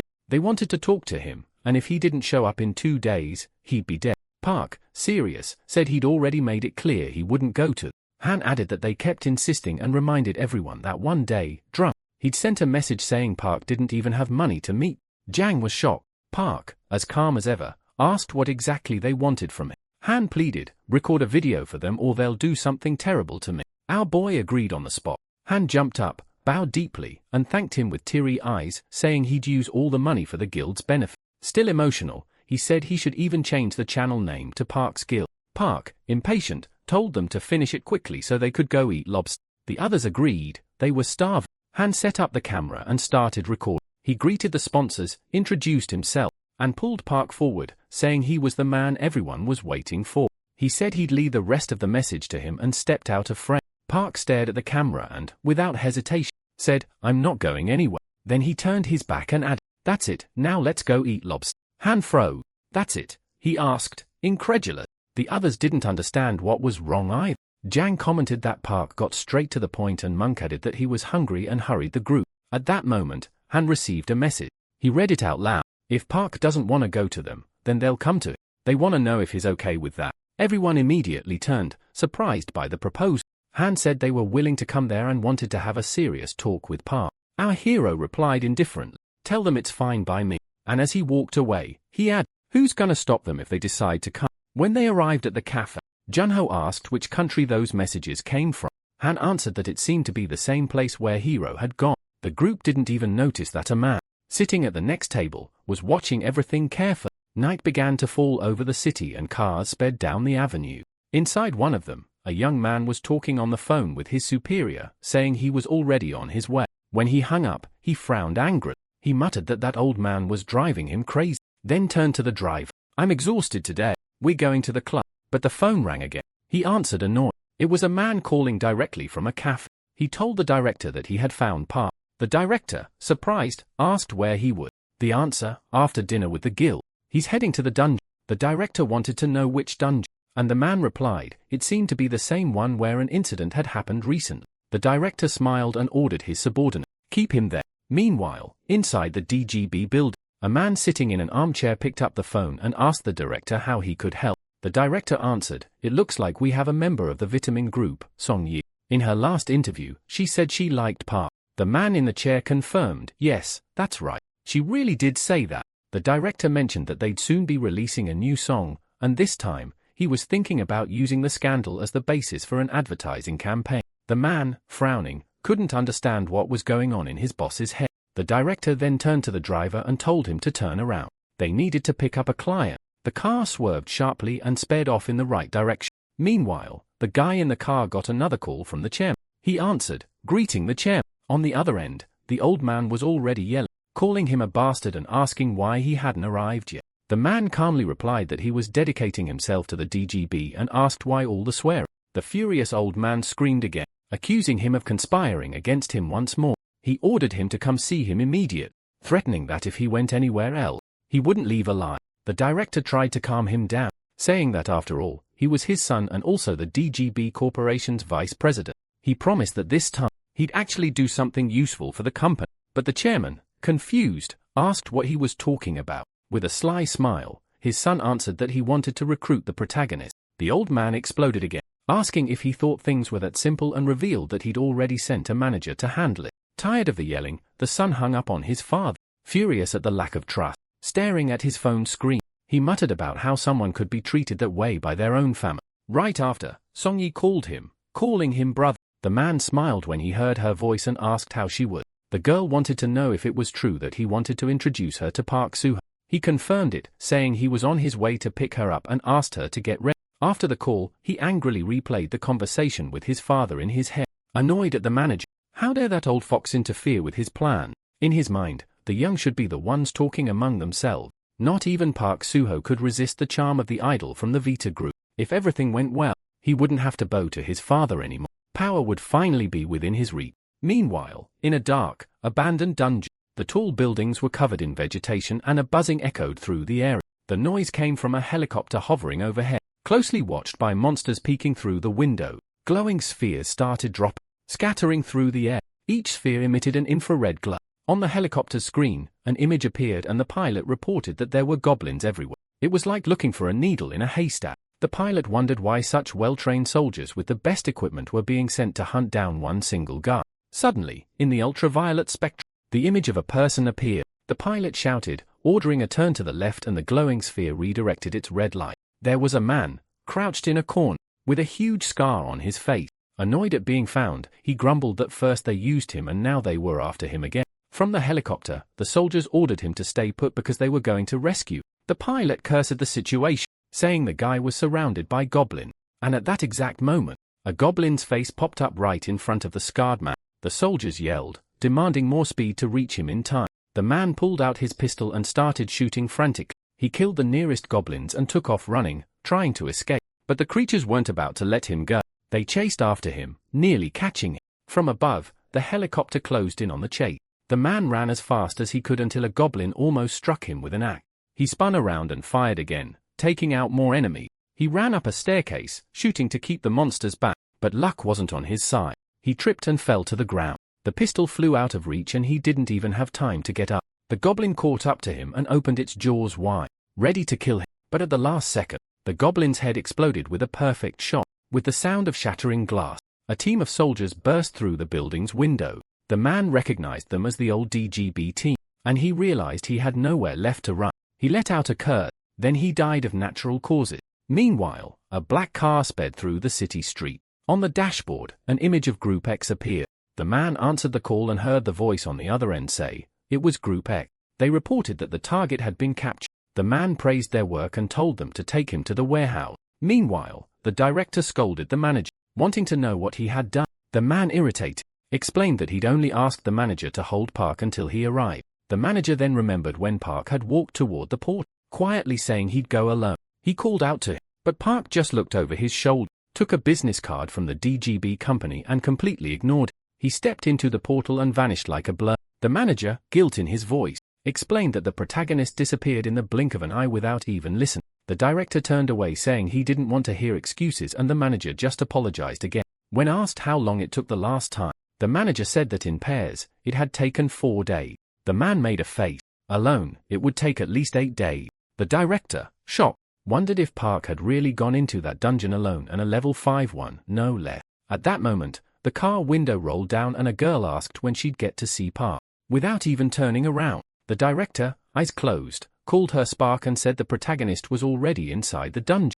standing on a mountain of dead goblins. Inside, Park was analyzing his ability. He already had all his druid points, but still needed more experience. That's when he felt something moving beneath the corpses. With a curious smile, he asked if there was still someone there and activated his tracking skill. In the middle of the pile, a wounded goblin appeared. Somehow it was still alive. Without wasting time, Park lunged with his axe.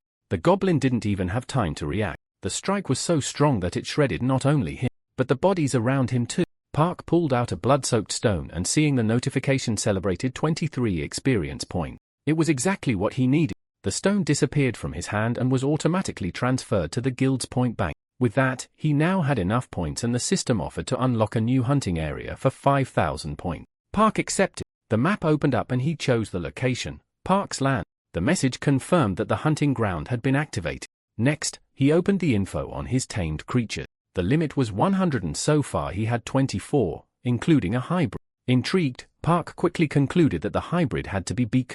A new group of orcs was approaching and the interface suggested setting a summon command. The orcs charged in, weapons ready, eager to kill. But Park, as if oblivious to the threat, was just thinking about what to say to summon them. He extended his hand toward the orc. A bluish glow appeared and he declared summon beast.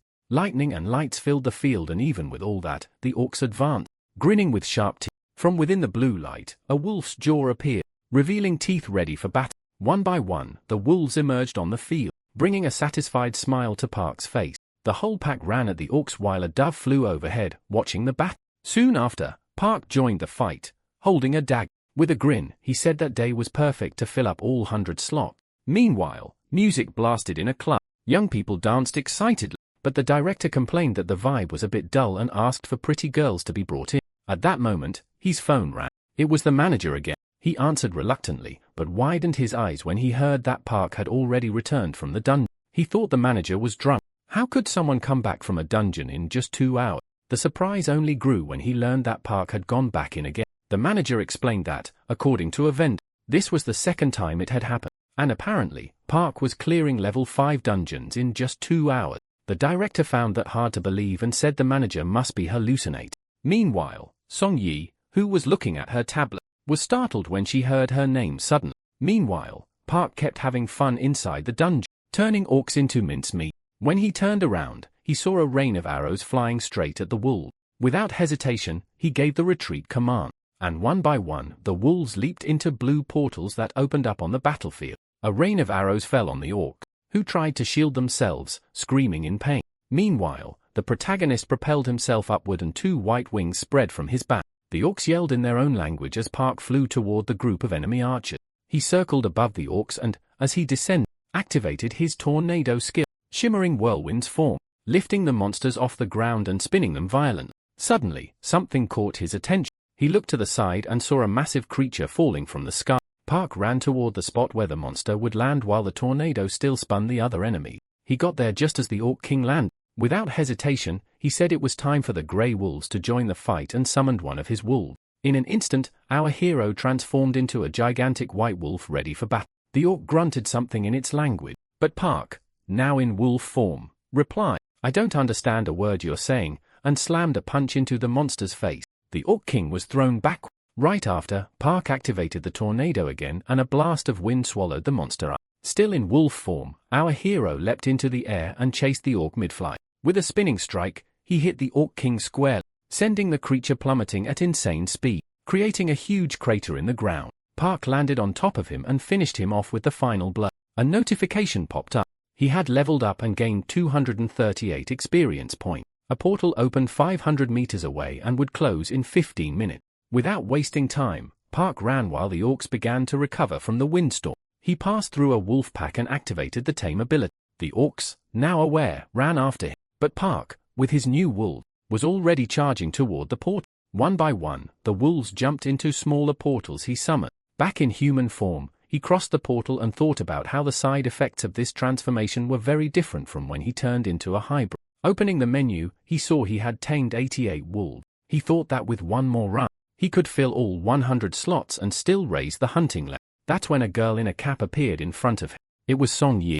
She asked if he was Park, and he, surprised, asked what she wanted. People nearby recognized Song Yi and started whispering if the two were together. Rumors of a romance spread while the manager called the director to say they had finally met. The director, excited, asked if this meant they'd finally capture Park. The manager replied that Song Yi was making progress and that he was responding well to her move. The director laughed, saying that in the end, Park was just a man. Song Yi grabbed the protagonist's arm and the manager, thrilled, said they were heading to a cafe. The director replied that he expected nothing less from her and told them to keep an eye on things. In the car, he ordered the driver to step on it. Meanwhile, Park seemed busier than usual. The director finally arrived at the location and, confused, asked where he was. Song Yi was sitting at a table, crying and sobbing. She said she'd come there with him. Park had just commented that he wanted a drink and left right after. The director shouted incredulous, wanting to know how that was possible while Song Yi sobbed even harder. Suddenly, Song Yi screamed that Park rejected her because she was weak, that he didn't like people like that. But the director misunderstood and asked if she was using illegal substances. Furious, she stood up, slammed her hands on the table and shouted, "Of course not." Then she turned, stormed out, and as she left, she promised that she'd become a hunter too. The director, clueless, asked the manager what was going on. The manager explained that Park had said his girlfriend needed to be strong. The director started to panic, saying everything was falling apart. The manager tried to calm him down, saying there were strong, awakened women in the clan. The director asked who he was talking about. The manager replied that there was a redhead, Class A, very powerful. But the director got angry and asked where he came up with ideas like that, demanding to know where Park was right then. The manager said he had gone back into the port. Desperate, the director put his hands on his head, complaining that nothing ever went as planned. But suddenly, the manager pointed behind him. Park had already come out of the port. Our hero stood there checking something in the interface only he could see. With a slight smile on his face, Park looked out at the horizon. The director, in shock, said he couldn't believe it. It had only been a few minutes. Then he ran toward Park, determined. This time, he wouldn't let him escape. The man ran as fast as he could, shouting Park's name. When he finally caught up, our hero asked straight to the point what they wanted. The director said he needed to talk. He slipped his hand into the inside pocket of his suit jacket, trying to introduce himself formally. But Park didn't even care. He just stepped through the portal without saying a single word. The director, confused, asked if he'd really just been ignored like that so bluntly. The manager confirmed that, apparently, yes. Furious, the director started cursing Park and was about to chase after him through the portal. But the manager stopped him. Still fuming, he asked if he had really seen that happen. The manager tried to calm him down, and that's when someone approached. A voice cut through the tension, saying, "Enough." The director, irritated, demanded to know who it was. A man appeared, surrounded by bodyguards in black suits. Instantly, the director recognized Chief Secretary Cheon. Cheon said there were too many eyes around and suggested they drop the matter for now. Around them, a small crowd began whispering. One murmured, "That's the president's son, right?" Another mocked, "He's like that because Park ignored him." Someone else laughed, "I'm curious to see what he'll mess up this time." The director, feeling his image crumble, thought things were really starting to fall apart. He grumbled that today just wasn't his day. Cheon then suggested he rest and leave the rest to him. Still annoyed, the director said coldly that this matter was his responsibility. But Cheon praised his effort and said there would be another chance to get close to Park. With a glimmer of hope, the director asked if that was true. The secretary confirmed it firmly. Then, frustrated, the director said goodbye and muttered that he was tired of this crazy guy. Right after, Cheon called the president, saying he was waiting at the dungeon entrance. The president asked if his son, John He, had messed up again, but Cheon replied that the most important thing was Park's ability to clear dungeon, something that exceeded all expectation. The president, pleased, said that was why they were investing so much money in him. At that exact moment, Park came out of the dungeon once again, catching Cheon off guard while he was still on the phone. Without even looking around, Park opened his interface and began analyzing the data. He had finally tamed 100 creatures and now, at the second hunting level, the limit had increased to 200. With everything reviewed, he mapped out his next plan, to rest and eat. Meanwhile, he didn't even notice there were people right in front of him. Cheon greeted him and Park replied sarcastically that he was really popular today. The secretary introduced himself as a member of DGB and Park commented that it seemed like the guild managed this dungeon. Cheon confirmed and explained that he was there to apologize for a certain incident. Park didn't get it at first and asked what he meant, but then it clicked. They were talking about when he went into the level 5 dungeon. Park asked why they were only apologizing now and Cheon replied that they were preparing something more than just words. They also wanted to thank him. Park's presence had massively increased the value of the dungeon. People nearby whispered, curious, about who that guy talking to Cheon was. The secretary then said they had something prepared for him, but suggested they continue the conversation at a restaurant. Park, hungry, immediately agreed and said he'd love to eat. Cheon said the cars were ready and Park commented that they had good taste. The secretary asked if he liked them and our hero just smiled. Back at Suho's guild, the night was magic. The main tree had grown even taller and fireflies danced through the air. The group returned home celebrating the great day. Good drinks, juicy lobster, a real feast. Jang remarked that he could understand Monk's state, but felt bad for Junho who didn't even get to drink. Han laughed and said it would be great to hire a driver and everyone immediately agreed. Suddenly, Han's expression changed. He cursed loudly and Junho asked what had happened. He said he should have set up a meeting with people interested in joining the guild, but he forgot because of the food and drink. Monk mentioned he needed to stop by the construction office the next day and a bit worried, suggested they reschedule the meeting. But Han, excited, said this would become routine. We'll do it every day, eat and drink lobster. He opened the chat and said it was full of messages, all complaining. He looked at Junho and asked if he should handle recruitment himself. Junho replied that actually it was his job anyway since he didn't even have a license yet and was still registered in the guild as the doorman. Junho was in shock and Monk commented that before anything else, he needed to get his license. Junho replied that the next day he could finally start the process. Jang, meanwhile, warned them that tough times were coming. After all, they still needed to join many more raids. Chell apologized to the guy, but Han said that Park would surely come up with a solution. Monk added that the guild leader would know how to handle this kind of problem. Suddenly, Gunwoo came running to meet the guys and jumped straight into his father's arms while Grandma, watching from upstairs, saw everyone arrive. Junho hugged his son with pure joy and Han was thrilled to see the old lady who was carrying a box full of lobsters in her hand. Grandma asked where they had all been this whole time. They said they'd been working and then stopped for a quick drink. Oh, and of course they brought lobsters as a gift. Park, with a full belly, put his hands on his stomach and said, "Now that was amazing." The secretary was happy to see him satisfied. Our hero then asked, "All that? with the expensive dishes and the modified SUV. Wasn't it over the top? But Chandler answered firmly, when someone risks their life like Park did, there's no such thing as too much. And there was more. There were still other gifts. Meanwhile, in an isolated area outside the city, muffled screams echoed from inside red containers marked DSS. Someone with their mouth full of blood screamed for them to just kill him already. Park, a bit suspicious, asked if this whole apology was just an excuse to throw a party. Cheon laughed and said he had a great sense of humor. But then the mood turned serious. Park asked what they really wanted. Cheon, serious now too, revealed they wanted an official partnership with Park's guild. He explained that the city was divided into 12 sectors, but the DGB company didn't own a sector of its own yet, all because they didn't have a level 6 combat team. Even with all their resources, they simply couldn't form one. Park remarked that must be a blow to their pride. The secretary agreed, especially for the company's CEO. Our hero was direct and said he wasn't interested in representing any sector, but Cheon quickly clarified. The proposal wasn't to join a sector, but to create a 13th sector together with Park's guild. Cheon explained that today's sectors are formed around level 6 guilds, but those guilds are already overloaded.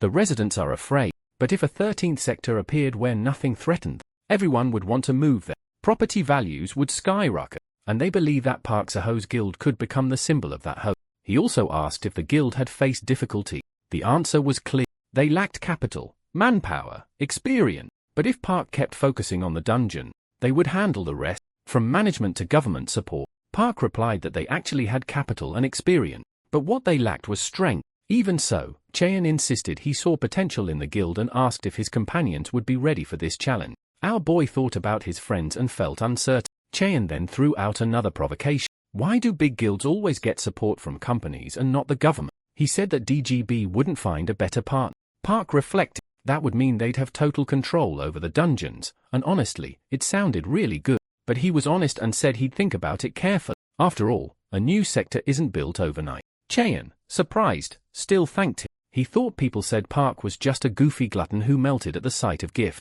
Maybe the gifts hadn't been good enough. Park then stood up, saying he needed to go. Cheon stopped. He was forgetting one more gift. The secretary said it had been really hard to find. Park, curious, asked who they were talking about. Cheon revealed that after being put on the wanted list, the ex-director of the debt company had fled and gone into hiding, but the company's agents managed to track him down, and now he was in Park's hand, officially declared dead during capture. Surprised, our hero said that man had caused a lot of harm, and honestly, he asked Cheon to handle him however he thought best. The secretary looked awkward about the answer, and Park explained that guy's days were already numbered. Why waste time on him? Cheon asked if he really didn't want to see him after everything, but Park replied that it was too much, even for him. He even suggested throwing the guy back into the dungeon. Suddenly, Park had an idea and asked them to wait. Meanwhile, Junho was getting smothered with hugs from his son, who showed off all the moves he'd learned at school until his phone rang. He picked up. It was his brother. After hearing what Park had to say, Junho asked, surprised, seriously, now? And Park confirmed, it was right now. Junho wanted to know what it was about, and was even more surprised when he heard there was someone who wanted to meet him. Park said he'd send the address by message. When he mentioned the name DGB, Junho looked confused and asked what that was. In his car, the protagonist said he was heading out. His final comment was that he'd leave things for his little brother to handle. The secretary nodded, saying they were ready if Park needed anything. Even late at night, all the windows in the DGB building were lit up. The president called Miso's boss and asked if he was still at the office. The man replied, yes, and wanted to know why he was called. The president said they'd managed to meet Park, and everything went well, thanking him for that. But he shot back that there was no need to thank him. He just wanted a return on his investment, since soon everyone would start moving to Park's land. He also mentioned they'd have to rebuild all the infrastructure and housing complexes urgent. The boss replied that it was exactly in moments like this that everyone should help each other. Meanwhile, Junho arrived at the given location, and was met by two men, just to be sure they confirmed his name before leading him to a container. Inside the container, a man was screaming and cursing, demanding food and threatening to kill everyone once he got out. That must be the guy the DGB soldiers captured. The one I said died naturally. Suddenly, the door opened slightly, and his tone changed. He said that wasn't what he meant, apologized, and claimed he was just very hungry. Junho stepped into the container, and the man froze, surprised. He recognized Junho, a wicked smile spreading across his face. The young man just responded with a quiet. The man wanted to know what Junho was doing there, and he replied that he'd been told someone wanted to see him. The man said he hadn't changed at all, and asked if Park came too. When he heard no, he smiled with satisfaction. Junho asked what he wanted, and the man said seriously that he wanted to apologize. He said that the day he attacked, it was only because he lost control after Junho's friend beat the others. He said he regretted. Junho replied that he understood that it was in the past now. The man thanked him and brought up another topic, the 5th level dungeon incident. He insisted he wasn't the one who sent the guy in there. Seeing the suspicion in Junho's eye, the man asked if he really thought a mere debt collector would have the power to do something like that. He said it was all the government and DGB who wanted to use Park for their own interest. He claimed he was just the scapegoat. Junho stayed silent, listening, until he said that must have been really hard on him. The man confirmed. He said his business was destroyed. He'd been hiding in abandoned places full of goblins, and he thought he'd die there. Junho replied that it was a sad situation, but if that was all, he'd leave. The man, afraid, begged. He wanted help to get out of there. He claimed he'd given him money, helped Gunwoo's mom get a job, but then he paused, realizing what he'd just said. With his head down, he admitted the woman had asked him not to tell Junho. Junho's calm look turned to shock and confusion. He asked directly, what kind of job was that? The man explained that, for a long time, he worked as a manager at an employment center, and Gunwoo's mom came to him, begging for help to get work. He then remembered the past, the day they stormed into Junho's apartment and found only the woman holding her baby. The man asked where Junho had been. He said the debt kept piling up and had grown huge. It was pathetic, because the family was suffering over a single mistake. The woman cried, trembling, begging not to be killed. The man held her face and said he could never kill such a beautiful woman. He asked if that man was worth all that suffering. He asked if they even had enough to eat. Then he offered to help her. A hard-working woman like her could pay off the debt in just 3 months, but the woman turned her face, pleading through tears for him not to do that. Even so, he pulled out a wad of cash, asked if she wasn't tired of living like that, and said that nowadays, a woman's life can change in the blink of an eye. He left the money inside a paper with a phone number and told her to call when she was ready. As he left, he said that if her husband wasn't there next time, she'd have to pay. The woman looked at the door closing, her eyes full of fear and tears streaming down her face. After hearing all that, Junho was stunned and exclaimed, "She went to your office after that?" The man explained that when Junho disappeared, Gunwoo's mother showed up desperate with the boy in her arms, begging for help to find a job. Junho could barely say a word, but the pain in his eyes said it all. He remembered the day he came home and found his son crying, and only a note. On that paper, she'd written that she was tired of living that life by his side and asked never to be looked for again. Clenching his teeth, Junho asked if the man knew where she was now. He answered that if he was free, he'd show him where she was living. Junho's heart pounded in his chest, but looking at that beaten man, he had already made his decision. Meanwhile, Park was driving when he got a message from Misa, saying that Dr. Toddler was finally available for a meeting in England. Our hero got excited. Finally, he replied. He remembered Miso's story about how the power meter and the blood crystal generator had sparked a new era of discovery. Park hoped the doctor could figure out where that dimensional rift came from, which planet he'd ended up on, and maybe if it could lead him to his brother. Excited by the thought, he tried to call and share the news, but it went straight to voicemail. The phone was off. Without a second thought, he turned to the driver and said they needed to change course. When the man asked where to, Park answered that they needed to go back to the DGB container. Meanwhile, the blue SUV was already driving away, and the scar-faced man was yelling curses, telling everyone to go to hell. Then he turned to Junho and said thanks, to which the young man replied sarcastically, "You're welcome." The car kept rolling through the night streets until it stopped at the address the man had given. Junho told him they'd arrived. The guy stretched, said he'd had a good nap, and even complimented the car. With a sly look, he said Junho was doing well for himself, but the young man ignored the comment and got straight to the point. He wanted to know where Gunwoo's mother was. The man said his guys would show up soon to take him to her, and at that exact moment, a group started approaching. The scar-faced man leaned out the car window and greeted the thug. The gangsters gathered around the car. They recognized him immediately. One of them exclaimed, "It's Boss Yongari," and another was shocked he was still alive. A third joked that they'd already counted him as dead. When one of the guys peeked inside and saw Junho, he wanted to know who the kid was. Another gang member recognized him and asked, "Isn't that Junho?" The name spread through the crowd. Everyone knew it. They started mocking him. "Isn't that loser Park Junho? Whoa, nice big car." Yongari then said he was helping the kid find his wife and asked for their cooperation. One of the thugs peeked again and said that if he was looking for the woman, she was probably called Migyo. He said she was inside the building. Junho was guided to the entrance, surrounded by a mob armed with axes and baseball bats. One of the thugs shoved him from behind, asking what he was so afraid of. Almost stumbling, Junho stepped into the building. Someone behind him laughed, saying he was dying to see his wife. They told someone to turn on the light, and the room was flooded with bright light, temporarily blinding Junho.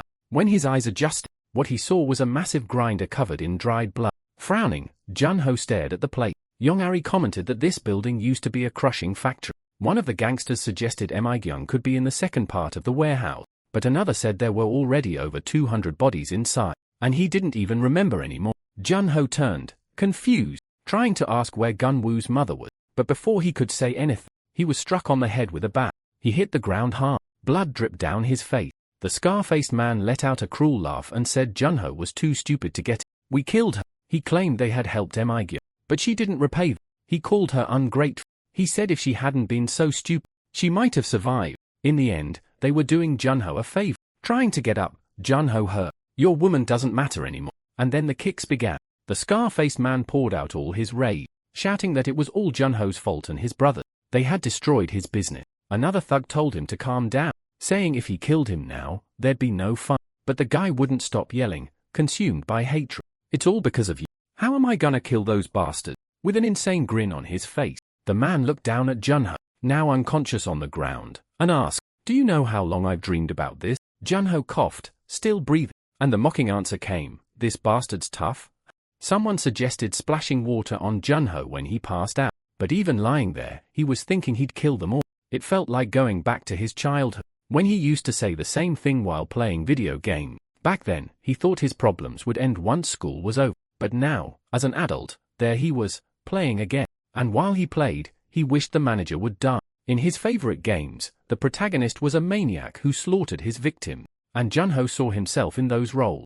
It was the only way to escape the miserable life he lived. The only place he felt free was in the virtual world. The only one who treated him kindly was Migyung. She was the one brave enough to ask him out for the first time. But even after their son was born, the habit stayed the same. Junho would vent his anger on violent games while his wife and child slept in the next room. In his head, he was worthless, dead weight, a man who tortured his wife with constant outbursts. Suddenly, one of the thugs turned on the grinder and shouted that everything was ready. The scar-faced man ordered Junho to get up. He said he was tired of beating him, and that soon he'd see his wife again. And Junho, head down, thought, if he really saw her again, if she was still alive, he'd beg for a second chance. But the man wasn't thinking about any reunion. He said they'd do to Junho the same thing they did to the girl, break his knees and toss his body, piece by piece, into the grind. He pointed to a thug with a sledgehammer and gave the order, "Go ahead." The sledgehammer was raised. The thug told him to grit his teeth and because it would hurt. Junho replied in a whisper, "Thank you.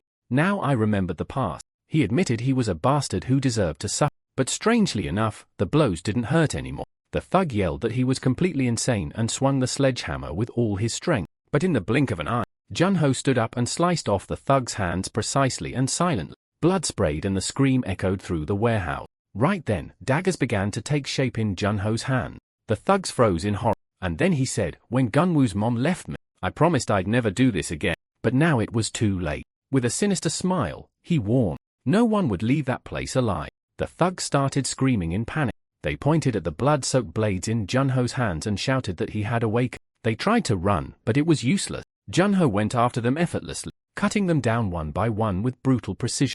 Young Gary watched, stunned, unable to believe what he was seeing. Junho's grin grew wider with each strike. Each thug he took down made his expression even more twisted. The survivors fled the building screaming and a head was tossed outward.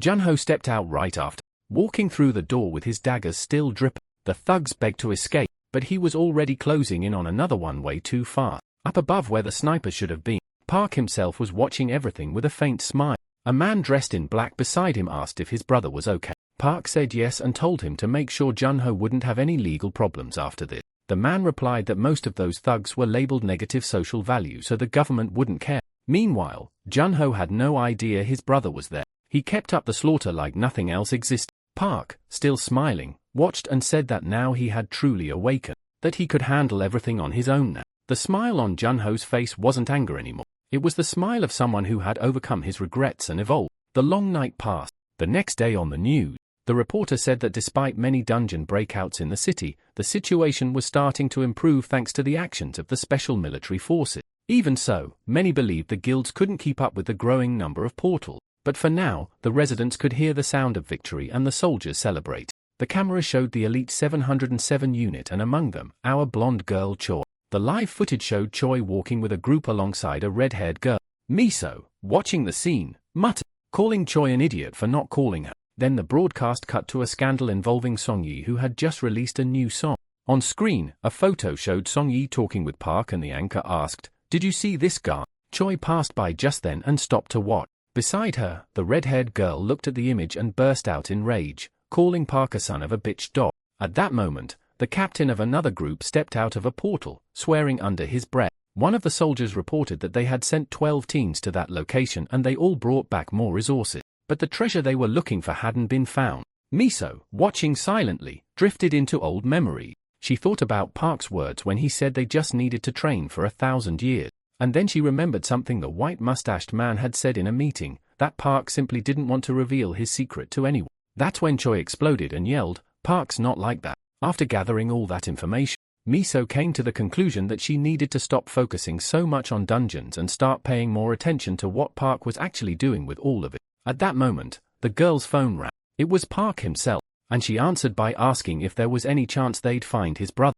But he said everything was fine and asked a completely different question. What happens to an awakened when they're bitten by a zombie? Miso's expression changed immediately. Worried, she shot back. Did someone get bitten? Far away, Monk was lying in his room, groaning in pain with his bitten leg throbbing. Blood dripped from the wound and a reddish web was starting to spread under his skin. But Park, pretending everything was normal, replied, "Nobody got bitten. I was just curious." Monk writhed, clutching his leg, but it didn't help at all. Trying to stay calm, Miso explained that so far, there were only 38 recorded cases of awakened people bitten by a zombie. She went on day 48, 2 of them died of leukemia, 26 lost all their hair. In 7 cases, it was just pain at the bite site, no other symptom. And then came the scary part. But three rank F awakened, turned into zombies. She explained that the symptoms usually include fever, phantom pain and red vein. She added, the lower the rank, the higher the chance of transforming. Park asked what should be done after the bite if they needed to go into quarantine.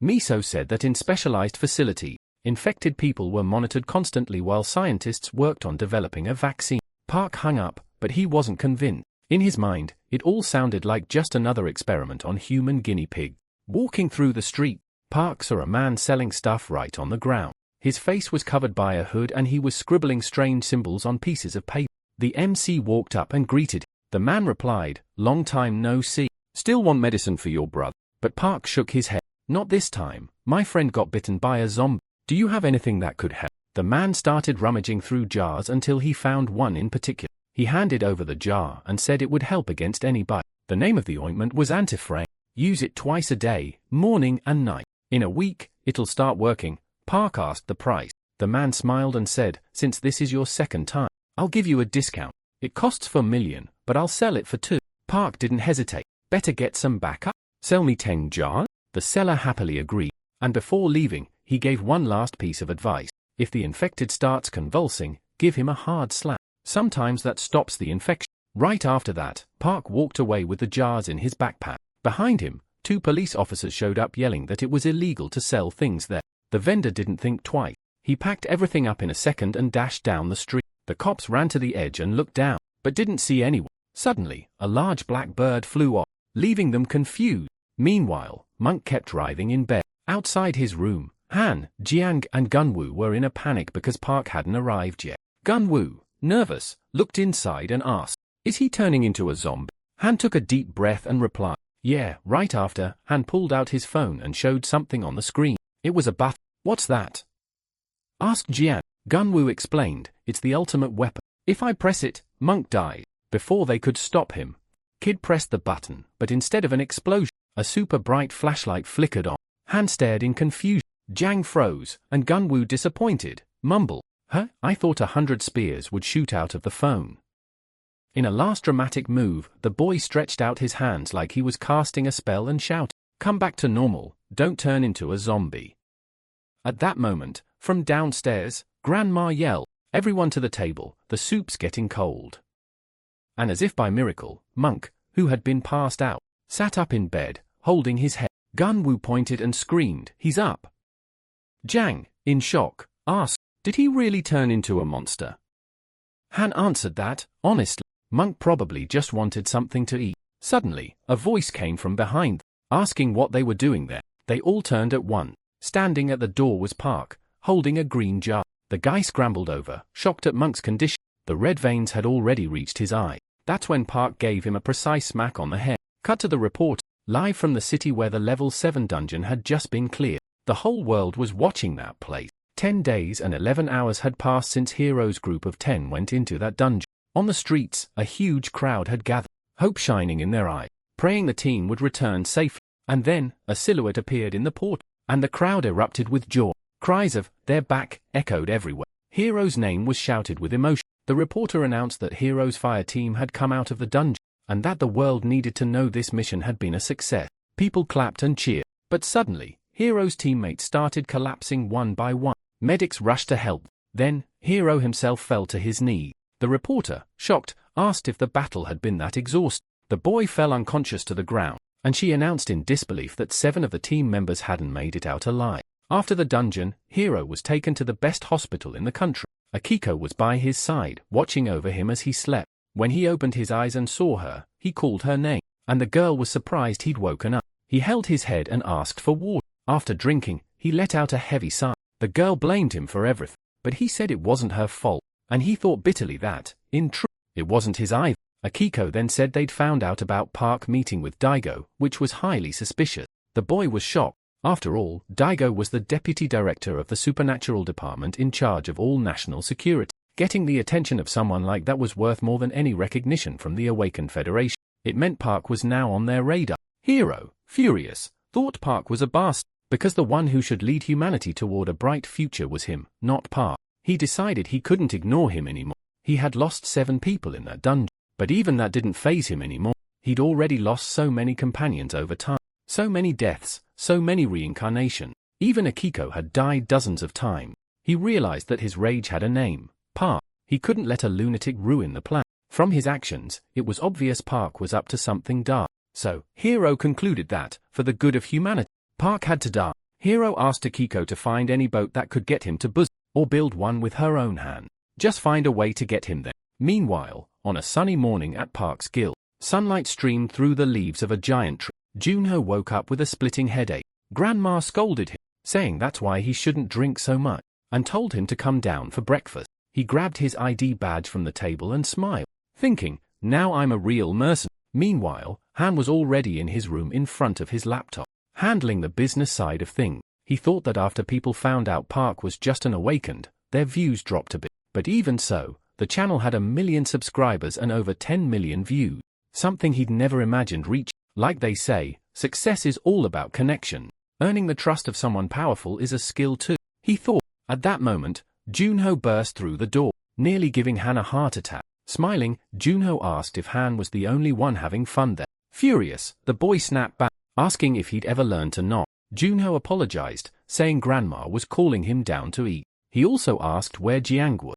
Han answered that he was training, as always, and that he'd only come down after he was done. Jiang was at the training field, surrounded by tree stumps. Eyes closed, he listened to the wind. Suddenly he opened his eyes and began slicing through the trees with skill. One technique after another. With a final strike, he felled the last one. But he wasn't satisfied. The trees regenerated in the field, and he muttered that he couldn't hesitate in combat anymore. He repeated the attacks over and over, swearing that he'd never let that happen again. Meanwhile, Park and the guys decided to head out hunting with a pack of wolves. One of the boys shouted, "Whoever catches the deer first wins," and another added, "The loser has to pick apple." Park stood in front of the temple, facing the older monk and 2 boys in grey robes.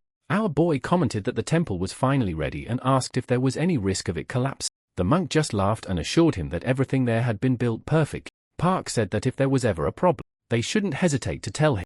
The monk then thanked Park deeply for his help. They said they didn't even know how to repay such generosity for being given shelter. Meanwhile, a deer ran by with a whole pack of wolves chasing after it. Gunwoo was leading the race, excitedly yelling for everyone to run fast. The temple boys followed along, hyping up the wolves to go all out. Park watched it all with a smile on his face, saying it was the first time he'd ever seen Gunwoo so happy. After all, he used to be so lonely. So many mothers wouldn't even let their kids play with him, and he heard it all. A woman from the temple called out that lunch was ready and invited Park, but he declined that day. Curious, he asked if Monk was getting better.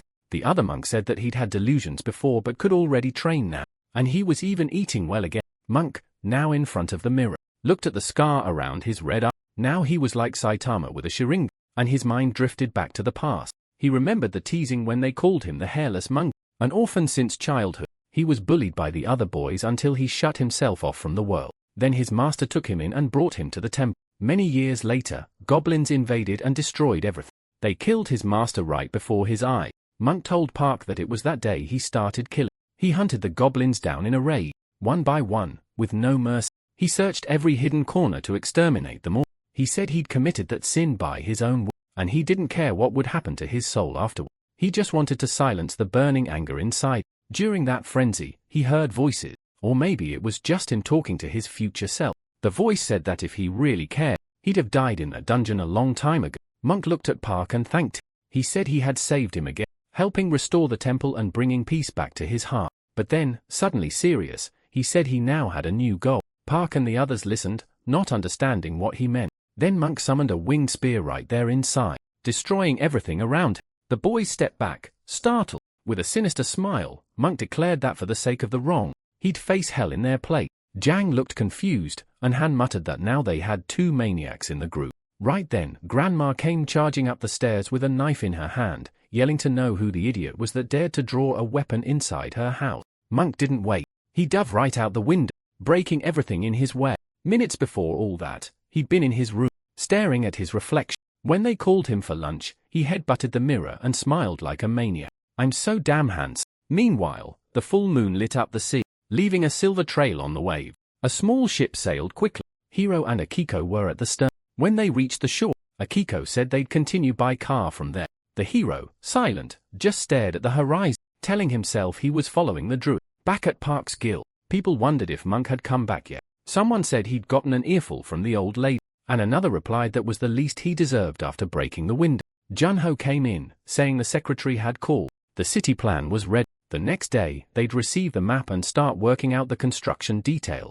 Park told Junho to keep an eye on. No shady business allowed there. As he chewed on breakfast, Jong curiously asked where Park was headed. Our protagonist said he was going to England to meet Dr. Toddler. Han said that would be impossible for now. Park asked why, and the boy explained. All flights and sea routes had been cancelled. Surprised, Park wanted to know what had happened. Jang answered, a series of dungeon breaks had started. The sky was overrun with wyverns and the seas with another creature. Tense, Park asked for more detail. Han showed him a news report about the wyvern. Then another piece covered a giant octopus, and they didn't even know where it was now. Junho asked thoughtfully if Park couldn't just fly there himself. Our hero replied that he probably could if he turned into a pigeon, but he'd only managed to fly for about 10 minutes. And then Junho jumped in right away. Yeah, that's not even enough to get to the corner, let alone England. Park let out a heavy sigh. He never thought he'd one day wish so badly for a decent pair of wings. Then he asked how long he'd have to wait. Jang answered that the country's army was already working to wipe out the creatures,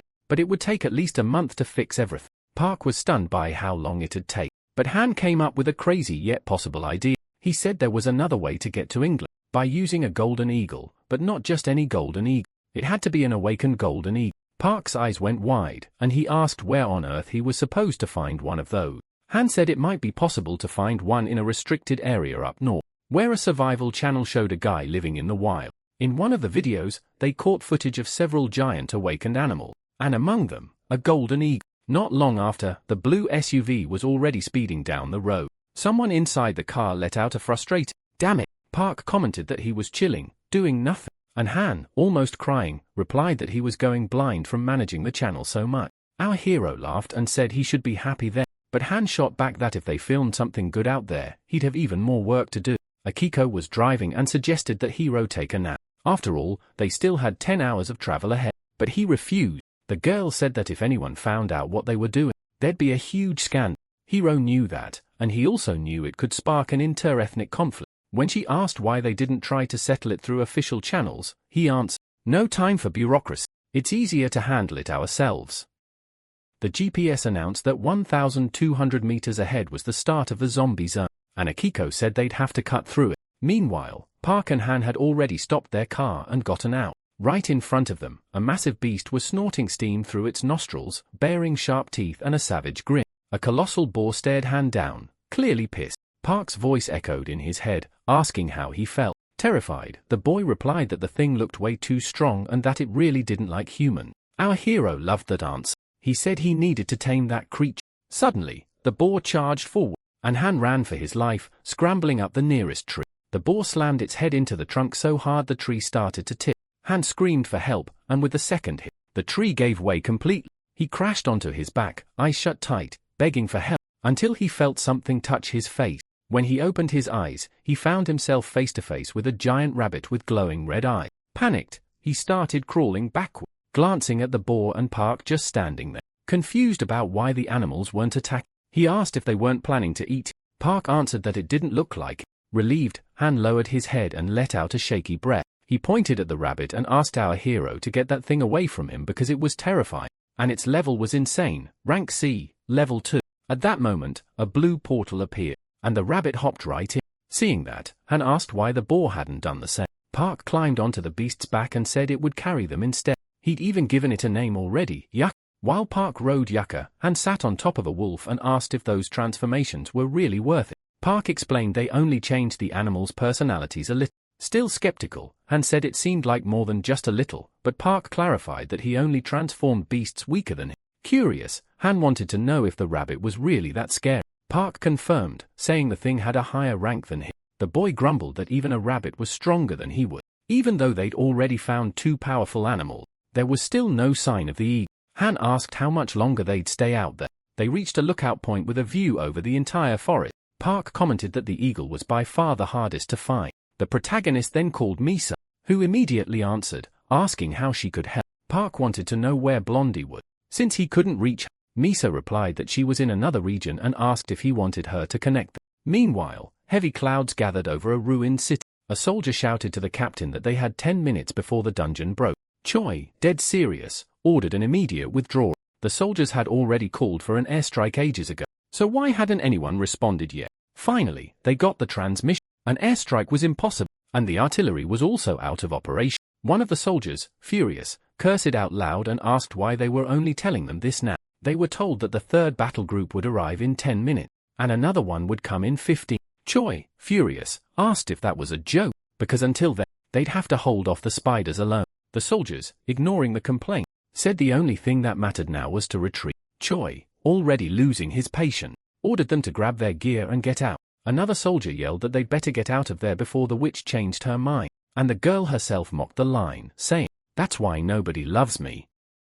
Right after, she answered the phone, introducing herself as the captain of the 11th Recon Squad. On the other end of the line, Park cheerfully said it had been a while since they'd heard from them. Blondie was surprised to hear Park's voice, and he fell silent for a few seconds before saying he needed to find the Golden Eagle, and wanted to know if her group could help. She clenched her teeth hearing that, then suddenly yelled into the phone, "Screw you, you disgusting pervert!"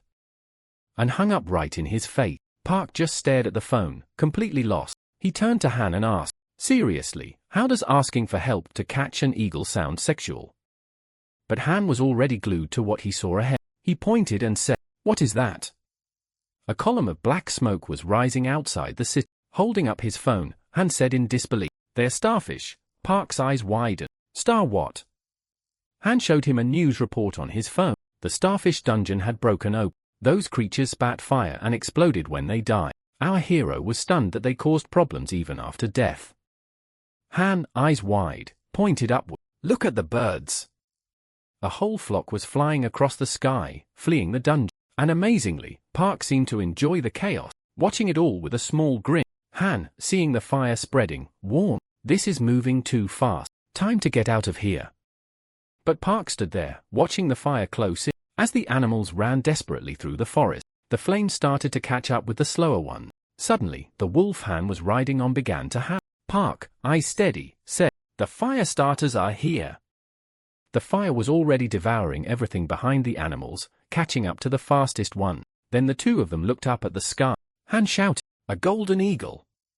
In the middle of the flock, a massive eagle soared, much bigger than the others. Park, amazed, said it looked incredible. He read the info, rank C, level 6. Smiling, he named the bird Jayamsuri and declared, Now he's going to fly with me.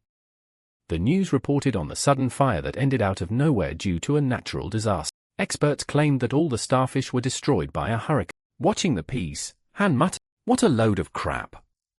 That's why no one watches the news anymore." Happy for uploading the real video, he said, "Now people will see what really happened." The drone had captured Park using the board to circle around the fire, as if drawing a ring with the Earth Spirit's power. Then he activated the tornado skill, making the flames themselves wipe out the starfish. The video was titled Park's Tornado Skill, and the comments exploded. Some doubted it was real, others asked if he was a god. Han was shocked. In just seconds, the video had more than 400,000 views. Another clip was recorded after the fire was over. Drones hovered above the area as Han ran to Park, who had collapsed. The boy thought about cutting that part out. Showing weakness wasn't a good idea, but then he had a spark of inspiration. He could post it as a separate video. At that moment, someone called his name. Han turned surprised. With a coffee cup in hand, he stepped out to the balcony and looked down. Junyo and Jang were down below. He asked if the two were heading into a dungeon, and they said a level 2 one had just opened nearby. Junho said they still had 3 spots left. Han laughed and asked if they couldn't handle a level 2 dungeon alone. Junho said he had more skills than everyone combined, and Jang added that Monk was already waiting in the car. Han thought that the guys had picked up a ton of different skills. Since the group was small, they needed to cover as many roles as possible. Before heading out, he asked for a moment to upload one more video to the channel, and his fingers danced across the keyboard. The message on the video said, "Park, I invite you to London, Dr. Toddler." The footage showed pure chaos, monsters terrorizing Earth, the skies completely overrun, and even the ocean was now inaccessible. Nothing seemed able to stop. In the video, Park appeared with his back turned. Then he turned around and said he'd be back soon, asking everyone to look after the house while he was away. In the next shot, massive wings spread from his back, and he took off into the sky. The caption read, "Your adventure continues." The final scene showed Park flying toward the unknown. Han was pumped about the result and got a crazy idea. This could be turned into a movie. The video went viral. Even at the motel they were staying in, people were already watching it. Akiko, focused, watched the freshly posted video. She was stunned by the news that he'd gone to London. When Hiro came out of the shower drying his hair, he asked what was going on. She told him, her face tense, that it seemed Park had left the country. She showed him the video, and Hiro, visibly annoyed, snapped, "Why the hell did he go to London?" Hiro suspected that since Park was from the future, he already knew his move. So if he was avoiding a fight, it meant he wasn't ready yet, and that meant Hiro had to reach him before he finished whatever he was planning. Akiko said they couldn't just wait for him to come back, and Hiro, with a sinister grin, replied, "Then I'll drag that bastard into the light." The girl, surprised, asked how he planned to do that, and Hiro answered without hesitation, "I'll provoke him." Meanwhile, completely unaware of Hiro's plan, Park was flying toward London, transformed into an eagle. He realized he couldn't fly as fast as he wanted, and at that pace, he wouldn't make it in time. When he opened his menu, he was shocked. Using GM Sui had a time limit, and worse, a bunch of new fire abilities had unlocked, but they were insanely expensive. Suddenly, the interface warned him, 60 seconds before transformation end. Deep in a forest filled with massive trees, the sounds of a chase echo. A bull was running for its life, with 2 men on motorcycles hunting it down. "Don't waste bullets, aim properly," one of them shouted. "I already hit it 3 times and it's still alive," the other snapped back. "We're gonna run out of gas soon." "Come closer, Uncle Jongseong," the younger guy yelled. "Just shoot it already." Jongseong moved closer as his nephew took aim. "This is it." They got close enough and he fired. The shot hit the bull's leg, making it roar in pain, but it kept running. "Am I gonna need a machine gun for this thing?" Right then, the guy spotted something falling from the sky. "Uncle, what's that?" Something wrapped in lightning crashed right in front of the bull with insane force, throwing the animal back and blasting a cloud of stones into the air. The bikers froze, scanning around nervously. The impact had left a crater. The kid asked, "What the hell fell from the sky?" Jongseong just replied, "Doesn't matter, just grab the bull." But then, a thunderous scream echoed from the crater. They both froze. "Uncle, what was that sound?" Suddenly, a bright light started shining inside. The lightning flickered violently and the scream got loud. Jongseong, scared, stared into the crater. "What is that?" the kid asked. "Is that a person screaming or an alien mimicking a human voice?" Then, a human hand shot out from the hole, crackling with electricity. Jongseong drew a knife and braced himself. The two stood there, tense. until Park emerged from the crater, holding his head. Thought I was gonna die like that, he groaned in pain. The kid turned to his uncle. Yeah, seems human, all right. Of course I'm human, Park said, trying to steady himself. My name's Park, and you guys are. I'm Chul Yong, and this is my uncle. How'd you survive a fall like that? It was a fall from hell, Park said, stretching his neck. Where am I? Chul explained where they were, said there was a river nearby, and told him they were still in Park's country. He added that his accent sounded southern and asked, but what were you doing falling from the sky? Park laughed. Well, first I was flying, then I fell. Chul, taking it all in, said, if you survived all that without a scratch, you're one of those strong awakened ones, who? Park hesitated for a second, then answered, yeah, strong as hell. The man still gripped the knife tightly and asked if Park was alone or with allies. He replied that he did have companion, but he was traveling alone. The uncle then said he wouldn't stop. They were just hunting the bull, and it should be around there somewhere. Jungxiong told Chul to look for the animal, and the boy glanced around, saying it couldn't be far. Park, still disoriented from the fall, wondered if he'd really been flying in that direction. He stuck his hands in his pocket, searching for his phone, but nothing. Frustrated, he wondered where it could have fallen. Without overthinking, he activated his clairvoyant ability to locate the device.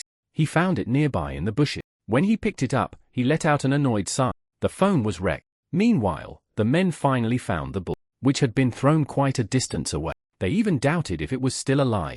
The uncle was stunned. None of their bullets had done anything, but one single hit from Park had knocked the beast out cold. Chul asked if they'd have to cut up the animal to carry it back. The uncle said hauling it whole would be a challenge. They'd spend all day skinning the meat and would still have to keep wild animals away on the way back. Even so, he pulled out his knife, saying that if they didn't bring the bull back, the villagers would starve. Suddenly, Park appeared on top of a rock and called out to them. He asked if either of them had a blood crystal phone since his was broke. Chul said there was one in the village, but the uncle quickly cut him off. There are women and children there. How are we gonna take an awakened one back with us? Chul realized he'd said too much and immediately apologized. While they talked, Park walked over to the bull and lifted it like it weighed nothing. The man was shocked at that insane strength. Park then made an offer. He'd carry the bull to the village in exchange for the phone. The two men stepped aside to whisper. Chul commented that he was incredibly strong, and the uncle added that even bullets wouldn't work on him. Even so, Chul insisted they had to bring the bull. The village had nothing left to eat,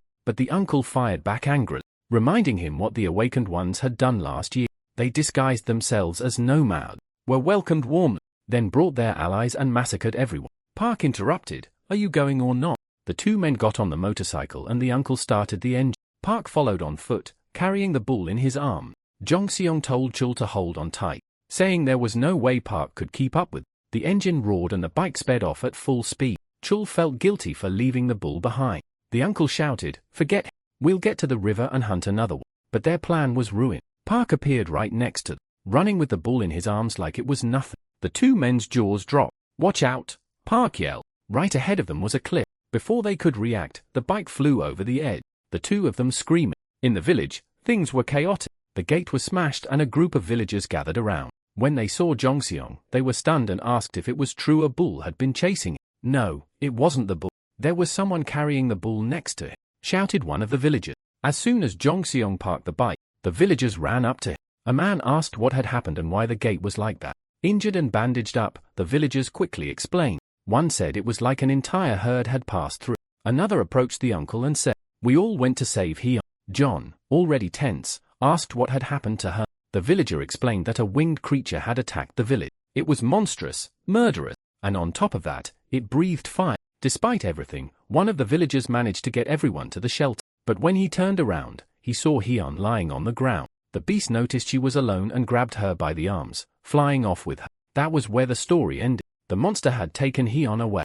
Jongseong, filled with rage, shouted, "Where did it take her?" The man tried to calm him down, saying the elder had already gathered a group and gone after her. But Jongseong was out of his mind. He kept yelling, demanding to know where the creature had gone. Finally, the villager pointed toward the mountain. They went that way. Without hesitating, Jongseong jumped on the bike and sped off, ignoring everyone shouting after him. Chul, eyes brimming with tears, turned to Park and begged, "Please save our Hyun, I'll never forget this." It didn't take much to convince Park. To everyone's surprise, he agreed immediately. He said that when he got back, he wanted the phone as payment. In an instant, blue lightning wrapped around his back and huge wings grew out. In the blink of an eye, Park took off into the sky. The villagers stood in shock, asking who that man was. One guy said he was a southerner, a young nomad. Watching Park fly like a lightning bolt through the sky, he added that he was also a beast master. Meanwhile, deep in the forest, a colossal bear was roaring, foaming with rage. A group of men tried to lure it into a trap and run away, but one of them tripped, lost his balance and was thrown to the ground. The bear was almost on top of him. His companion, helpless, could only scream his name as blood splattered through the air. The fallen man was flung helplessly as the bear closed in fast. With one brutal swipe, the beast sent him flying aside. Consumed by fury, one of the men drew his knives and charged in, trying to avenge his partner. But the monster was too agile and too strong. With a single swipe, it scattered the group. One man yelled, "We have to retreat." But another snapped back, "Are we really going to run away?" Someone shouted, "Watch out!" And in the next instant, another swipe from the bear hit one of the men. Coughing up blood, he murmured, "At this rate, we're all gonna die." They started to lose hope. They wondered if it even made sense to keep trying to save Hyeon. Maybe that winged creature had already devoured her. Of all the awakened ones in the village, only 4 remained. They couldn't afford to lose anyone else. As the bear raised its paw again, ready to crush another man, something struck it with massive force. The beast was sent flying. It was Park, in his eagle form, who came soaring down from the sky and kicked the beast right in the face. The men stood speechless, not understanding what they were seeing. Before them stood Park, surrounded by a swarm of shimmering crickets and with glowing wings on his back. They all asked at once, "Who is he?" "I'm just a man," Park said. "But you'll ask me for a favor. Where's he on?" One of them explained that the flying creature had taken the girl to its nest somewhere in the mountain. He also said they'd been caught off guard by the bear. The others were still recovering from the hit. Park then made a bottle appear in his hand and said, "Since you've got injured men, you'd better use this potion." One man took the flask, stunned by how valuable it was. Meanwhile, Park pressed on. He needed to know exactly where the girl had been taken. Suddenly, the bear reappeared, roaring behind. Without even taking his hands out of his pocket, Park landed another kick. The beast went flying again. He then hit the creature's belly and with an upward kick to the chin, launched the bear into a spinning flip in mid. Park landed softly while the bear crashed down on its back. Despite the impressive scene, the system showed that the bear's integrity was still almost untouched. Suspicious, Park stared at the beast. "Playing dead?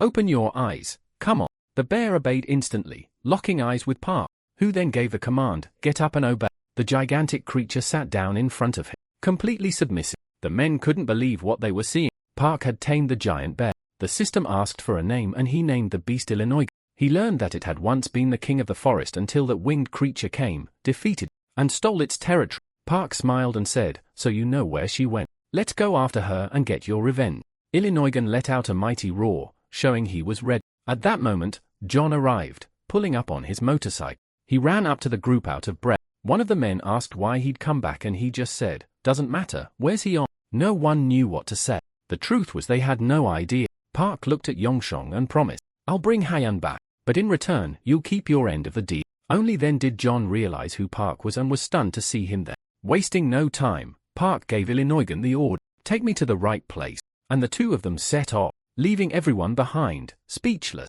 As they ran, Park's body began to glow blue. Lightning wrapped around him and his wings reappeared. With one leap, he took off into the sky, soaring toward the mountain. The men stood frozen, realizing they were in the presence of someone who not only commanded beasts, but could become one himself. Jong-sung fell to his knees as he watched Park disappear into the sky. He clasped his hands together in prayer, desperately hoping he could save Hae. Meanwhile, grotesque sounds echoed from a nearby cave. The winged creature was devouring half a deer, sitting atop a pile of bone. In a dark corner near that horrific scene, Haeun cried out in despair, calling for her father. The sound of the girl's voice caught the monster's attention. It whipped its head toward her, growling, drool, and blood dripping from its jaws. Terrified, Haeun curled up, covering her face with her hand. But before the creature could get close, Illinoigan, the giant bear, appeared behind her, ready to face the enemy. The monster turned and lunged at the bear, but Illinoigan was already braced for the fight. Behind him, a massive eagle swooped in. It was Park, ready for battle. Just as the monster was about to sink its teeth into Illinoigan's armor, something unexpected happened. Park's body glowed blue and merged partially with the bear, one of his eyes now shining red. He instantly recognized the enemy. It was a young wyvern, still wounded. The creature tried to bite Park's claw, but he countered with his other paw, striking the monster hard. Then he grabbed the wyvern's neck, hurled it far, and blasted a fireball after it. The creature smashed through the cave wall and plummeted like a rock. Park then turned to Hayan and promised, "I'll save you, but for now, stay right here and keep quiet." At that moment, another wyvern crawled back into the cave. Park wondered if he could tame it. Since his spatial energy was high, the interface revealed that to tame a wyvern, its integrity needed to drop below 10%. He realized it was possible. However, a sudden urge to destroy the creature surged through his mind, and his body moved on its own, hitting the monster with full force. The wyvern smashed through another cave wall and fell. Its integrity dropped to 16%. Park realized that Illinoigan's hostility was spiraling out of control. His emotions were running wild. Once again, the desire to kill flared up, and his body readied for the finishing blow. With a fur-covered paw, he struck the wyvern hard. But in his mind, he screamed at himself not to kill it. Knowing Illinoigan wouldn't stop, Park cancelled the transformation. The bear returned through the blue portal, disappearing. The wyvern, now battered, tumbled down the rock.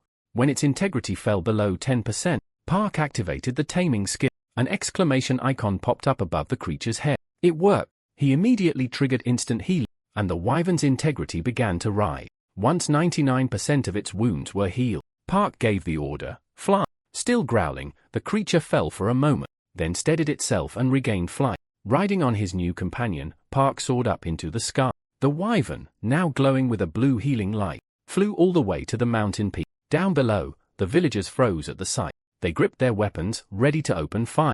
Jongseong, overwhelmed, couldn't bear the weight of the moment. Tears streamed down his face as he whispered apologies to his missing daughter. Seeing Jongseong's pain, the other men fell silent too. Thinking of Hayan, then everyone went quiet. One man pointed to the sky. "Isn't that the same creature that attacked?"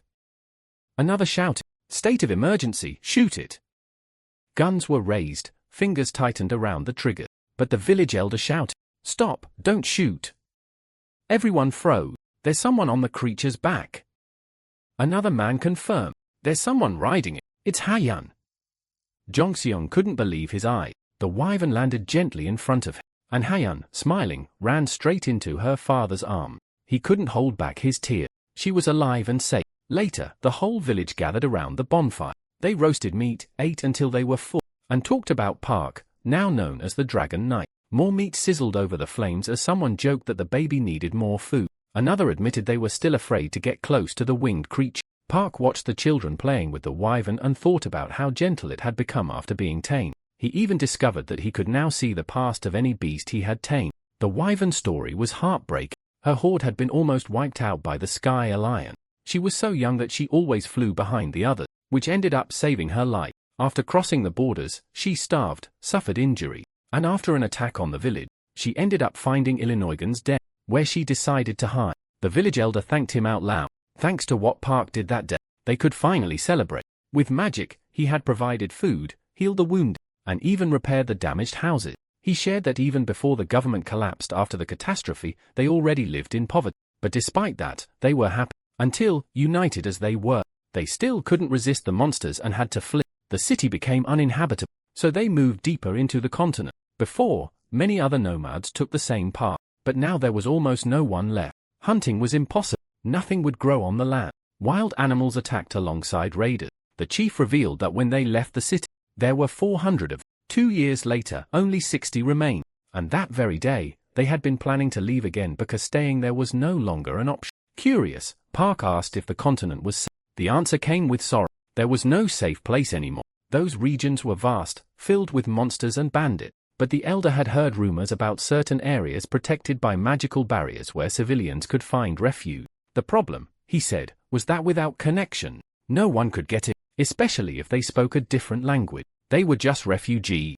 Making it there alive would already be a miracle. That's when Park remembered what Miso had said. Soon, all of Asia would become a massive battlefield and refugees would end up coming straight to their land. The nomads had also heard from the guard.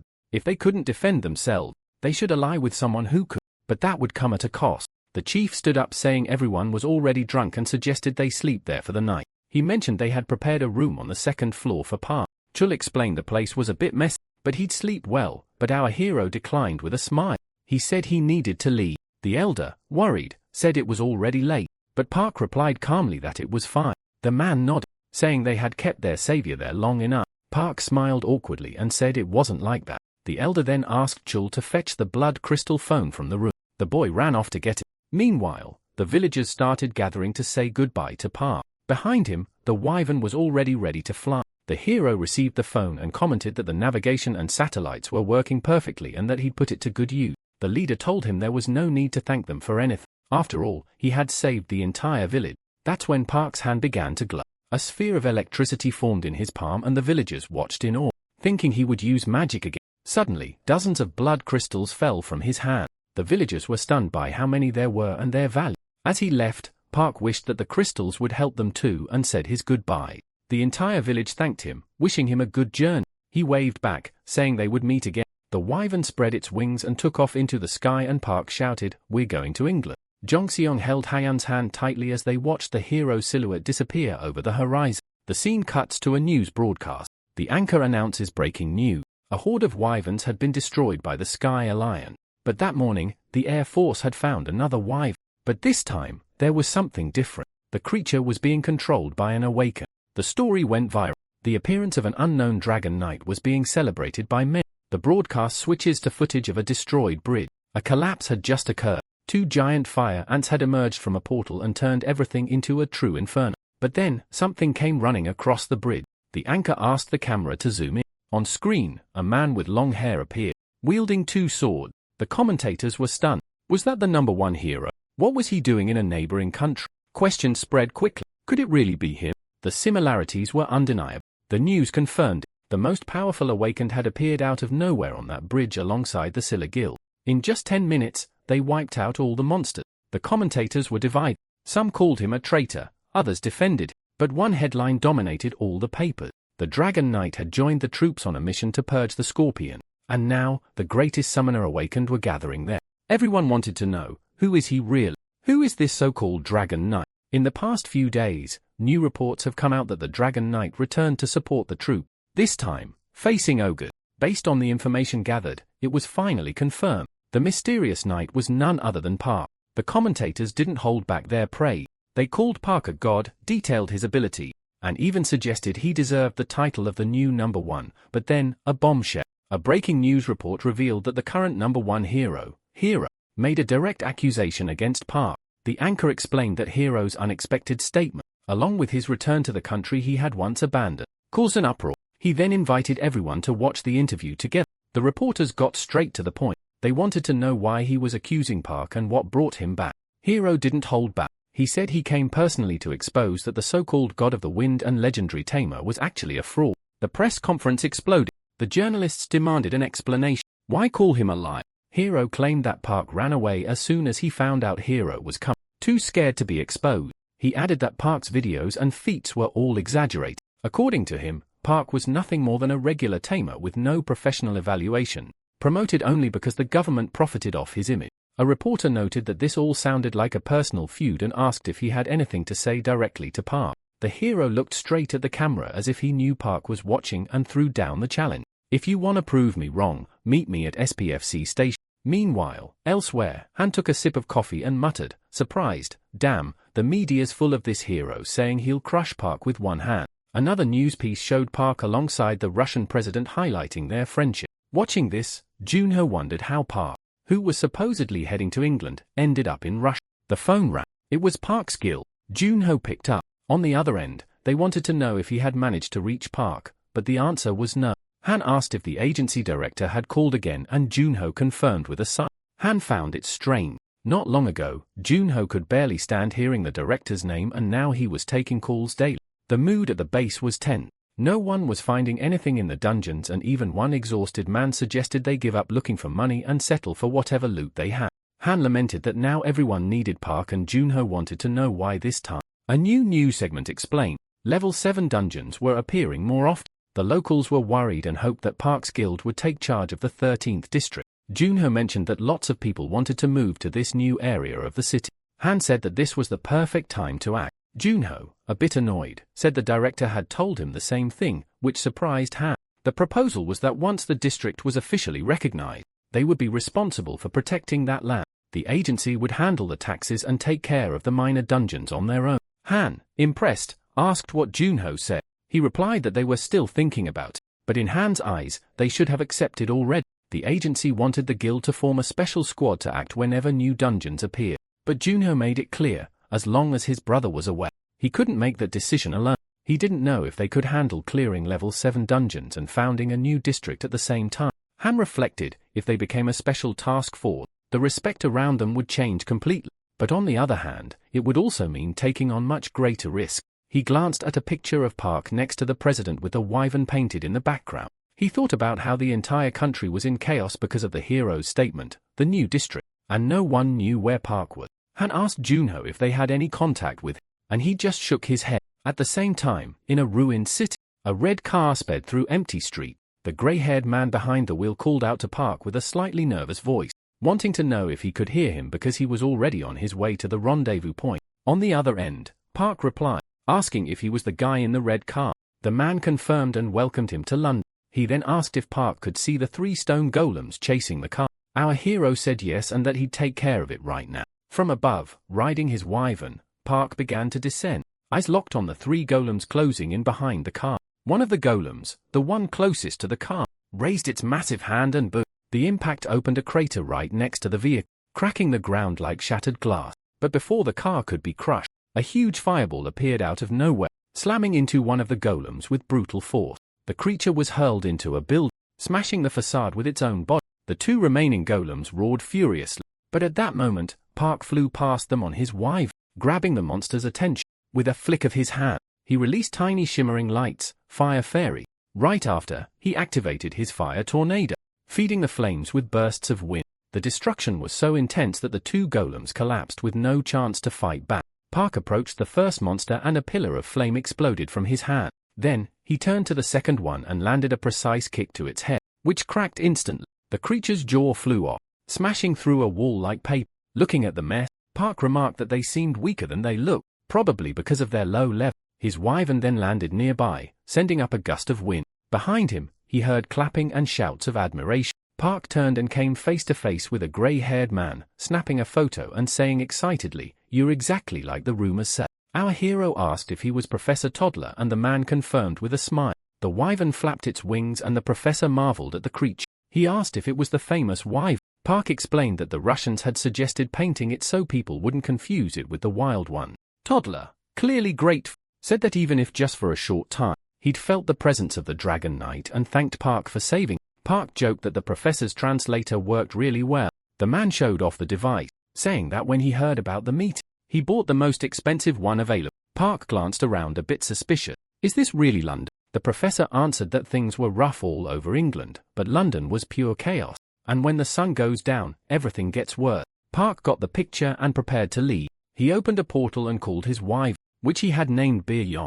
Beer Yong slowly stepped into the portal while the professor watched, fascinated. The portal opened into a place full of wool. On the other side, the animals watched as the wyvern crossed through and the portal closed. Once inside, they all gathered around the creature. It let out a roar and the wolves howled back together. Someone commented, "That must be the same wyvern from the news." Another added, "They say she lives on a farm with other domesticated beasts, all sweetheart." Meanwhile, the red car sped down the road. The professor still couldn't believe what he'd just seen. He said that for a wyvern that size to pass through a portal, the level of the place must be at least 3. Park confirmed, "Looks like you're pretty well informed." The professor said yes. After all, Park was the main topic on the news these days. He added excited that he was happy they finally met. But Park didn't look that thrilled. Deep down, he felt like this whole conversation reeked of a scientist eager to run experiment. The car sped through the ruins toward the coast, where monstrous creatures swam in the river. Park asked if his lab was in London, and the professor explained that the city was in the past now.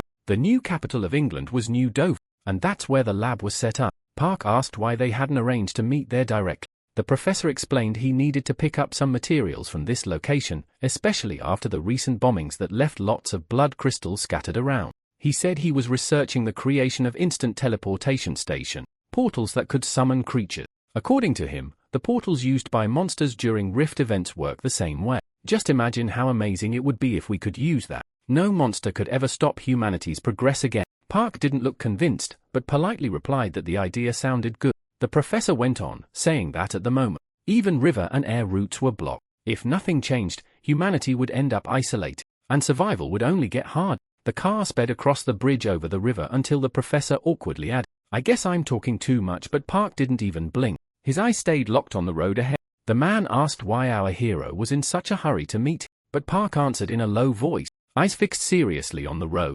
Careful. In the next instant, the asphalt on the bridge just exploded like something gigantic had torn through it from below. A massive sperm whale emerged, breaking through the structure with its snout and launching the car backward with brutal force. The professor gripped the steering wheel in panic, yelling, "Is that a whale?" But Park didn't just see the whale. He instantly read its info, level C2, integrity at 18%. And as if that wasn't enough, a colossal shark burst out of the water and near them, tentacles started to surface. Even with the car flying through the air, the professor wouldn't let go of the wheel. He screamed in terror, "That's a megalodon!" Meanwhile, an epic battle was raging under the destroyed bridge. Whale versus megalodon. The car plunged toward the water, the whale crashing down behind it. Military forces rushed to the scene. Helicopters in the sky, soldiers speeding across the surface on motorized boards. One helicopter reported that a small vehicle had been hit and requested immediate civilian evacuation. A soldier on a board asked who was coming to back them up, and the answer was direct. David and Silver, the legendary duo, including the mighty Muscle Queen. David, a burly guy with a ponytail who liked Guy, took charge and asked if the red car was Professor Toddler's. A soldier confirmed it seemed so. David dove in, his eyes glowing like spotlight, lighting up everything underwater. And soon enough, he found the car, but it was empty. The soldier looked around and saw the megalodon chasing the whale, which was several times smaller. The shark nearly caught up, but the whale twisted at the last second and escaped. Moments later, it breached the surface, throwing up a massive curtain of water, and the shark followed in a brutal leap. From above, the soldiers saw the commotion and prepared to open fire. But one shouted, "Wait, there are people on the whale's fin." It was Park and Professor Toddler, both relieved to be alive. Park looked at the shark and analyzed. Level D3, young specimen. He extended his hand and activated his tornado ability. Immediately, a blue light engulfed the shark, pulling it into a magical vortex. One soldier, watching from afar, recognized it. "That looks like a tornado. I saw something like this on YouTube." David, back on the surface, muttered in disbelief. "It's him, the Dragon Knight." Park then summoned his fire fairies and the tornado transformed into a massive fiery whirlpool. With the whale out of danger, the military moved in to finish the job. Helicopters closed in, opening fire on the burning shark. Meanwhile, the professor still clung to the whale's fin, stunned by what he was witnessing. He thought to himself, "He trapped a megalodon in a fire tornado and I saw it with my own eye." At that moment, Park turned to the whale and asked if it was happy to have avenged its mother. The creature said nothing, but gave him a grateful look before diving back down into the deep. Below, a soldier watched the burning megalodon crash to the sea floor and shouted, "It's going down." The shark hit the bottom with a thunderous impact. That's when Park realized his level had increased and his water affinity skill had been cancelled. Later, in a calmer place, a small cottage sat near a cliff under the bright sun. At the table, coffee and biscuits waited. The man asked if Park had slept well. He said he had, and looking out at the sea below added, "This place is amazing." The professor agreed, and almost as part of the conversation, a whale leapt from the water, splashing waves and foam. Professor Toddler explained that because of monster attack, blue whales were becoming increasingly rare. But that one had been lucky. Park smiled and said, "This village really does feel like the end of the world." The professor nodded and said that English troops had been surrounded by monsters for a long time. There was nowhere left to run. That's why the country had started building impenetrable walls. But Professor Toddler confessed that he was still haunted by what had happened that night. Professor Toddler commented, surprised, that he was still amazed by how Park could tame and control so many different creatures. But what really blew his mind was the fire tornado. Seeing that Liv was surreal. Meanwhile, Park calmly sipped his coffee. The professor said that to this day, there had never been an awakened one capable of controlling all four elements: water, fire, earth, and air. He smiled, curious, and asked what life had been like for our hero before awakening. Park replied that his life was the most ordinary thing in the world until the day he ended up in the animal kingdom. That's when everything changed. Then our hero asked if the professor was the one who created the device that measures spatial energy. The professor confirmed proudly, "Yes, that's my work. Did you like it?" But Park cut straight to the point. "What kind of laws are behind that?" The professor was caught off guard and wanted to know why he was asked. Park explained, every time his energy was measured, he felt like he was being watched, a strange discomfort, like someone or something was observing him. The atmosphere grew heavy. Professor Toddler looked visibly uneasy, unsure how to answer. Park continued, he said it was connected to the planet he'd returned from. According to him, that planet had been shattered, fragmented, and now reappears on Earth in the form of dungeon. And those level for dungeon, they were just a tiny part of what that world used to be. Instead of the friendly animals he once knew, the place was now overrun by lizard men, creatures he'd never seen before. Then he asked, What happened to his old companion? Why hadn't he aged a single year in 1,000? And who were the ones watching him whenever his energy was measured? This time, the professor confirmed everything Park said was true. He explained that all of Park's questions, his sudden interest in languages and writing, it was all connected. They opened a hatch in the floor and started descending the stairs. Down there, the professor revealed that this was his real lab. Park commented that the place was deep, and the professor explained that it was designed to withstand even a nuclear explosion. Despite being a personal lab, all of it actually belonged to the government, and Park was the first outsider to ever set foot there. At the end of the stairway, the professor typed a code and the door slowly opened. "This is it," he said, lighting the room with a flashlight. Park fell silent, taking in the scene before him. The lab was huge, but a total mess. Stuff was scattered everywhere.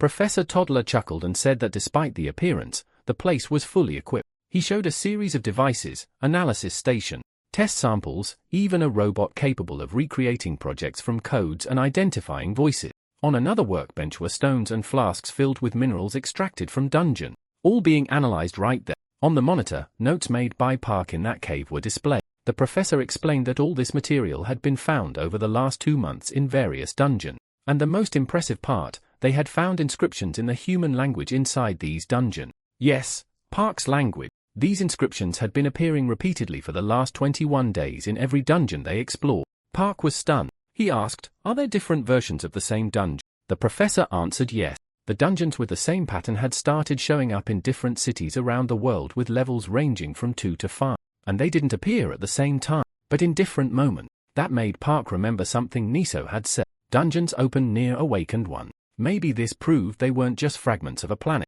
but rather the dungeons themselves replicate. Park asked if the planet had actually been copied and shattered. The professor admitted that so far, that was the most convincing theory. Then our hero asked, "And what about the animals that live there?" The professor admitted that was a question he also wanted answered. "Is that why you wanted to meet me?" Park asked. "Exactly," said the professor, holding Park's hands eagerly. He confessed that he hoped to discover how the dungeons appear and disappear with Park's help. Someone had contacted him recently, the author of those inscriptions. Ever since he received Park's letter, he'd been restless, unable to wait for this meeting. He was desperate for answers and called Park the Dragon Knight, but Park felt frustrated. Deep down, he thought the professor didn't really know anything. Trying to change the subject, the professor brought up the spatial energy meter and said he'd show the device right now. He began rummaging through one of the lab's boxes until suddenly he exclaimed excited, "Got it," and pulled out a strange-looking stone. The man showed the stone to Park with a satisfied smile, and our hero asked what it was. The professor held the stone out to Park, explaining that it was called a memory stone. He said you had to hold it in your hands and close your eye. Without questioning it, Park touched the stone, which immediately began to glow. As soon as he closed his eye, he saw those strange inscriptions again, as if someone were watching his every move. When he read that his data had been recorded, he opened his eyes suddenly, his expression tense. The professor, curious, asked what it felt like. Park replied, uneasy, that he clearly felt a strange gaze while holding the stone. The professor said that everyone reacts different, but the more sensitive ones usually feel that way. Park wanted to know if it was possible to make an energy meter using that stone. The professor confirmed that it was, but explained that he wasn't the one who created the stone. Surprised, Park asked what he meant, and the man with a calm smile explained. He said the stone fell near a portal on the day of the Great Catastrophe. It was much later that they discovered its property. Park asked if the stone literally fell from the sky. The professor replied that although Europe suffered greatly, it also received a blessing, the divine stone. It fell exactly on the day of the disaster, and thanks to it, they started exploring space. The professor explained that the information inside the stone allowed them to create many devices. Then he turned to Park and showed him a box with several vials, saying that it was one of those inventions. Inside, there was a holder for stone. Toddler managed to embed a memory stone there. Park didn't seem too impressed, but the man added that he managed to transfer all the information contained in the stone to the device. He explained that the stone absorbs information from any contact, has a limit, but still works very well. He handed the box to Park and asked him to touch it. Without hesitation, Park placed his hand on the object. Seeing the results, the professor was thrilled, saying that Park had managed to surpass energy level B in just 3 months. Something unheard of, even for someone so special. Park asked if that was really a portable meter, and the professor confirmed, excitedly saying that he still wanted to shrink its size. He explained enthusiastically that he had recently developed another device and showed it to Park, who asked if it also used the same stone. The professor confirmed, adding that this case had extra function. He said the stone could store an impressive amount of data, revealing physical indicators. Park, curious, asked what kind of indicators he meant, noticing the word agility on the screen. The professor explained that with this device, it was possible to know the level of strength and dexterity, which would help form more efficient teams, not just by energy level, but also physical power. Park listened in silence, processing the idea that until now, no awakened one could see other people's stats. With an excited smile, the professor asked what Park thought of it, and he concluded that, in practice, there was no way to see another awakened one's stats before. The professor said the prototype was ready and invited Park for a demonstration the next day. Our hero returned the box, agreeing to join, but suddenly, the screen showing Park's strength and agility stats started flashing. An error alert popped up and the professor, surprised, said that hadn't happened yesterday. A bit embarrassed, he turned to Park and asked for a moment. He grabbed his phone, called the director and said he'd have to cancel the demonstration because of a device issue. Meanwhile, Park flipped through an article about him and Songi, but got annoyed when he saw they used a quote from a cave, exactly the line he hated. The professor hung up, saying he wanted to continue the conversation, but an urgent matter had come up. Park took the chance to ask if he knew where those stones came from. The professor answered without hesitation that memory stones are extracted on the planet Eru. Meanwhile, the sun was setting over Park's guild, painting the trees and fireflies in shades of orange. Gunwoo and the monastery boys were playing in the sand when a threatening shadow appeared over them. Hero was standing there, holding two swords still dripping with fresh blood. Gunwoo froze, staring at Hero, and one of the monks murmured in shock that it was blood. The man turned to the child and the young monks who stood up, staring at Hero. Gunwoo was the first to snap out of his trance and asked who he was. Choi's clothes and face were stained with blood and he asked the boy if he really was Gunwoo. Meanwhile, Park had no idea what was happening at the guild and asked Professor about planet Aruka. The man explained that those memory stones weren't that special. They just reflected the same wavelength and less broken into pieces. If blood crystals worked like batteries, memory stones were like data transfer devices. The High Elves used them to stay connected. Park wanted to know who these High Elves were and the professor explained they were high-ranking elves. He added that the spatial energy measurement device was just a bonus because the original plan was to build a network to connect the elves and later a network for the entire Earth. With a smile, the professor said this information came straight from the elves who arrived on the planet. Back on Aruka, elves used these stones to measure energy, class, and other attributes, meaning you can't hide any information from them. Park was surprised, wondering if those elves saw the same status window he did. He opened his own and was shocked to see all the professor's information. Rank, class, profession, basic traits. But suddenly the screen glitched and showed the message, no signal. Annoyed, Park thought the system was acting up again. Meanwhile, the professor noticed that Park wasn't paying attention and felt awkward. He said he needed to fix the box, even if it meant staying up all night. He made it clear he wouldn't leave the lab until he solved the problem. Park just smiled politely and said he didn't want to get in the way. The man asked him to wait a bit because the guide would soon arrive to show him the city. On his way out, he advised Park not to wander too far since there were plenty of shops on the main street and he promised to continue the conversation the next day. Alone in the lab, Park looked around while he waited. On the screen, he read that time moved twice as fast inside dungeons and that the inscriptions on the rocks were over 200 years old. He analyzed everything, thinking how ridiculous it all was. In front of him, a table was covered with memory stones of all shapes and sizes. Park picked up one of the stones and once again saw the inscription saying they were watching and recording his data. Then he had a sudden realization. Maybe the High Elves knew who was watching him and what caused the great disaster. He thought he needed to visit Aruka in person. Suddenly, a man appeared coming down the stairs and calling his name. Park turned around, pushing the thoughts away and asked if he was the guide. The man introduced himself as William from Lawrence Corporation, saying he was a pioneer in the measurement field. Park didn't waste any time and said he had somewhere he needed to go. He pointed at the screen and asked if he could get there. The man explained that was the South Portal of London in the 11th Infantry Brigade's operations area. William asked if he wanted to join the dungeon sweep and Park agreed immediately. The guide looked a bit uneasy but agreed to accompany. Meanwhile, Professor Toddler was in his office trying to figure out what had caused the error. He double-checked everything, found no faults, and wondered why the device only glitched when scanning Park. The man was completely puzzled when suddenly the door opened. A man stepped in asking if the professor was there. It was David who came in, greeted him, and asked where the Dragon Knight was. How could he miss a chance to see him up close? The professor explained there had been an issue and said the guide was handling everything. David, a bit disappointed, still pressed him, asking if he was sure he wasn't around. The professor confirmed and asked him to place his hand on the scanner. Since he was there, David obeyed, curious. Right away the screen displayed his strength and agility stats and the professor lit up. Everything was working perfectly. David, impressed, realized those numbers were his physical indicators and he stared at the results, fascinated by the new invention. The professor commented that he expected nothing less from a rank C awakened who had already reached the strength limit. David felt flattered but admitted, a bit embarrassed, that he'd be happier if his results were in 4 digits, otherwise he still needed a lot more training. Those words made the professor's eyes widen as if a new idea had just struck him. David said he was going to look for the Dragon Knight, said goodbye to the professor, and left. While the man was still lost in thought about that 4 digits, suddenly he started typing frantically on the keyboard, muttering that $9.99 had been the maximum until now.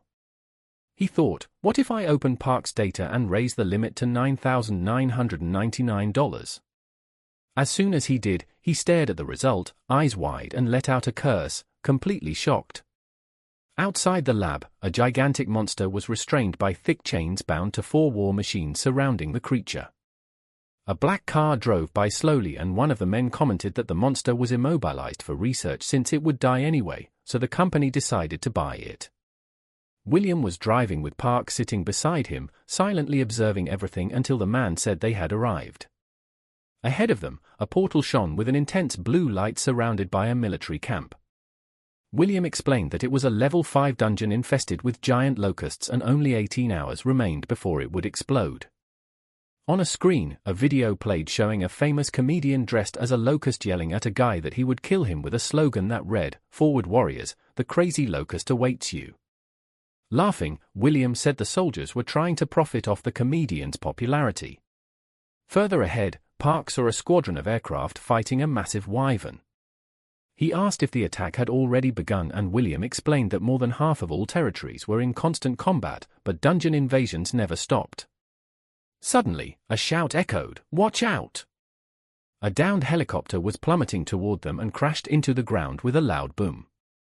Its blades broke off and flew straight toward William, but Park caught them with one hand, stopping everything right there, leaving the man speechless. Someone shouted, asking what had happened, and they answered that the helicopter had crashed, but the rest of the platoon had already pushed into the dungeon. The soldiers looked at Park and one asked who that man was.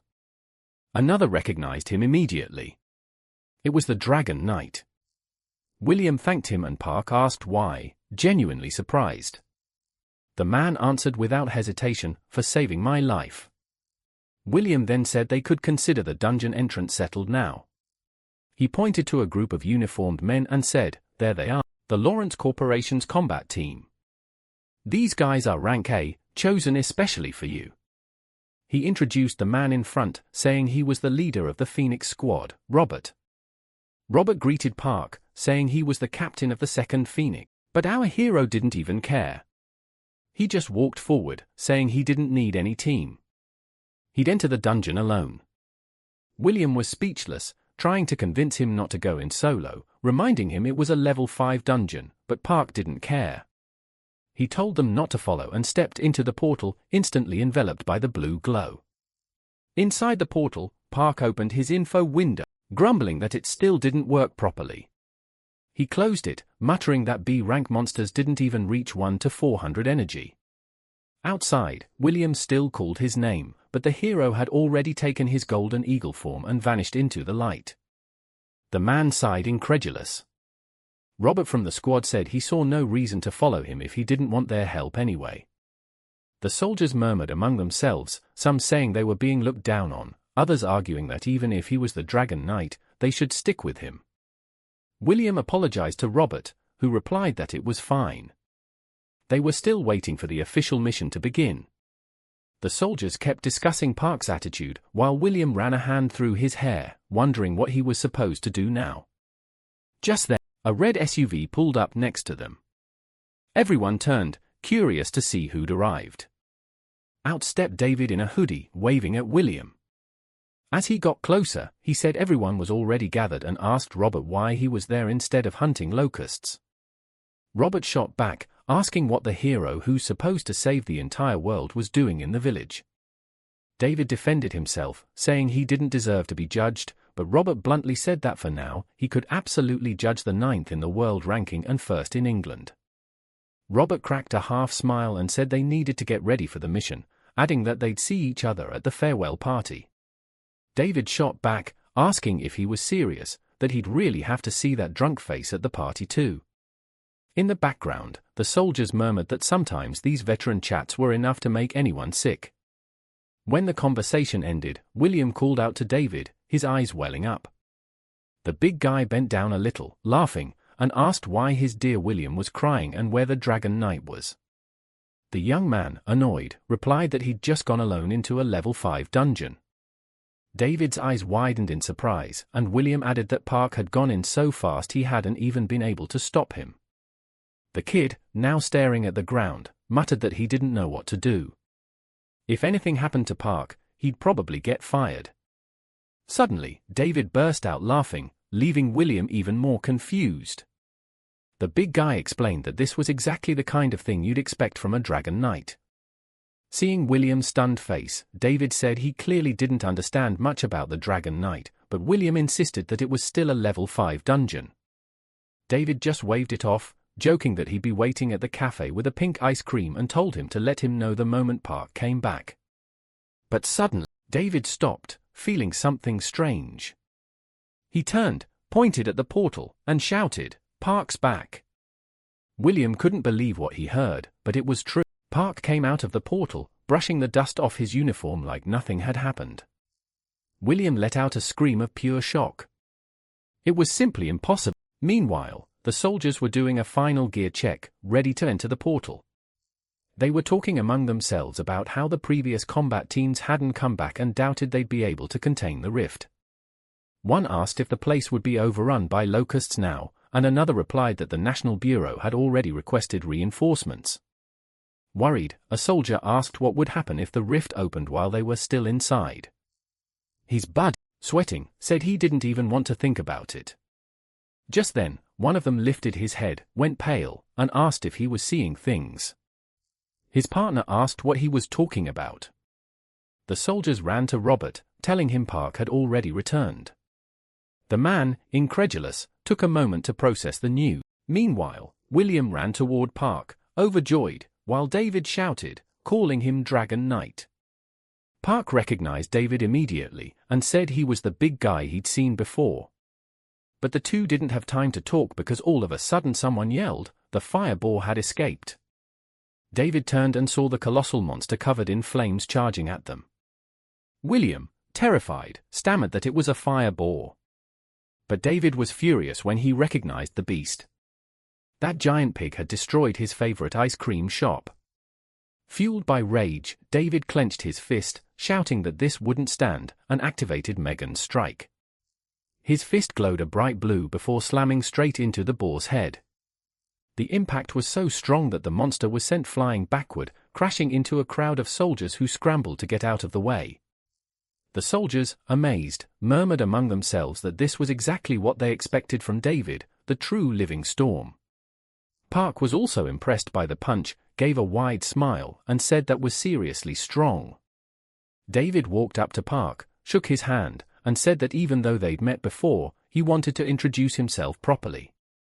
Park returned the handshake, and David confessed that he'd been waiting for this moment since that day. Our hero, confused, asked why David had looked forward to this so much. The big guy explained that he'd seen Park turn a megalodon into fish food, and ever since, he realized the two of them were a lot alike. David asked if Park knew how he'd gotten so muscular, and Park just raised his eyebrows, curious. Then David, proud as ever, said he'd seen a cave painting of Park training with giant bananas. Everyone laughed at that, but he saw a brotherly spirit in that image, and started training with bananas too. Park, stunned, asked if that was for real, and David swore it was. He even showed a photo saying, "Look how I was at my worst." Park looked at the photo, pretending to get it, while David explained he'd even worked on a banana farm. They'd always given him strength. That made Park remember that, in a way, bananas had saved his life too. He thought it was incredible that someone actually connected with those drawings that had become a joke to everyone else, and in that moment, he decided he liked David. David finished by saying not to get hung up on numbers, and asked if Park could really beat monsters using only muscle. Our hero gave a confident grin, and said that was easy. David, fired up, said he wanted to see Park fighting monsters in hand-to-hand combat, no special abilities, and Park, without hesitation, accepted the challenge on the spot.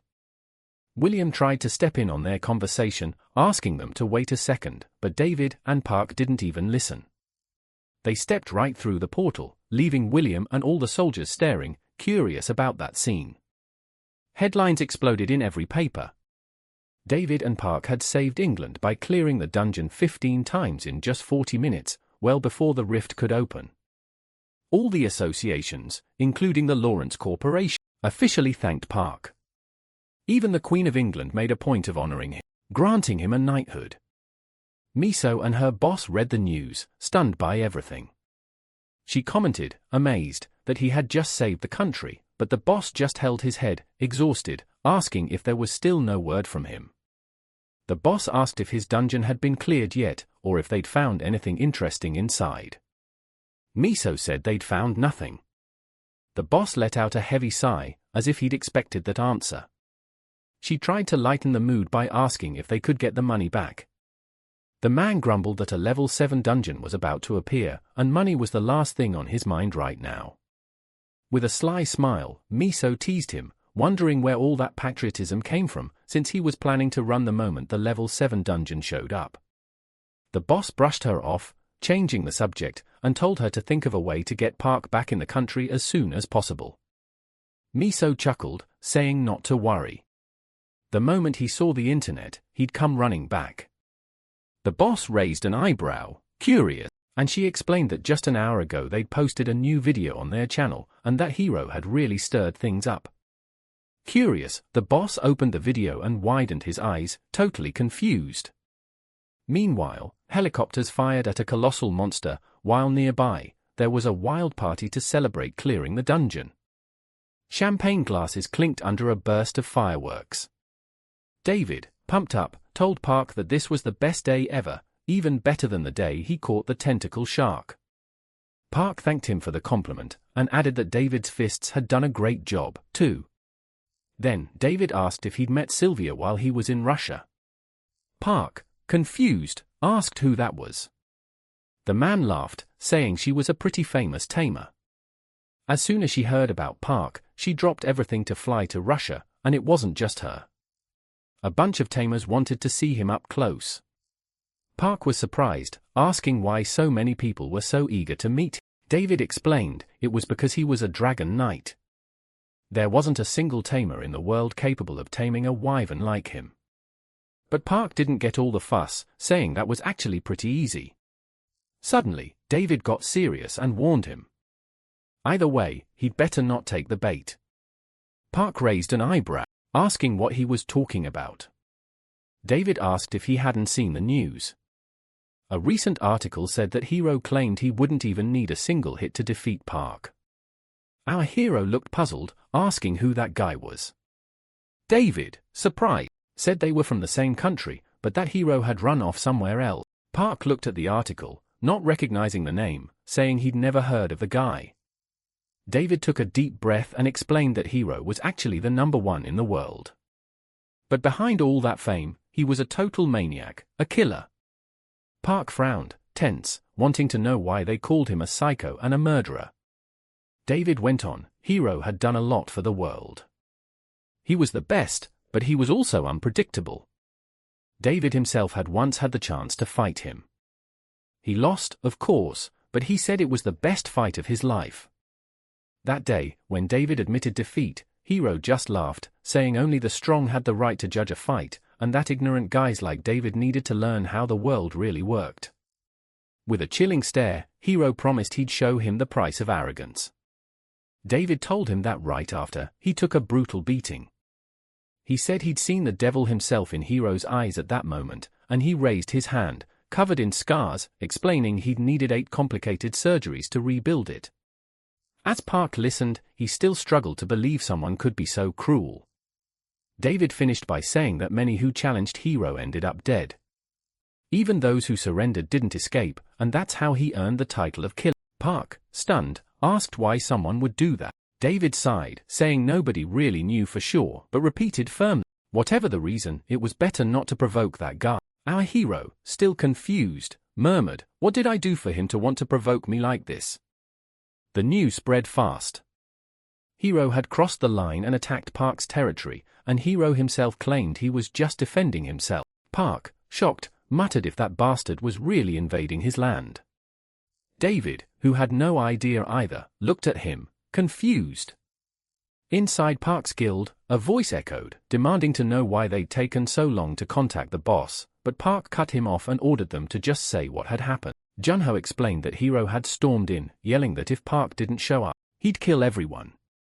2 wolves on patrol were killed on the spot. Park heard it all, stunned, and asked who had died. He kept saying that shouldn't have happened. If they'd been attacked, he should have gotten an alert. He opened his status window, but all that popped up was no signal. He cursed out loud. Park realized the alarm hadn't triggered because of a status window error. Furious, he thought, while PAC members were dying, what were the others doing? Were they so trapped they couldn't even leave the area?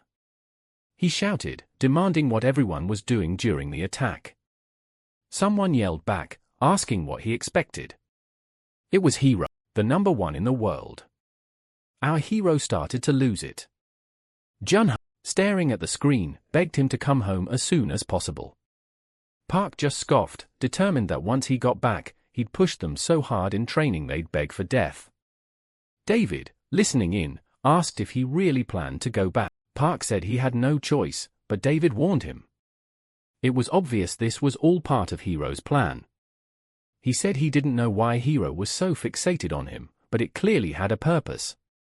It was rare for a champion to mock an unranked newbie like that, and in the middle of a fight, an accident could easily happen. But Park shut him down, saying it was fine, and asked Toddler and William to say goodbye for him. David just stayed quiet, watching him leave with a worried look. Park raised his hand, trying to summon his wyvern, but instead of appearing, nothing happened. He just stood there, waving his hand, puzzled. Toddler, watching everything through the monitor, wondered why David had brought up the news. The man whispered to himself that he'd wanted to keep Park there longer, and murmured that he'd understand later. Meanwhile, Park glared at his skill window, growing impatient, staring at the countdown. Finally, the window came back online, showing invasion. 2 wolves dead. He read the names, murmuring to himself, overcome with sorrow. In a flash, the summoning skill activated. A portal opened next to him, and a wyvern emerged into a hall full of people, who all started whispering about it. David, mesmerized, watched with a huge grin, while the professor followed it all on the monitor. On the screen, it said the ability wouldn't be available again for another 23 hours.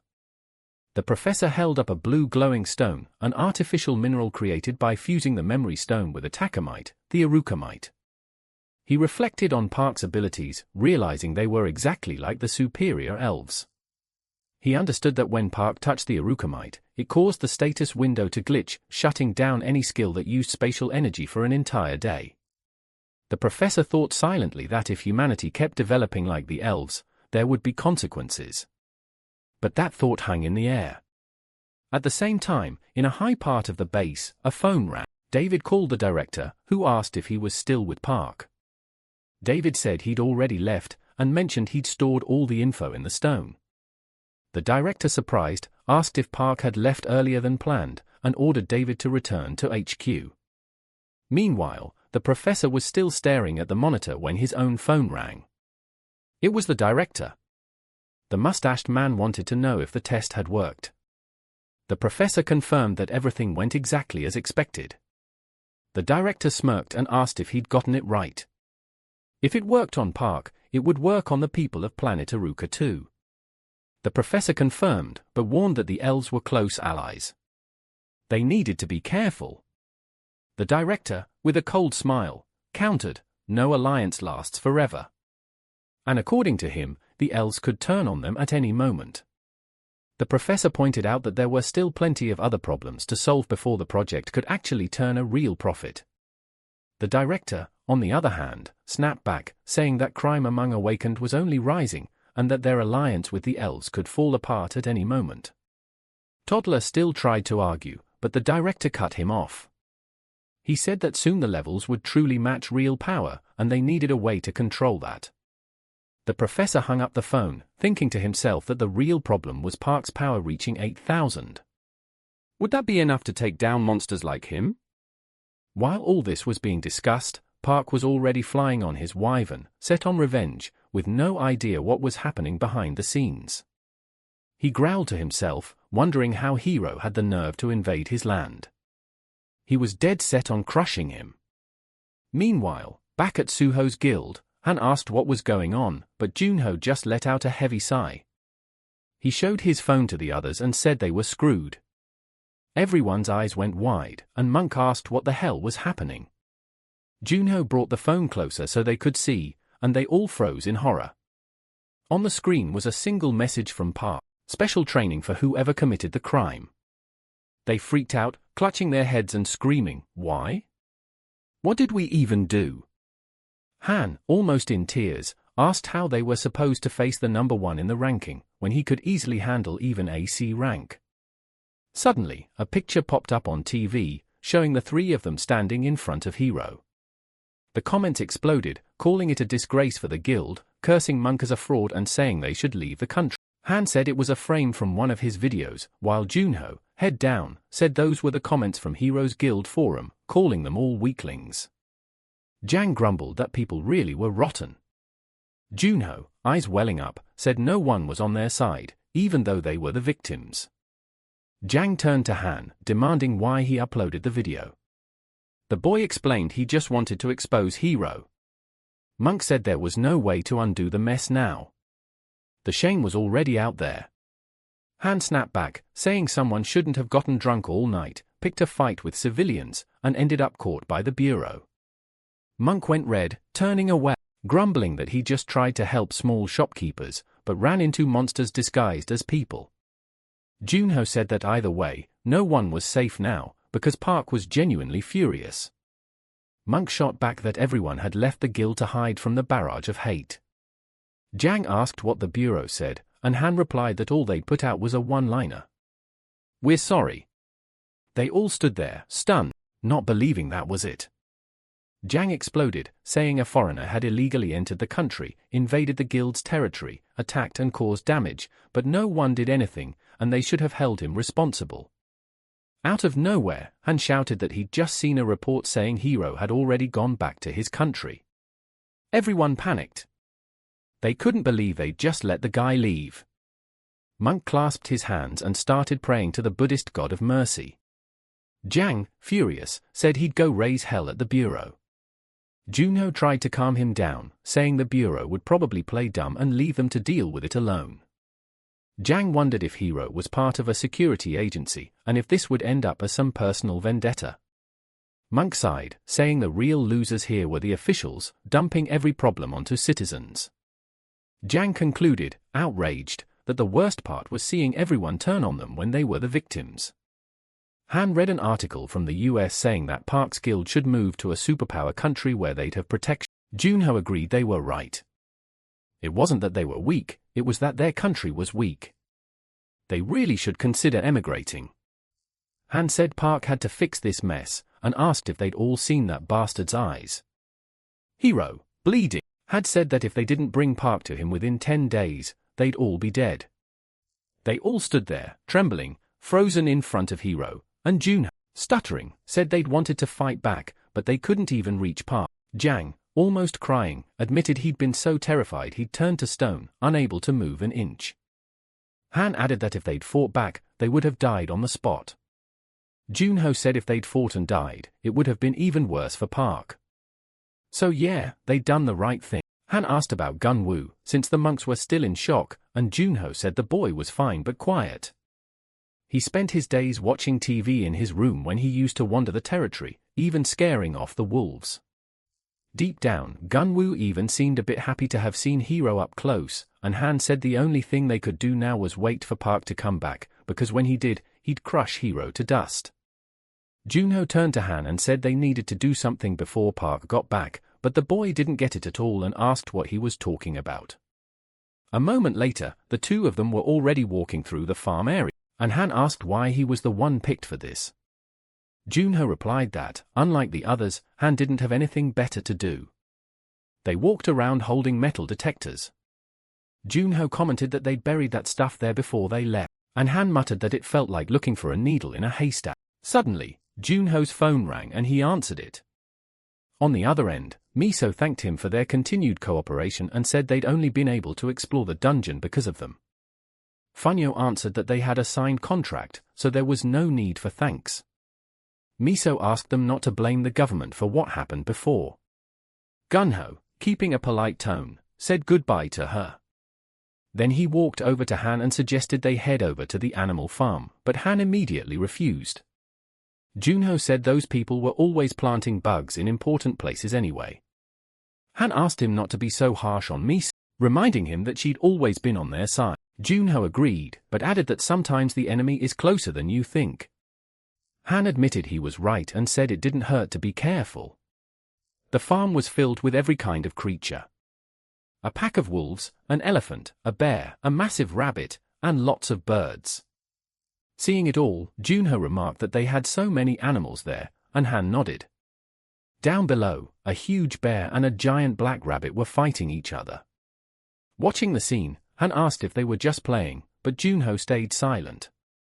He only said that the family was growing, but the owner wasn't around. Then he asked where he was.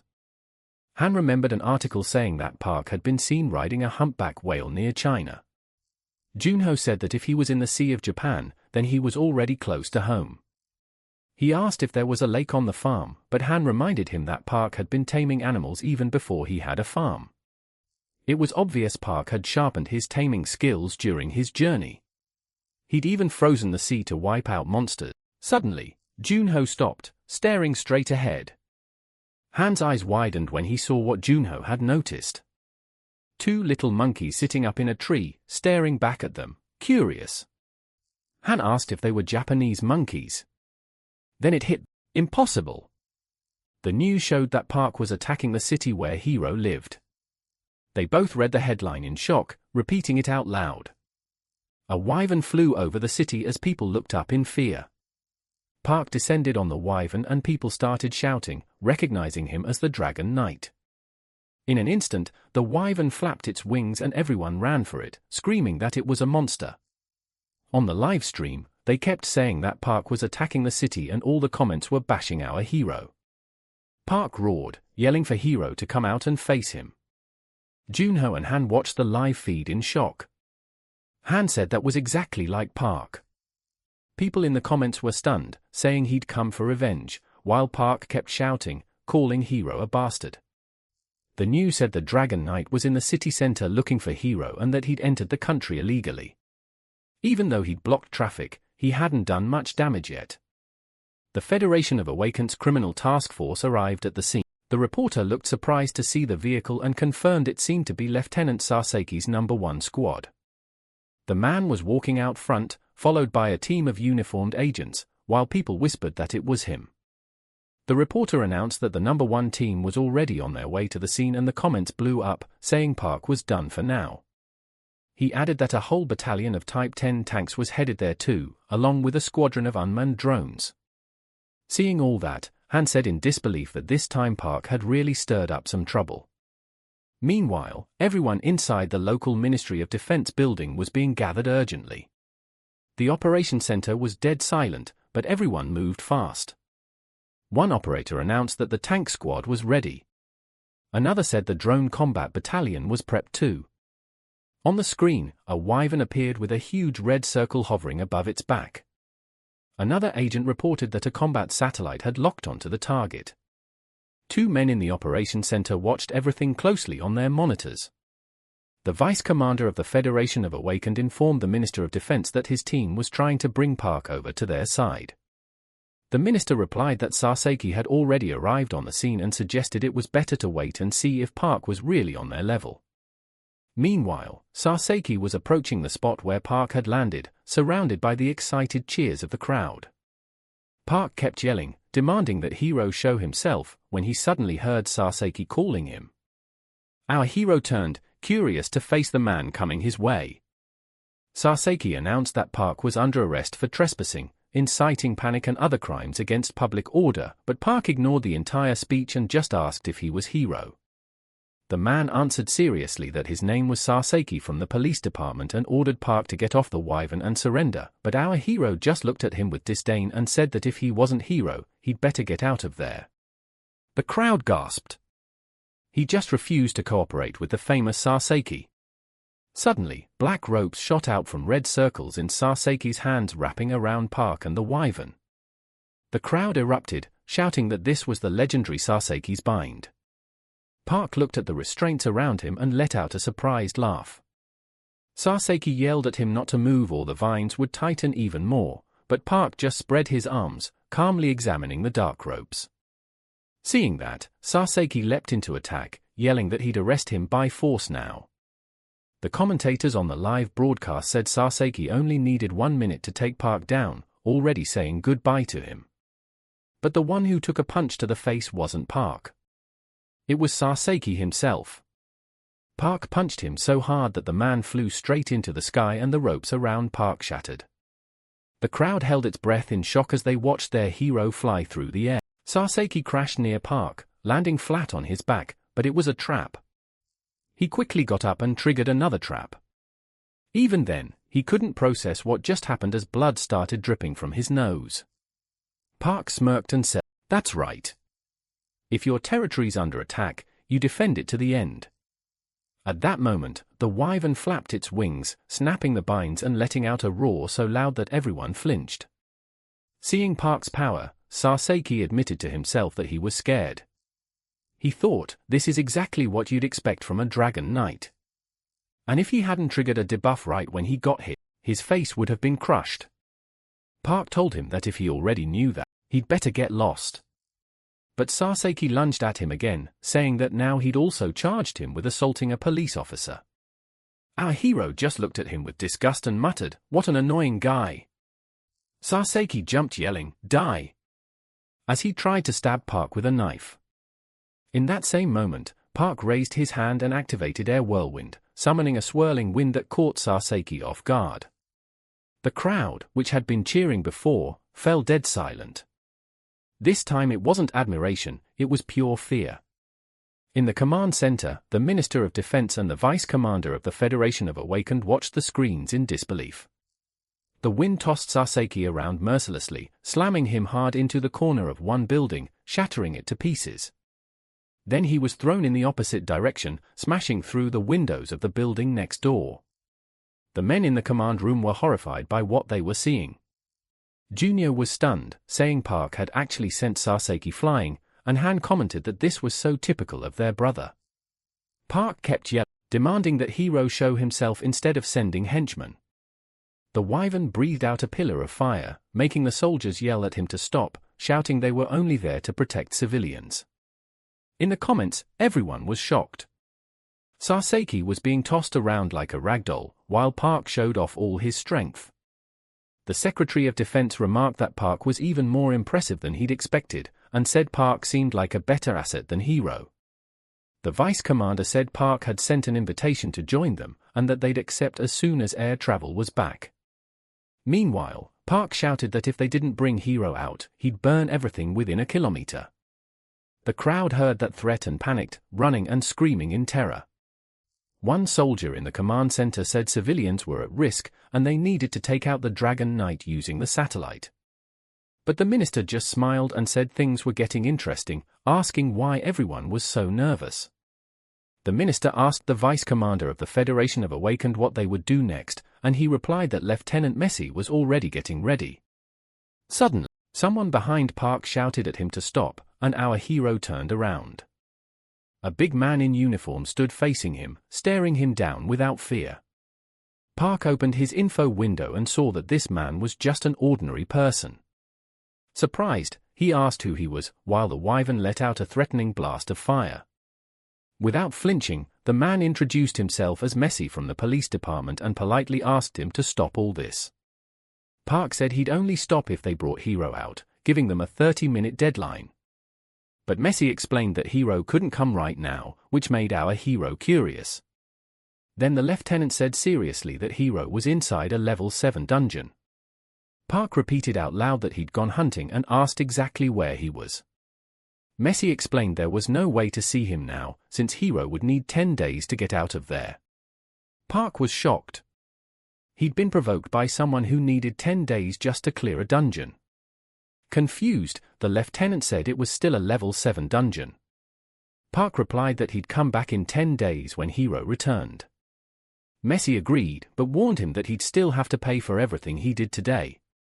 Our hero let out a sarcastic laugh, saying it was their mistake.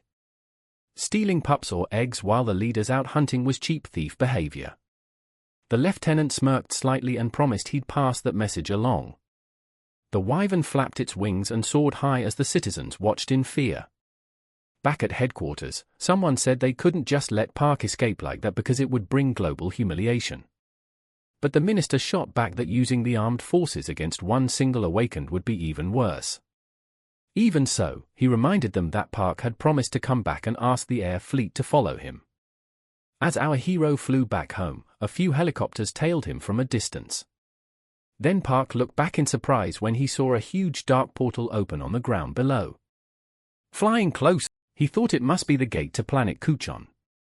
While Park was returning, headlines were already blowing up saying he'd declared war on Hero. Back at Park's guild headquarters, the guys lifted bottles in celebration, saying this was exactly what they expected from him, making everyone pay in kind. The news also reported that Sasaki had been taken to the hospital with a concussion after just one hit. The government treated the incident as a direct attack and demanded that Park be extradited or they declare war.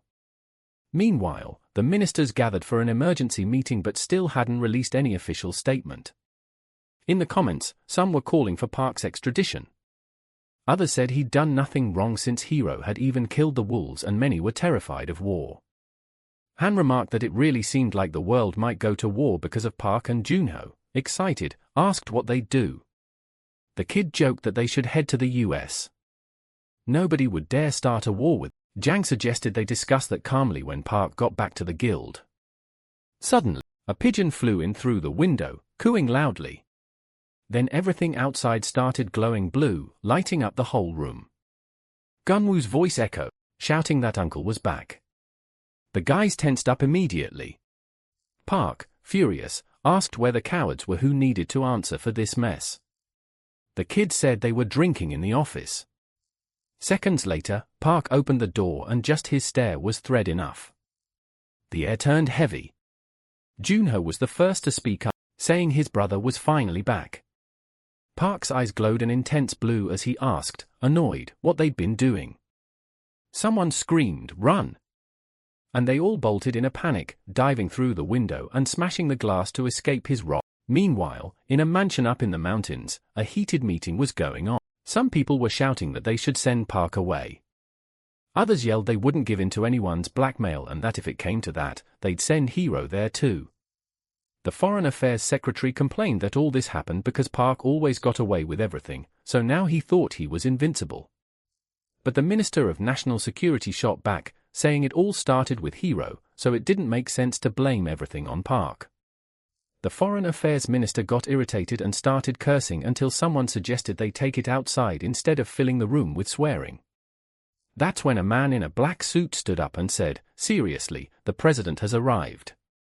A man in a yellow t-shirt who looked like the oldest one there sat at the head of the table and everyone stopped arguing immediately, falling into a tense silence. The president got straight to the point and asked if Park and Hero had any connection. The assistant secretary replied there was no link between them at all. The president wanted to understand why all this had happened then, but no one could come up with a clear explanation. He said he'd heard that Hero had started it all, but wondered why someone who betrayed his own country would pick a fight with Park. The head of the bureau said they had two possible theories. The first one was simple. Hero might just be jealous of how fast Park's popularity was growing abroad. One of the men in the room shot back that if that was true, then Hero didn't deserve to be number one in the rankings, acting like a child. The president turned to the defense secretary and asked bluntly if it came to war, did they stand any chance of winning?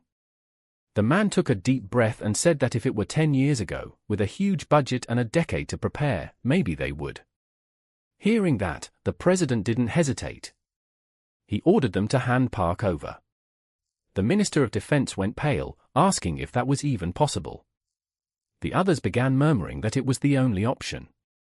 If war broke out now, they'd all be doomed, so they needed to think about the people's safety. But the head of the bureau raised his hand and said their second theory was even more likely.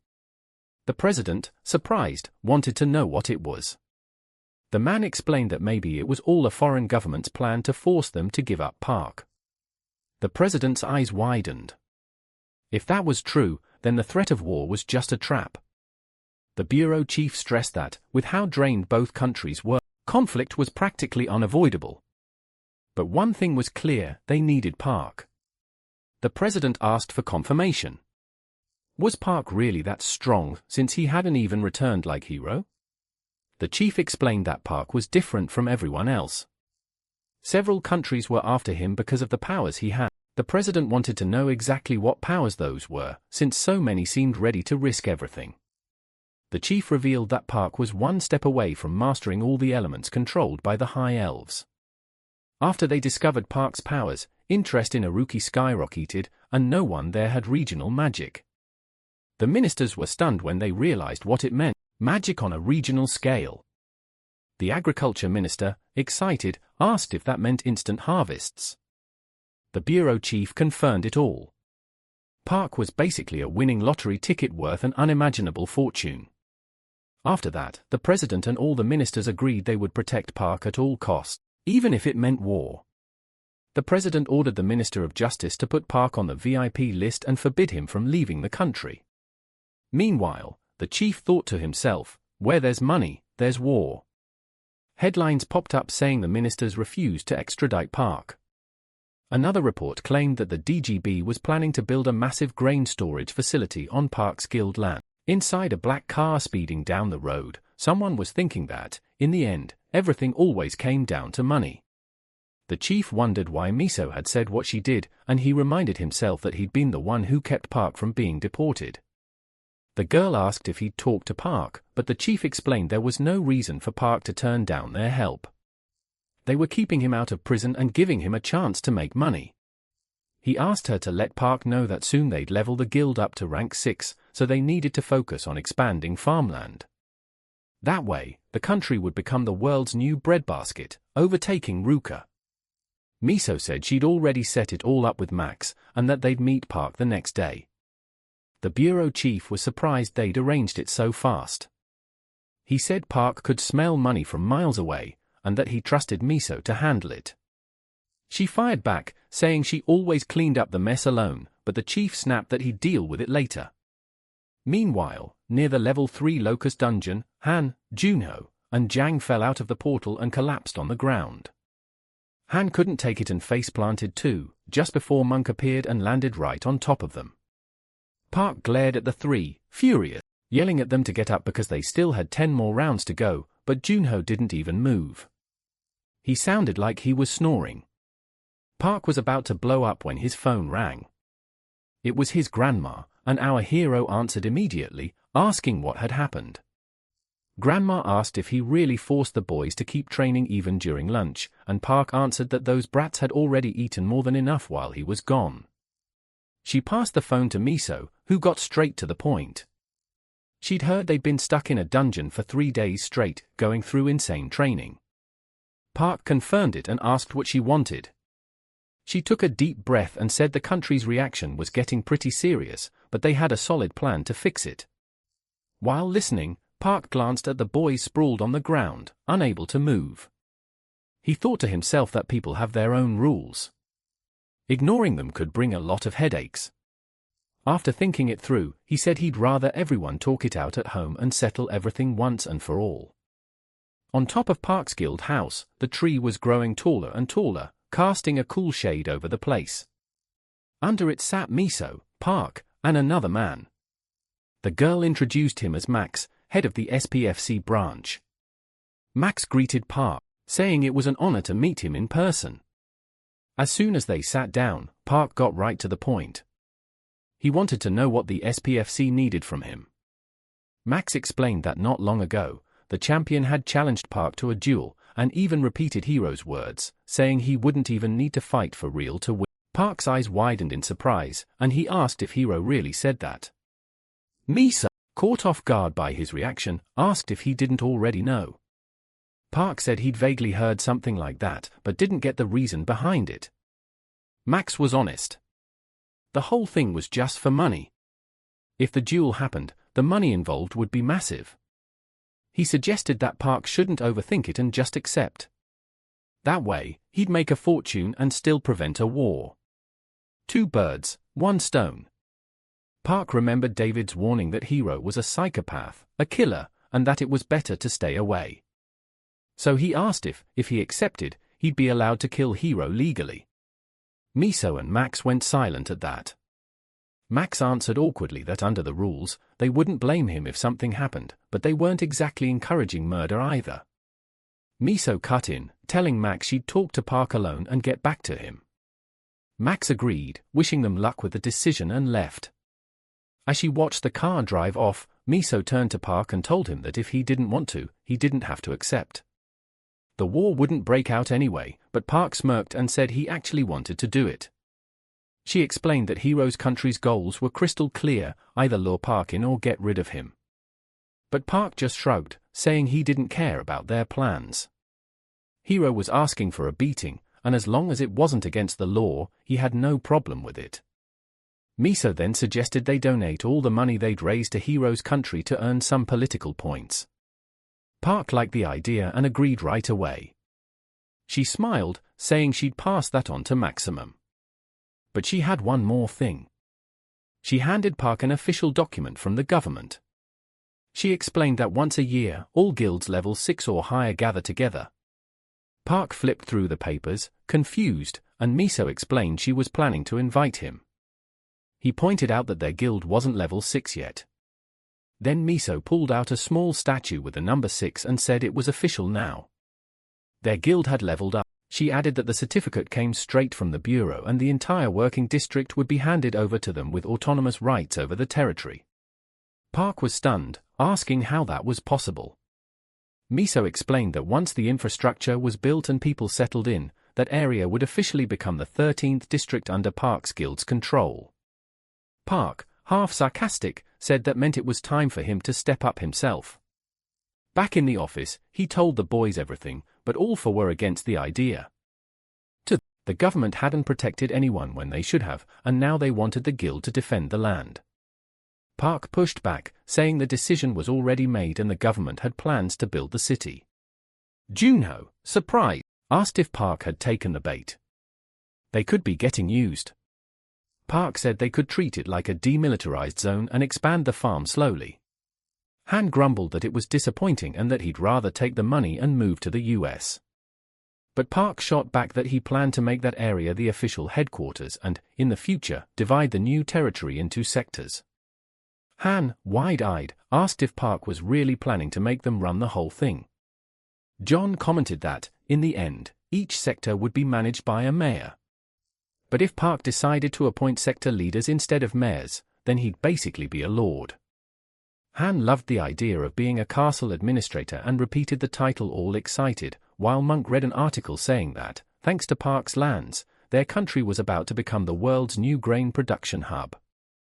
The boys started wondering if they could compete with Aruka's agricultural industry, which has trade gates all over the world but charges a fortune for its goods. Han said that if this really happened, Park would basically become a real lord, owning a territory that rakes in an astronomical fortune. He even asked if the contract was already signed and if Park kept 2 copies so nobody could try to scam him later. Park snapped back, frustrated, saying they couldn't even defend their own house. How could they dream of being castle administrators? Then he added, if they were done eating, it was time to get back to training. Out of nowhere, Han doubled over, pretending to have a stomachache and yelling that he urgently needed to buy medicine. Watching that scene, Park started to lose his patience, but before he could completely blow up, Young cut through the chaos by reading out a bombshell headline: Hero had just come out of the dungeon. Right away, the guys started mocking, shouting things like, "Welcome to hell, Hero," and "He's done for now." The news said that Hero's team managed to clear the level 7 dungeon in just 8 days. Another headline showed Hero's response to Park's taunt, "I'll teach you some manners." They even showed TV commentary speculating about the upcoming fight between Park and Hero. In one interview, a former world champion said that fighting face-to-face isn't the same as clearing dungeons. An SPFC commentator added that Park had absolutely zero experience fighting another awakened one in a one-on-one battle. Another article revealed that the biggest bet ever placed on Park's fight had reached 240 million. The guys read that in shock, blown away by the insane amount of money. Monk commented that even if they cleared the dungeon 100 times, they'd never see that much cash. That's when Junho asked Han to scroll down so they could read the rest of the article. Noticing something, another article said the protagonist had donated the entire amount to Hero's country. Han shouted in shock, asking what was wrong with him. Why give away money he'd worked so hard for to another country? Junho suggested it was to avoid a war. But Han argued that even so, the angry comments hadn't stopped, and Monk reminded them there was also the payout for the winner. Han realized that the winner's prize was double. Jang asked if that was really true. Suddenly, the protagonist appeared behind them, coldly asking what they were doing there. The guys bombarded him with questions, trying to understand why he'd give away all that money when his own life was on the line. The protagonist just told them if they were done eating, they should follow him. He was going to check out Jarb's lands. Meanwhile, the bureau chief told the president that of course the amount had been adjusted. If they split 5 billion for each, it would be more than enough. And as a precaution, they'd signed an agreement that the protagonist would donate the prize to national funds, stopping all the war rumors.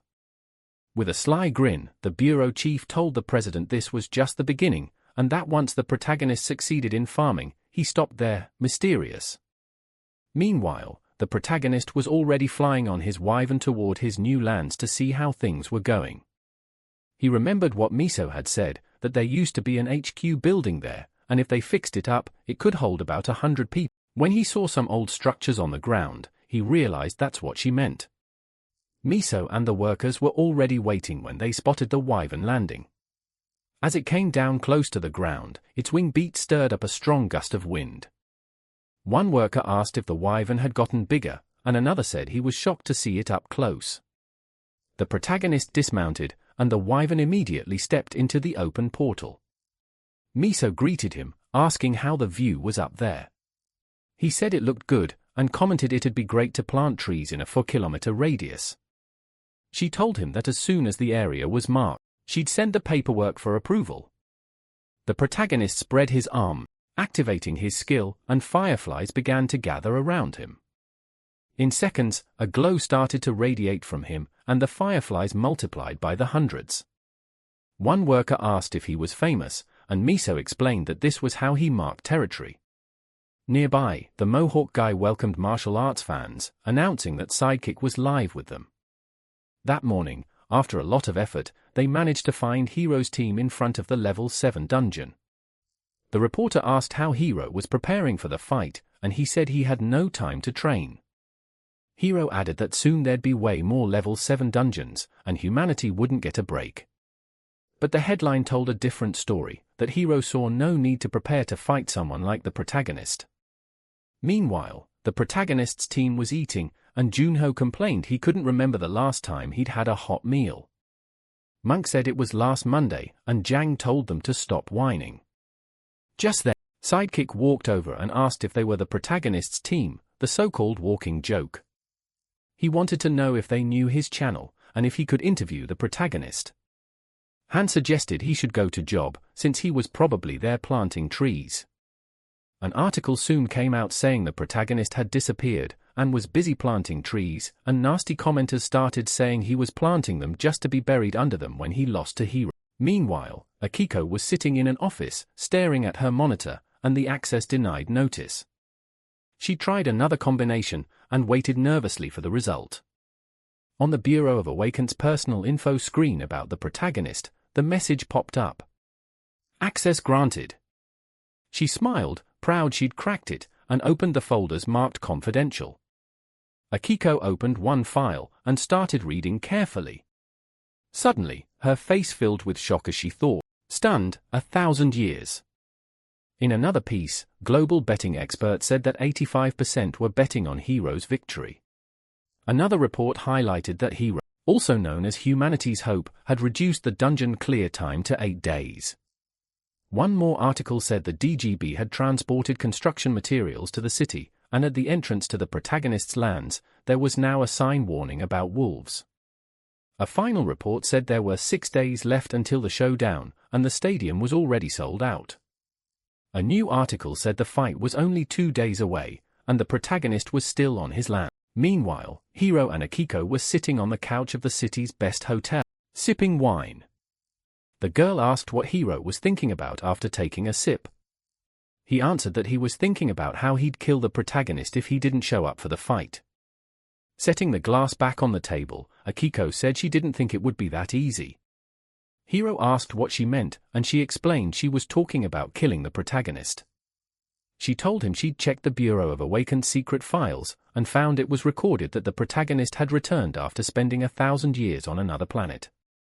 Hiro was surprised, and asked if he'd used the regression stone multiple times during that period. Akiko said she didn't think he'd used the regression stone like Hiro had, but he argued that it would be impossible to live 1,000 years without it. She explained that according to the records, the protagonist spent 10 years on a planet where time passed twice as fast, and considering that Hiro had spent 500 years on Earth regressing, it didn't sound that crazy. She added that it explained why he hadn't come across the protagonist during those 500 years. Hiro asked if he'd discovered the source of eternal youth. Akiko said there was a rare item called the Red Divine Peach. Hiro repeated the peach's name, waiting for more details. She explained that this fruit appears only once every 1,000 years on a planet, and disappears after 10 days. This divine fruit grants immortality and eternal youth. Hiro said the guy was becoming more and more interesting to him. He'd managed to live 1,000 years without the regression stone.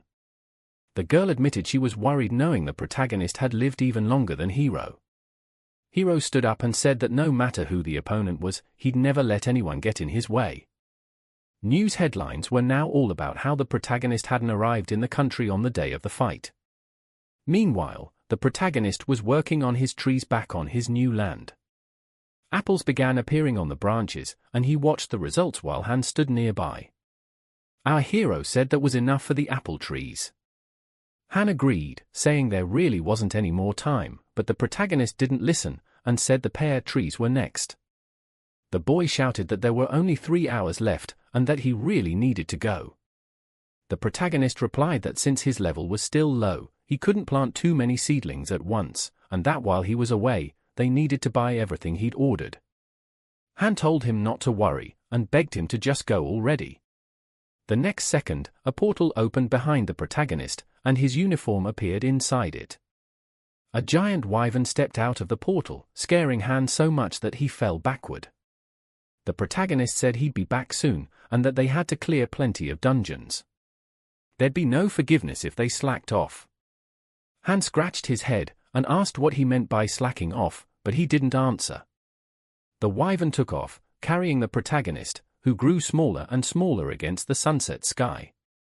Watching him go, Han was shocked that the protagonist wasn't even a bit worried about fighting the champion. He couldn't believe he'd been out there planting trees this whole time. As soon as the protagonist disappeared, Han pressed a button on a remote, and several drones flew up around him. He grinned, saying it didn't matter, because he already knew what he'd used for the opening clip, and the stadium was already buzzing, the voices of the commentators echoing everywhere. One of them said there were only 3 hours left until the fight. The audience was brimming with anticipation. The man mentioned he'd heard the protagonist still hadn't arrived, and wondered why he decided to skip the showdown. The other said this wouldn't be an easy fight for a rookie going up against the champion, and that his country's government was responsible for the protagonist's actions.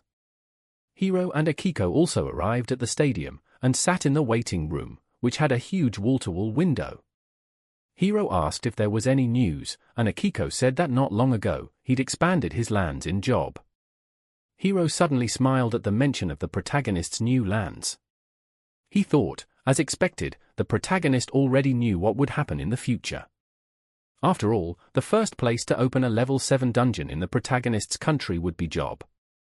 When the dungeon opened, the combat team threw everything they had at it and got wiped out. The country lost more than half its awakened fighters from the sea and couldn't contain the monsters. Because of the explosions, Job was burned to the ground. After that, monsters overran the continent, and unable to stop the invasion, the protagonist's country fell. Hiro figured the government wanted to avoid that tragedy with his help, and wished the guy luck, calling him arrogant. The commentator announced there were only 7 minutes left, and by the rules, the participant would be disqualified if they didn't show up at least an hour before the fight. Suddenly, the crowd felt a strong wind pick up, and everyone looked to the sky, whispering, trying to figure out that sound. "Is it a monster?" they asked, terrified. Out of nowhere, a massive wing appeared over the stadium, and the entire crowd started screaming it was a wyvern. Akiko stood up from her seat, watching the crowd now shouting, "He was there." The commentator said, surprised, that against all odds, the protagonist had arrived riding his wyvern.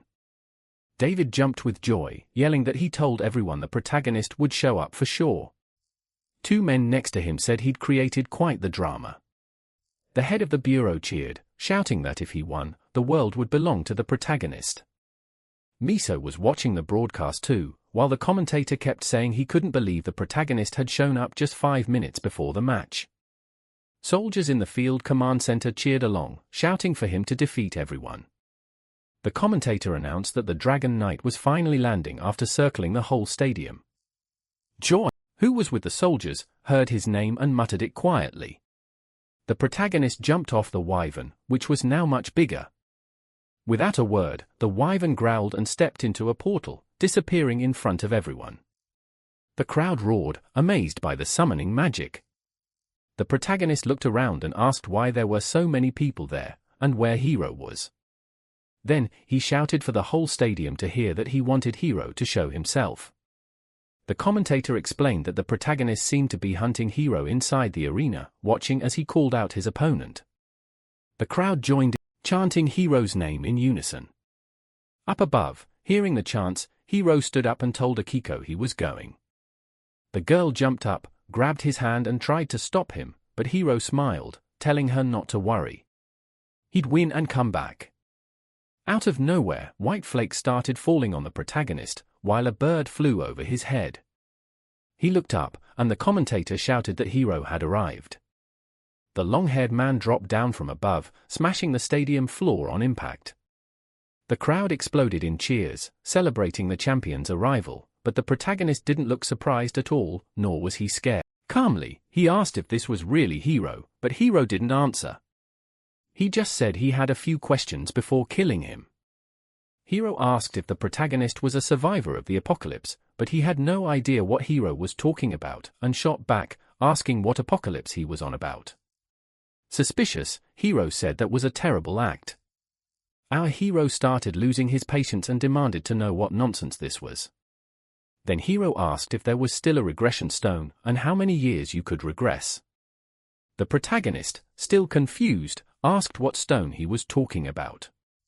The commentator said they seemed to be talking, and asked his co-host if he was curious about what they were saying too. The second commentator joked that maybe Hiro was giving advice as the more experienced fighter. The first said if that was the case, they'd better listen, and sent a broadcast drone closer.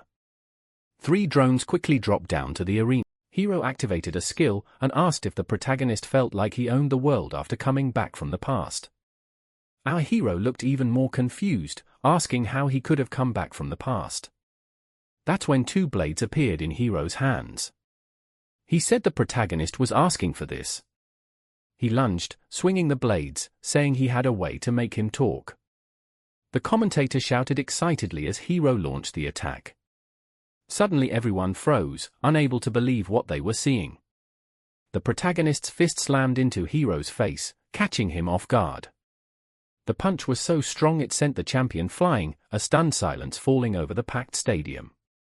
Hero crashed to the ground so hard he left a crater in the floor, as the protagonist walked slowly toward him. The commentator screamed that Hero was down, looked badly hurt, and wasn't moving. Our hero cracked his knuckles, and said that apparently he was just another lunatic. He shouted for him to get up, asking if he was really dead already, and that's when Hero moved his hand. The protagonist mocked him, asking how the so-called champion could be so weak. He ordered Hero to get up, because he hadn't gotten what he deserved yet. Hearing that, Hero opened his eyes and slowly pushed himself up. The commentator yelled in excitement that Hero had managed to stand, while the stadium watched, stunned, as the champion struggled to his feet, swaying. The crowd was shouting for Hero, cheering him on to get up and keep fighting. He looked at the blood dripping from his nose, confused if he'd been hit by some kind of magic. Park muttered that everything needed to follow its course, and that first of all, Hero needed to learn some humility. Those words made Hero snap. He charged, yelling at the protagonist to shut up, but his charge was cut short by another punch straight to the face. Hero froze, stunned, trying to understand how he didn't even see that punch coming. The next hit slammed right into his stomach, sending the champion flying again. Wasting no time, the protagonist activated his tornado ability. In an instant, Hero was lifted by a swirling current of wind mixed with glowing fireflies. Once the power was fully charged, Hero was launched high into the air, swallowed by a massive vortex of wind and water. The protagonist leaped above him, a ball of flames forming in his hand, the fire fairy stream skill. He came down with his burning hand, slamming the fire straight into Hero, engulfing everything around them in a blazing flash. The arena crowd panicked, some cowered, others covered their mouths in shock at what they were witnessing. Everything was on fire, wrapped in a column of smoke. The commentator nearly choked, saying Hero was getting one-sidedly destroyed, then corrected himself, calling it total annihilation. The second commentator couldn't even reply, just staring at the arena in silent horror. Some spectators cried, others screamed, watching the protagonist lift Hero's limp body by the neck. The commentator gasped, saying he looked dead. But the protagonist replied that Hero didn't need to pretend, he knew he was still alive. After all, he could see the health bar. Park looked into his rival's eyes and asked why he was after him. With his health regenerating, Hero growled that it was because he wanted to kill the protagonist. Confused, Park asked why. Hero's eyes turned blood red and his health rose even more. Seething with hatred, he said Park deserved to die. The protagonist, stunned, demanded to know why. Then Hero's face began to twist, growing monstrous, as he revealed that a 500-year plan had been ruined because of him. Park's eyes widened. What plan? But Hero, now fully transformed into a monster, whispered to himself, "Monster break." And he roared that he had to save Earth. Everything around them was drenched in a blazing red glow. The protagonist shook his head, saying the guy was completely insane. But the transformation finished. Hero unleashed his divine rage. Space exploded like it was being ripped apart, hurling the protagonist backward. The energy pouring from Hero was so intense that the stadium's glass shattered into thousands of shards, raining down on the crowd. Red lightning split the sky, tearing through walls and the ceiling. In the control room, the minister and the vice commander watched, tense. The minister commented that the potion that restored Hero was dangerous, while the vice worried about another blast. Now, it wasn't Hero anymore. It was a colossal beast with massive horns and a huge tail stomping through the arena.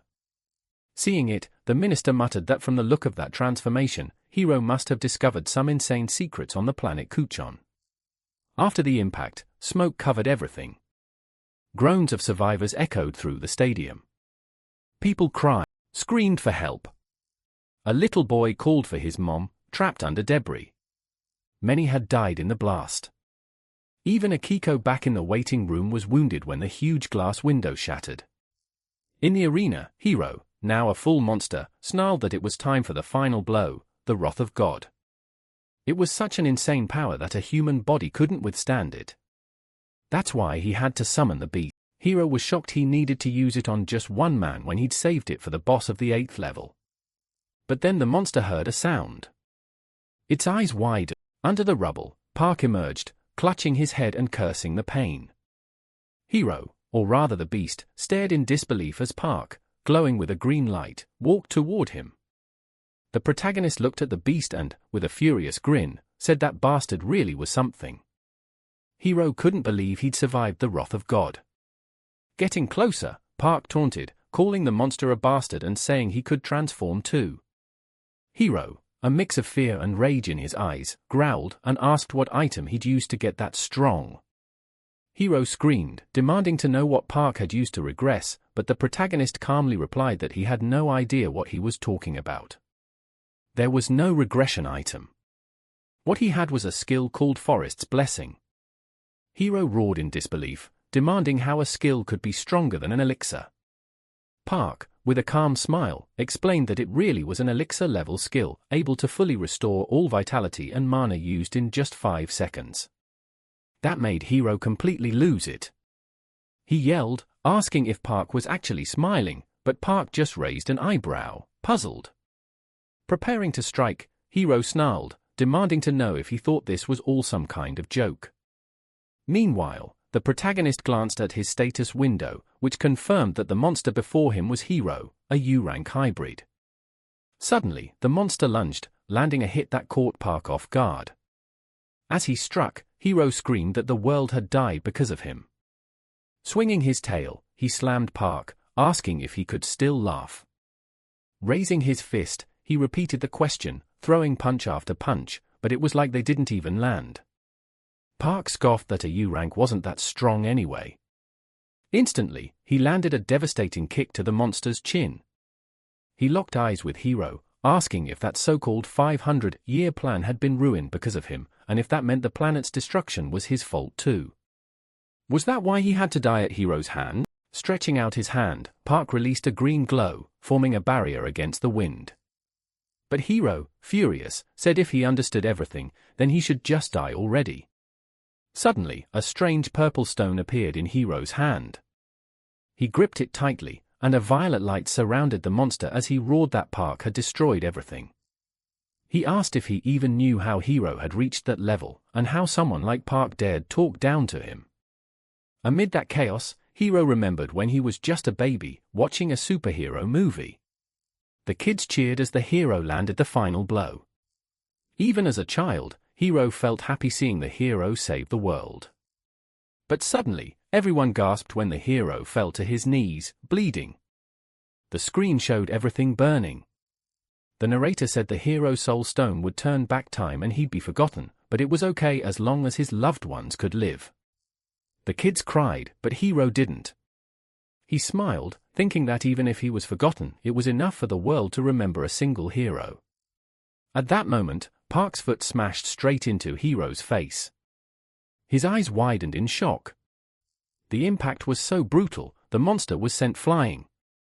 Park, unfazed, repeated that he was just a lunatic. Hiro hit the ground face first, digging his claws in to stop himself from skidding farther. Coughing up blood, he slowly pushed himself up, staring at Park, admitting in his mind that he was strong. He couldn't believe there was someone he couldn't defeat.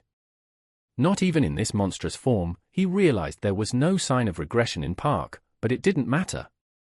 He could always start over. Right then, the protagonist landed another blow, asking what he was mumbling about. He said he wasn't the reason the plan failed, and from now on, he'd teach Hiro what real wisdom was. But the monster wasn't resisting for real. In his mind, Hiro was praying for him to keep talking. Meanwhile, the purple stone in his hand, the copy stone, had already reached 79% completion. It didn't just copy power, it absorbed the soul, too. Hiro believed that in the next regression, he'd have Park's power under his control. He repeated to himself that only he could be the hero to save this world, but Park activated his reality ability. His hand glowed blue, black veins spread across his face, and suddenly, it wasn't a human hand smashing into Hiro's face, but a beast paw. Transformed into a massive bear, Park landed a punch so powerful, it sent the monster flying, breaking his nose, and knocking out several teeth. Hero's body crashed through a wall, landing on the other side, back in human form, right in the middle of the crowd, who stared at him with disgust, calling him a cruel monster. Hero's hair turned white as he hit the ground, cursing when he realized the copy stone had shattered. A trickle of blood ran from one eye. He looked up at the sky, where an eagle circled overhead. It was Park, now in eagle form, slowly descending toward him, and in that moment, Hero understood. He wasn't up against just another human. The protagonist dropped to his knees beside Hero, who was sprawled out on the ground. With a faint smile, he asked if Hero could finally see reality for what it was, but Hero didn't get it at all, and snapped back, saying it was just nonsense. Out of patience, the protagonist said firmly that Hero better never show up in his territory again. If he did, he'd die next time. With blood-red eyes, Hero whispered for him to shut up, but the protagonist shot back, calling him a delusional idiot, saying that anyone chained to the past had no future at all. Those words hit Hero hard. His eyes widened as if he really heard them.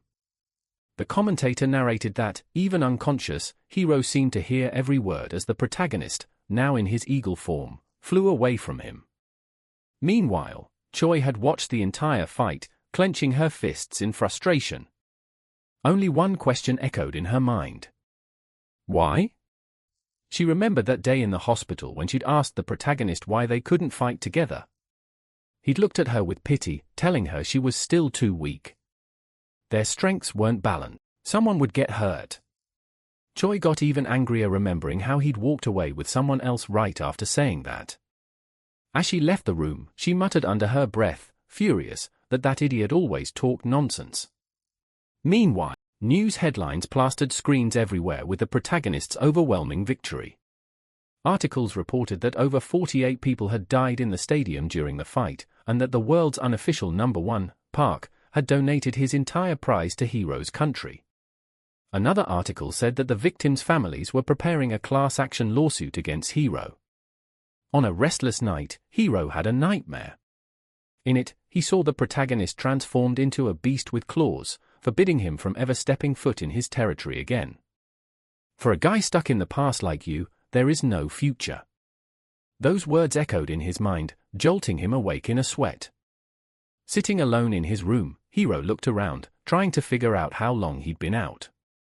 He grabbed his phone from the bedside and checked the news, endless headlines about Park's victory and the lawsuit against the ex-champion. Reading the flood of hate-filled comments, Hero let out a sarcastic laugh, mumbling that they were all hypocrites. Just then, Akiko walked in, relieved to see him up with his phone in hand. Without thinking twice, she snatched it away, begging him not to read any more of that garbage. She said people were just wounded in their pride. What he really needed was rest, more than anything else.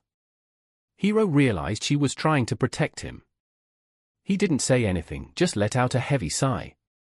She asked if he was okay. He said he wanted to be alone. Before leaving, Akiko told him she'd be taking the phone with her. Left alone, Hero stared at the door for a long moment. Then he slowly stood up, walked over to the window, and pulled back the curtain. Outside, a mob held up signs, yelling at him to apologize and disappear. He thought bitterly that these people always chased after him, no matter how much of himself he gave. In the end, they never changed. He opened his status window and glared darkly at the copy stone. It showed the copy had been interrupted. He cursed under his breath, thinking that if he'd just held on a bit longer, he could have copied the protagonist completely. Then he stretched out his hand, and a red stone appeared. The dreaded regression stone. Before him, countless versions of Earth appeared, filling the room. With that stone, Hero could go back 20 years, and now he saw no other choice. He had to eliminate Park once and for all. He figured he could activate the stone in 2 years, maybe sooner if he could level it up to 3. But his thoughts were cut short when 3 men walked into the room without knocking. Hero recognized them instantly and greeted the man in the center, who asked if he was all right. Hero replied bitterly that, in a way, he was, but demanded to know what was going on. The man said it was an order from the bureau. Hiro shot back that he hadn't received any notice. The man just shrugged, saying he didn't know either. He'd just been told to escort him. Hiro turned to the other two men, wanting to know why they were there too. One said they'd been called, the other muttered they'd bumped into each other on the way. In that tense silence, Hiro understood the real reason, and the two men avoided his eyes, too afraid to look at him directly. All the awakened Marine ranks were gathered there, and Hiro immediately realized this wasn't some ceremony to hand out awards. He stared at the men in front of him and told them to wait outside. He needed to get ready. The hooded man nodded, saying, "Of course," and started to leave the room with the others. The tallest one muttered under his breath that they'd better keep quiet, since two more were waiting outside. The hooded man tried to hush him, but it was too late. The third man let out a sigh, saying Hiro had already figured everything out. There was no point pretending anymore. With a smile that turned dark in an instant, Hiro asked if those five really thought they stood a chance against him. The hooded man tried to backpedal, insisting this was just an investigation and that he needed to cooperate. But Hiro's grin grew more twisted. He sneered, asking exactly who they thought they were investigating.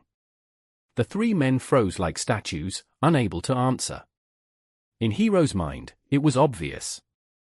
The agency must have recorded his entire conversation with the protagonist on the day of the fight. Maybe they were after the items hidden in his inventory. He threw the question right at them. Did they really want his regression stone? Were they planning to lock him up and torture him for it? The hooded man stammered, denying it, saying it wasn't like that. It was just about some items missing from the reports. The tallest one snapped, "If you really have something like that, why not use it to help the people?" Those words made Hiro's eyes burn red with rage. An orb of energy formed in his palm. He growled that that line had crossed every limit. Soon, the whole country would know exactly what it lost because of that mistake.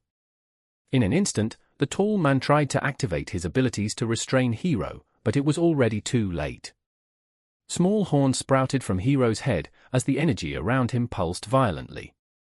Outside, the two guards saw the light pouring through the door's window. A moment later, blood trickled through the cracks. As they ran to open the door, something exploded inside, blasting them back along with the door. Through the smoke, they could see what was left. Hiro, now transformed into a monster, had impaled the tall man with his tail while lifting the other one by the neck like he weighed nothing.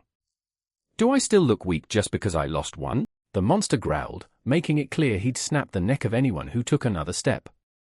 The hooded man reached out, begging, calling him captain, but the monster snarled that he didn't have the right to use that title anymore and demanded to know who gave the order.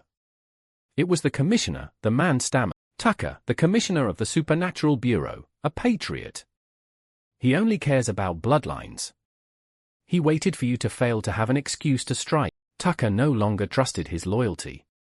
He said when Hiro's team cleared the 7th level of the dungeon, 9 died, and Hiro had transformed to heal them, but hid items and skills in the reports. To the commissioner, it was all lies. He wanted to know what else Hiro was hiding. The hooded man repeated Tucker's words. Before launching a full investigation, they had to interrogate Hiro, but the monster just laughed. "It's just greed," he spat. "That commissioner wanted every item for himself. I bet he would have offered me the captain's seat of the first squad if it had all gone his way." The man hesitated, remembering Tucker's empty promises about loyalty. The monster roared with laughter, calling them fools. He'd already watched this country be destroyed 25 times. He wanted to rebuild civilization right there, but how could he ever overcome human greed? Fuming, Hiro asked, "Anakiko, does she know everything?" The hooded man shut his eyes, clearly too scared to answer. The monster roared at him to speak up. With no way out, the man mumbled that, yes, Akiko knew everything. Fury consumed Hiro and he squeezed the man's neck until blood splattered the walls. The hooded man tried to shout his title to calm him, but it was far too late. The explosion that followed obliterated the entire room. The headlines blew up immediately. Hiro had escaped, killed 3 Marine ranks, and injured 2 others. Meanwhile, in the Supernatural Bureau, the commissioner stood at his window growling under his breath.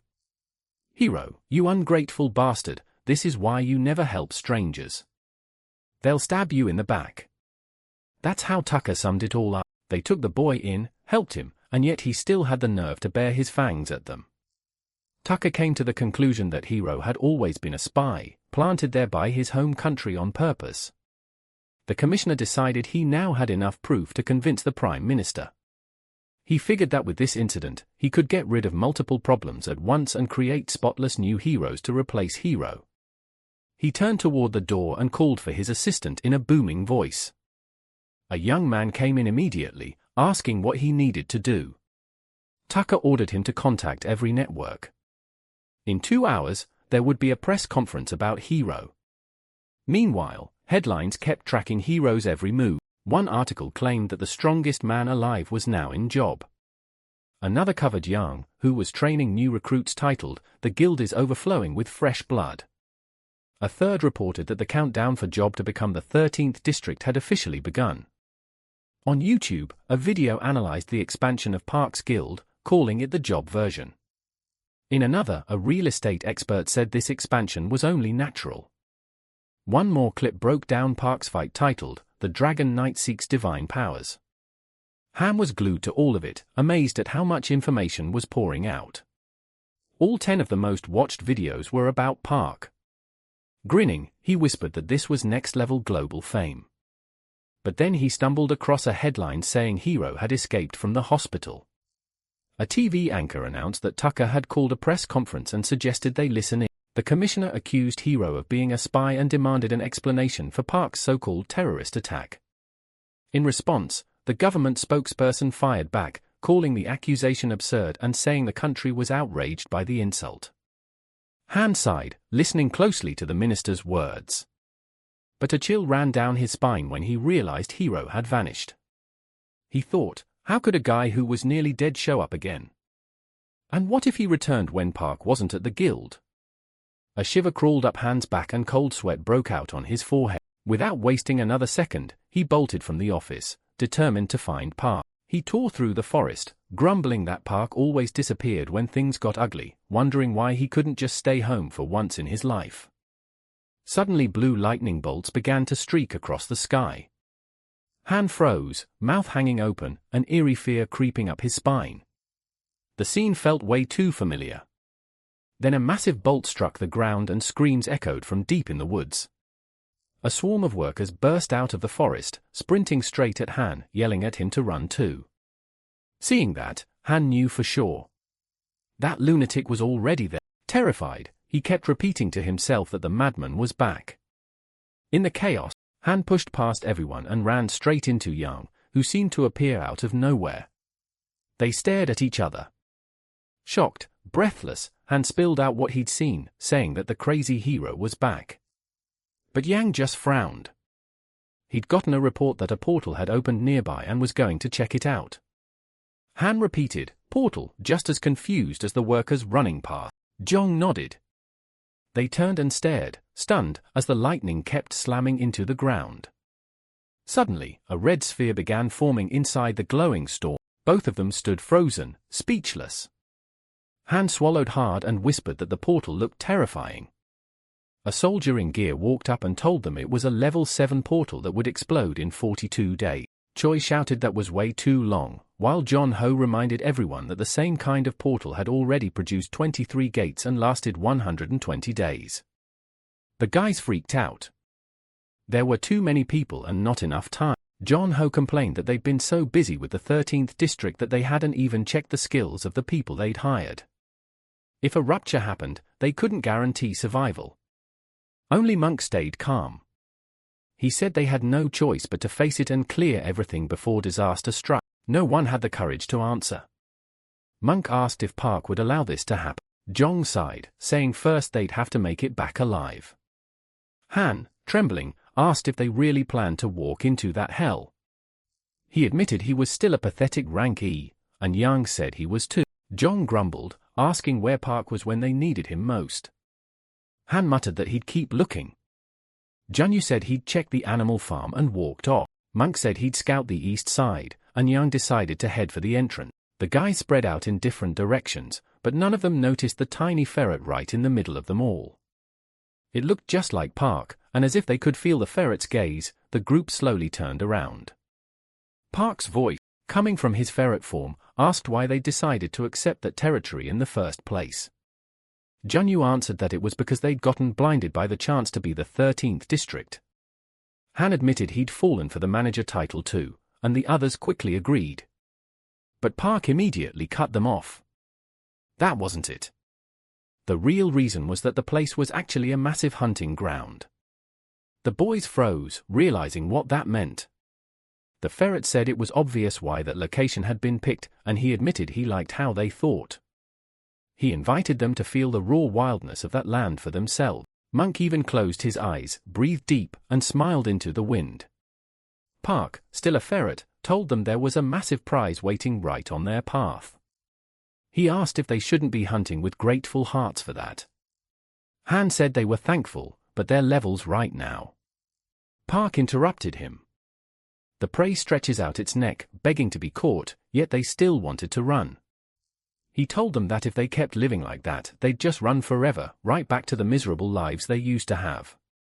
Those words hit Monk like a knife, and he widened his eyes as Park asked again, did they really want to go back to how things were before? Immediately, they all shouted no in unison. They said they'd never go back, not after fighting so hard to get there. Han rolled up his sleeve, ready to jump into the dungeon right then, and Monk offered to be the scout. Suddenly, the ferret shone with a blue light, and everyone froze. Right where the little creature was, Park's human silhouette appeared. He smiled and warned them that since it was their first level 7 dungeon, they'd probably need some time to get ready.